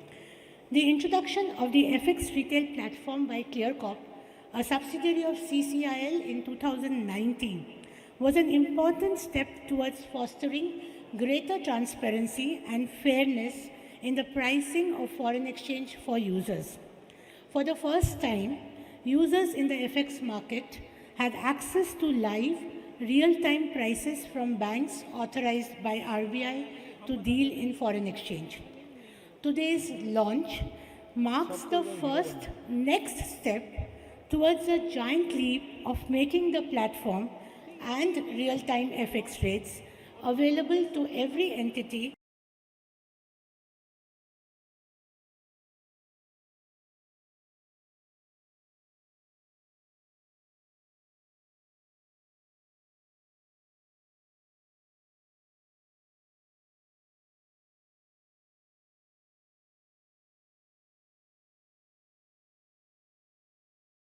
of dealing in FX at real-time rates.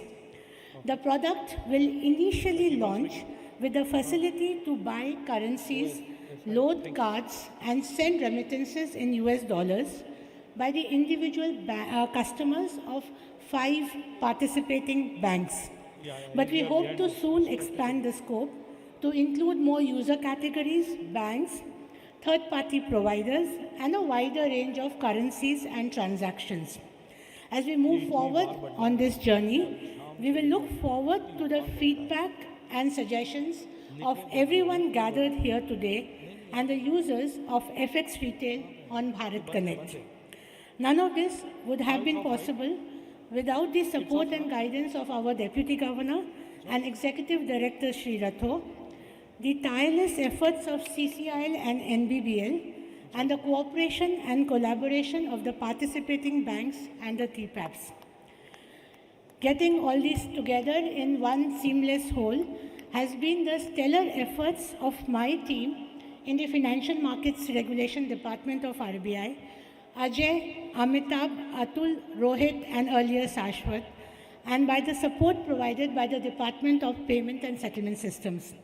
I must thank each and every one of you and congratulate you on the beginning of this journey of facilitating every individual and enterprise to meet their forex needs with convenience, fairness, and transparency.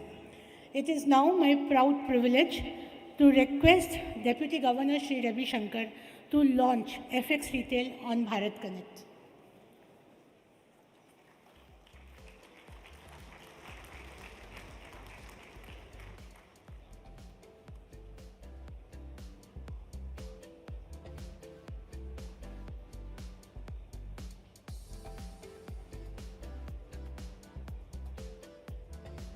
What if booking Forex was as simple as paying a bill?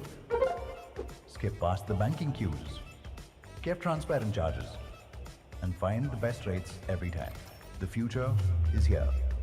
Under the vision and guidance of RBI and in partnership with FX Retail by CCIL, Bharat Connect, the network that made bill payments and recharges effortless, is now powering the way you book Forex.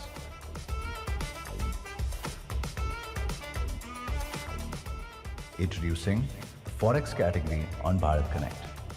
Planning a trip? Preloading your Forex card? Sending money abroad?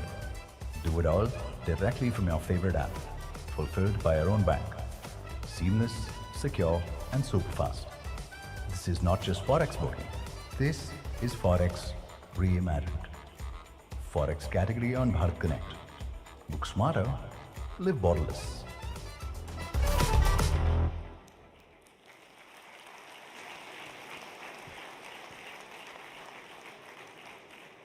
Thank you so much. Thank you, ma'am. Now, I'm excited to pass on the baton to my colleague Soumya, who will actually show you how simple, how intuitive the flows are. Soumya, over to you. Thanks, Amit. Good evening, sirs. Good afternoon, sirs, sorry. and good afternoon, everyone. Let's now see this in action with the app, MobiQuick, and walk through the customer registration journey. It is very simple. All that customer needs to enter is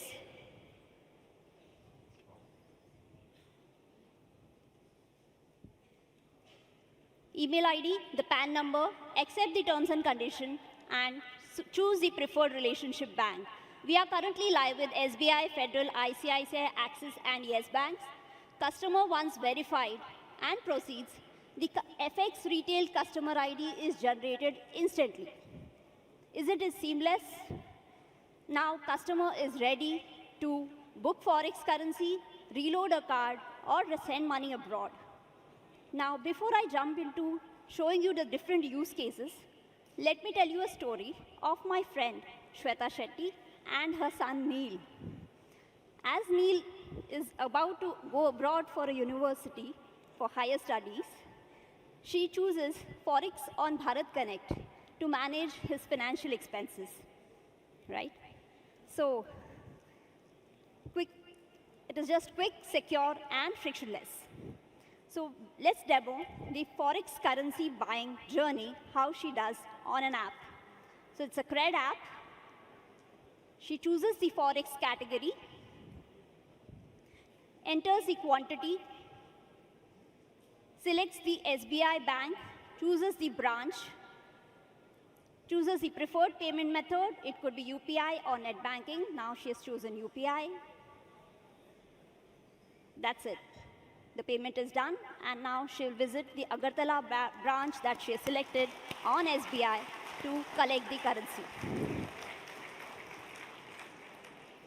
Next comes the big expenses, tuition fees and the living costs. Traditionally, sending money abroad is not seamless and very stressful, but not anymore.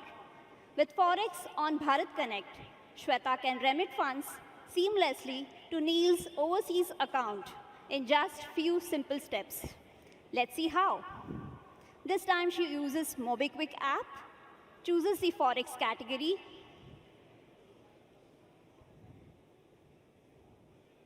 enters the quantity. Oh, $1 is not enough. Chooses the branch visit. We also have a digital option, but she chooses branch for an Axis bank. Due to UPI security, the PIN cannot be entered. The payment is getting completed. Soumya, that looked really smooth.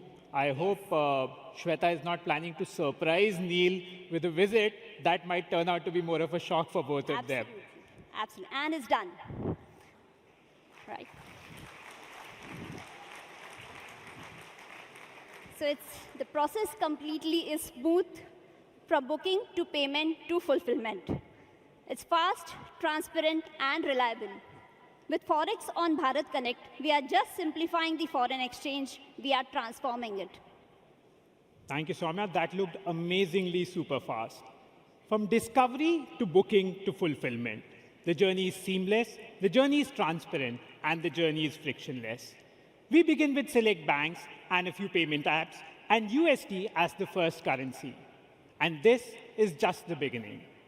Ladies and gentlemen, Forex is now truly frictionless. So with that, I now invite up on stage my colleagues Saurav and Avdut to take the proceedings forward. Thank you.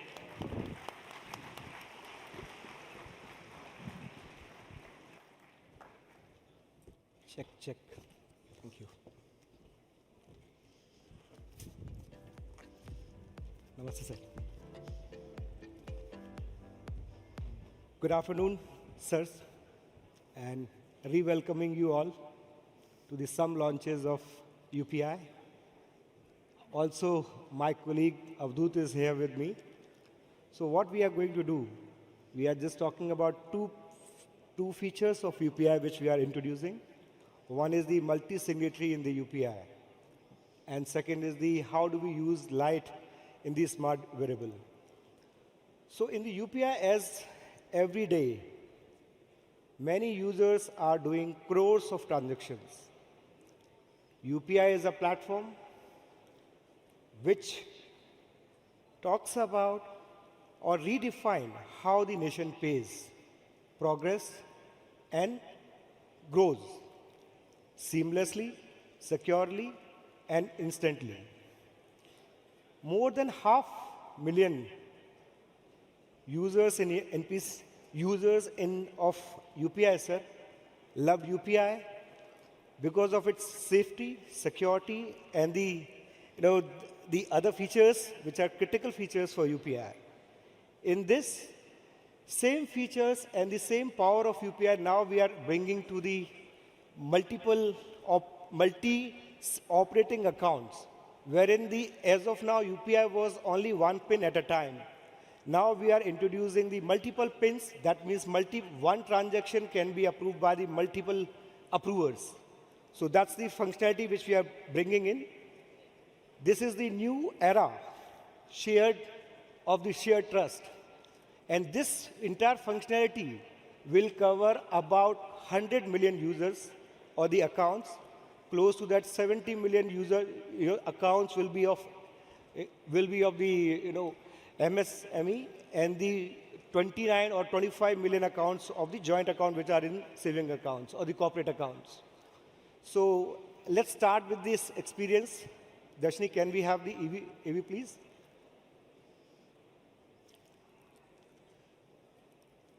India's digital payment story has set global benchmark. Every day, millions trust UPI to make life simpler. But when money is shared in families or in businesses, it requires trust, transparency, and collective consent. Now, UPI makes joint accounts simple and seamless for families, businesses, and every joint responsibility. Every payment is transparent, consent-driven, and secure. Here's how it works. One person starts a payment. Others receive notifications, review, and approve. Once approvals are complete, the money moves immediately. UPI extends its simplicity to joint and business accounts.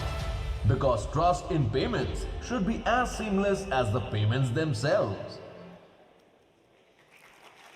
So that's about the concept that how this is going to work.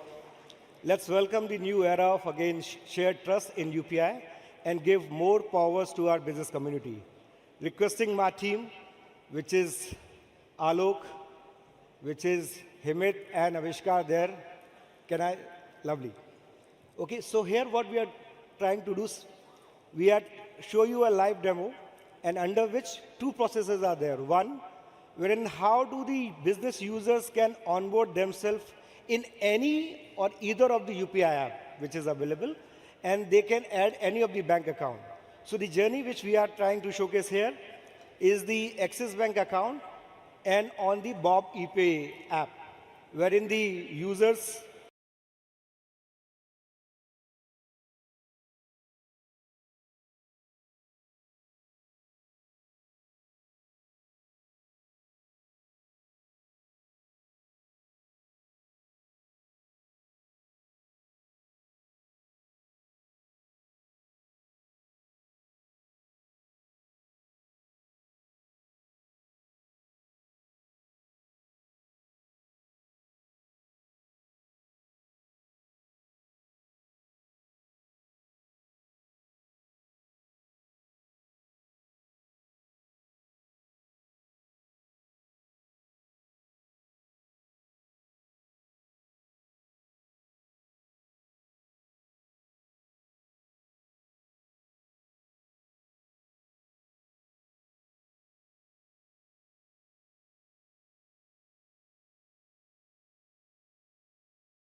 gentlemen, please take your seats as the Global Fintech Fest 2025 now begins.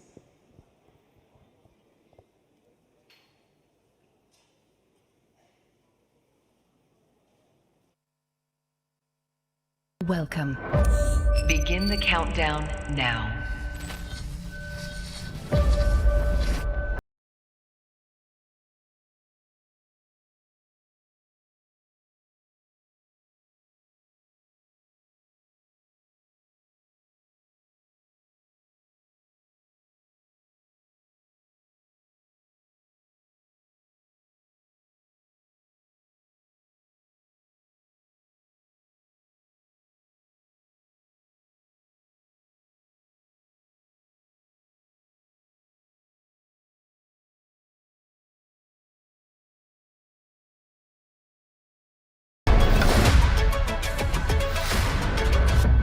India has now surpassed Japan to become the world's fourth largest economy in the world. It is now worth more than $4 trillion.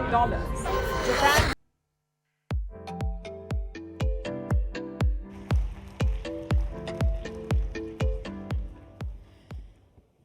Hearty good morning, everyone, and a warm welcome to all of you to the 6th edition of the world's largest fintech festival, the Global Fintech Fest. An event that's a testament to our collective commitment to building a financial future that is inclusive, responsible, and resilient.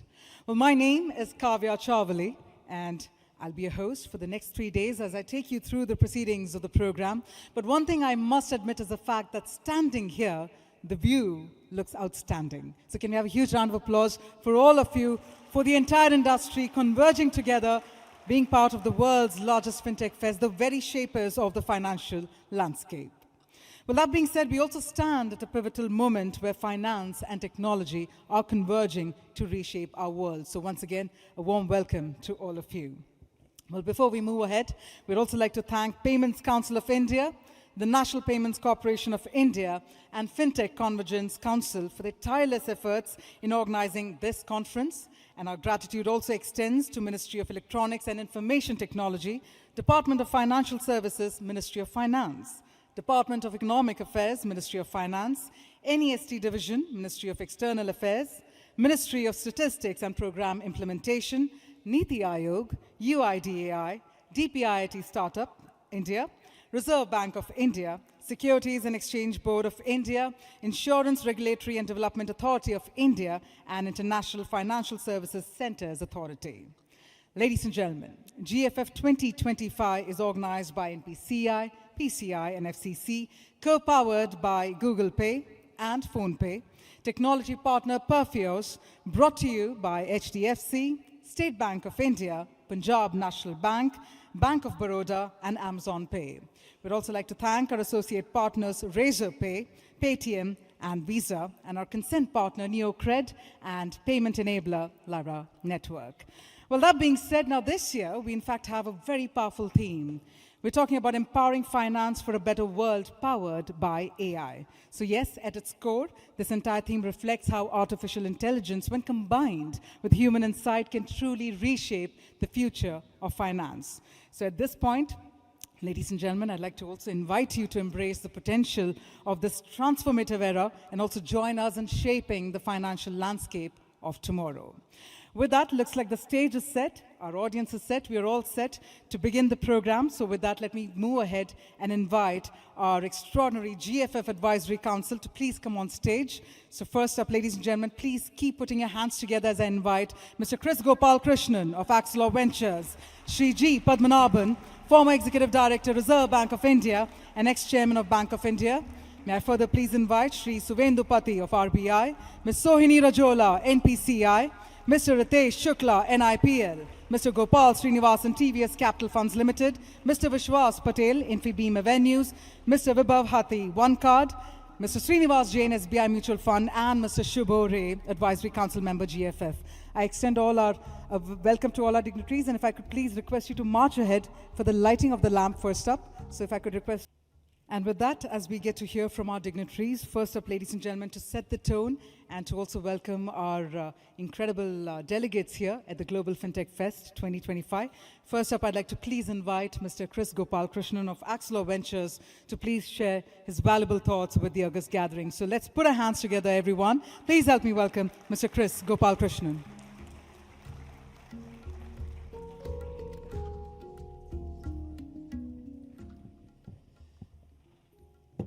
Thank you, and good morning to all of you. To GFF, welcome to GFF 2025. You know, all the delegates, partners, overseas delegates, media personnel. It's wonderful to see all of you here for yet another Global Fintech Festival. You know, we have created this platform so that all of us can converge, convene, and reimagine the future of finance, future of technology in finance, and how India can play a bigger role in this transition. To me, every year is a new year, and every year new things happen. So we are going through a series of transitions. And every year when we meet here, we have new things to discuss. Of course, technology, AI is the hot thing right now. So clearly how AI is going to impact finance, how AI is going to impact the industry, how AI is going to, through this, impact the world.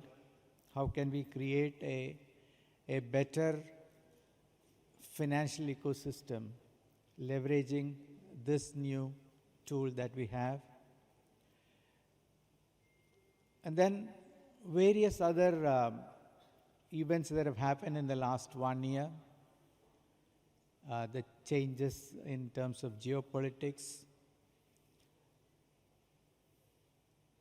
the changes in our own neighborhood, how this will impact all of us. And the objective is to, as I said, create a better world through the solutions that we come out of these 3 days, ideas that we come out of these 3 days, the new connections that happen here, new networks that you create. So,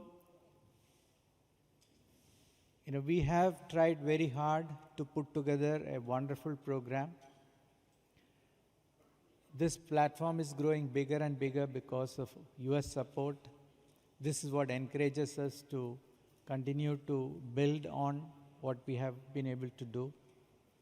So I look forward to active participation from each one of you. And,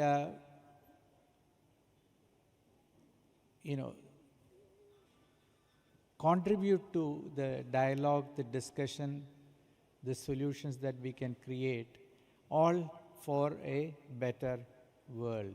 From India to the world, a better world. So welcome all of you.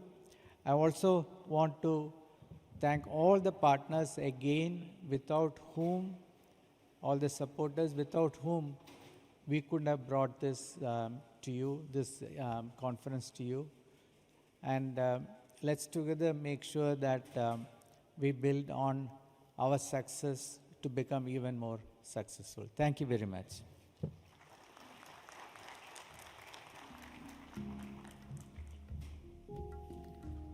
Thank you. Thank you very much, sir, for truly setting the tone for the Global Fintech Fest 2025. Well, on that note, I now humbly invite Shri Suvendupati of RBI to please address the August gathering. And can we also have a huge round of applause to welcome Shri Suvendupati?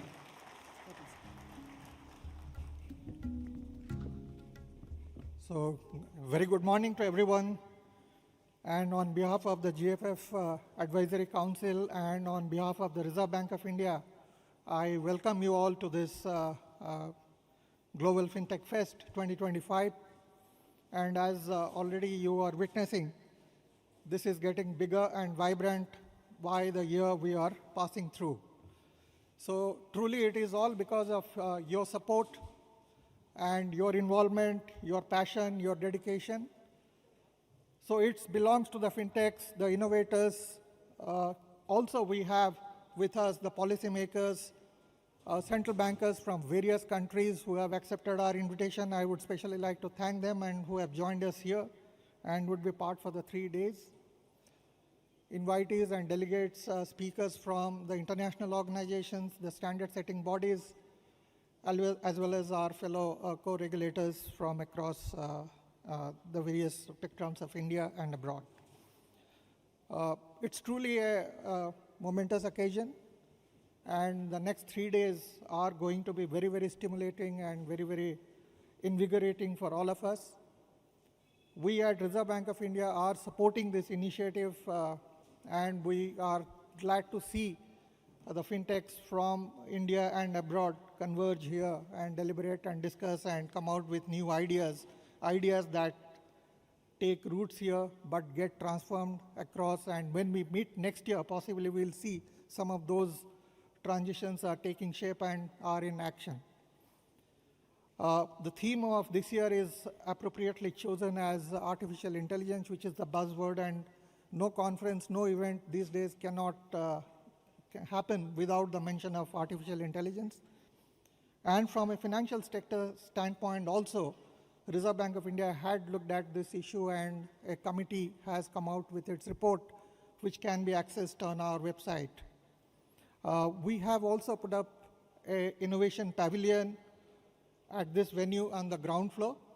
So I would strongly encourage all of you to find time and visit the Reserve Bank Innovation Pavilion, which is not the pavilion of a regulator or a supervisor. It's the pavilion for the regulator, the innovator. So there are our colleagues who are there who would be happy to interact with you and provide some, context, guidance, and whatever support that you may need. And that can go definitely beyond these 3 days.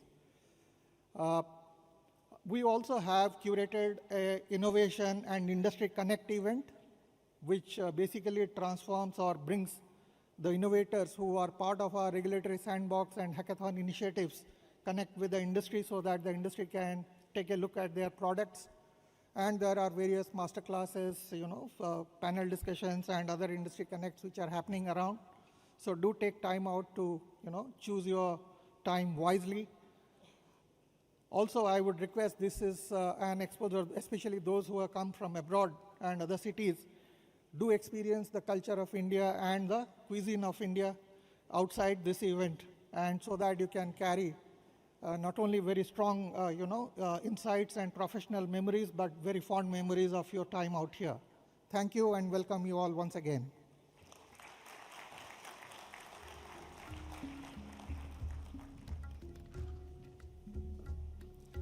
Thank you. Thank you very much, sir, for sharing with us all that's in store at the GFF 2025. And thank you also for accentuating the fact that it will indeed be very stimulating across these 3 days. With that, I now invite Mr. Vishwas Patel of Infibeam Avenues to also please share your valuable words with the August gathering. Let's keep that applause coming, ladies and gentlemen.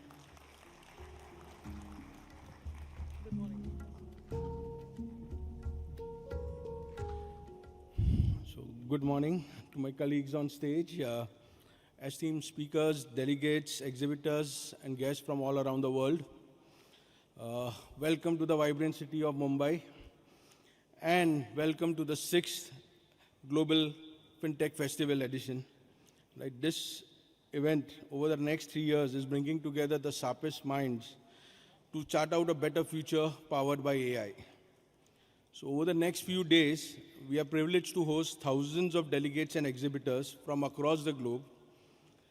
Together, we'll explore the latest advancements in digital payments, unveil cutting-edge technologies, and engage in thought-provoking discussions about AI and its impact on digital payments and the regulatory challenges that shape our industry. So thank you, welcome, let's get to work. Thank you.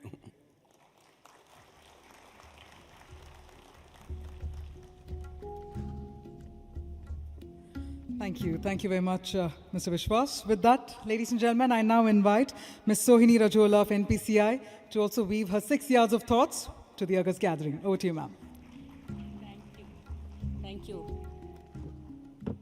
Good morning and a warm welcome once again on behalf of NPCI, all friends and partners from the ecosystem, banking industry, regulators, partners. This 3 days here is two things. One, a celebration and culmination of all the co-creation, all the wonderful work. You saw in the opening video how proud we are of our fintech ecosystem and the digital payments in our country. I think it's not just NPCI that has been co-created with all of you. So it's a celebration of that. I'm sure when you go to the pavilion, you will see and witness all of that.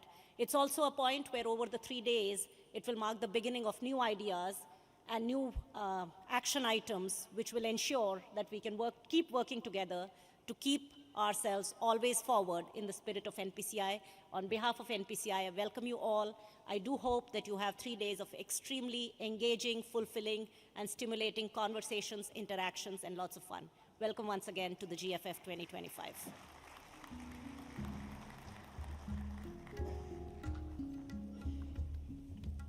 Thank you. Thank you very much, ma'am. And now, ladies and gentlemen, I'd like to please invite Mr. Vibhav Hate of One Card to also please share your words as well with the gathering. So, ladies and gentlemen, our final dignitary to also share his valuable words. Can we have a final round of applause as well? Good morning, everyone. A very hearty welcome to everybody from Mumbai, from India, and around the world. On behalf of Fintech Convergence Council, we are happy, pleased, and grateful that this event is graced by your presence.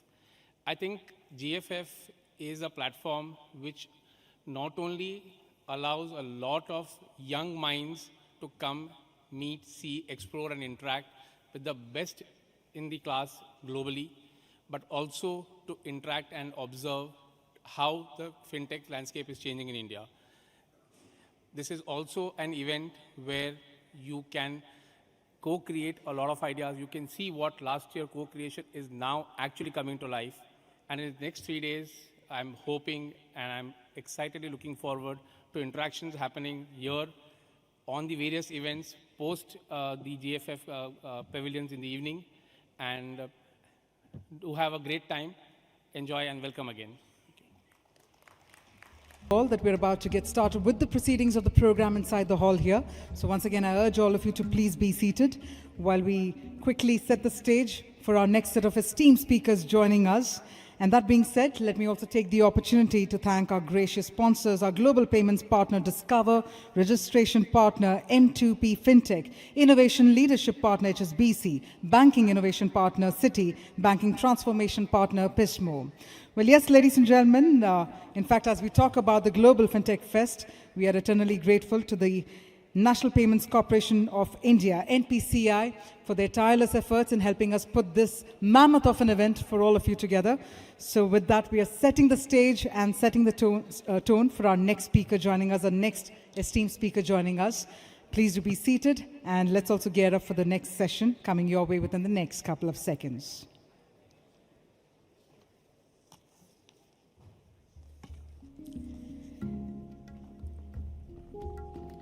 Now, the underlying theme for our next keynote session, in fact, is all about AI's promise and peril. And this is where we're focusing on building responsible intelligence for inclusive finance. This is a keynote address, and our keynote speaker is already here inside the hall to address the gathering.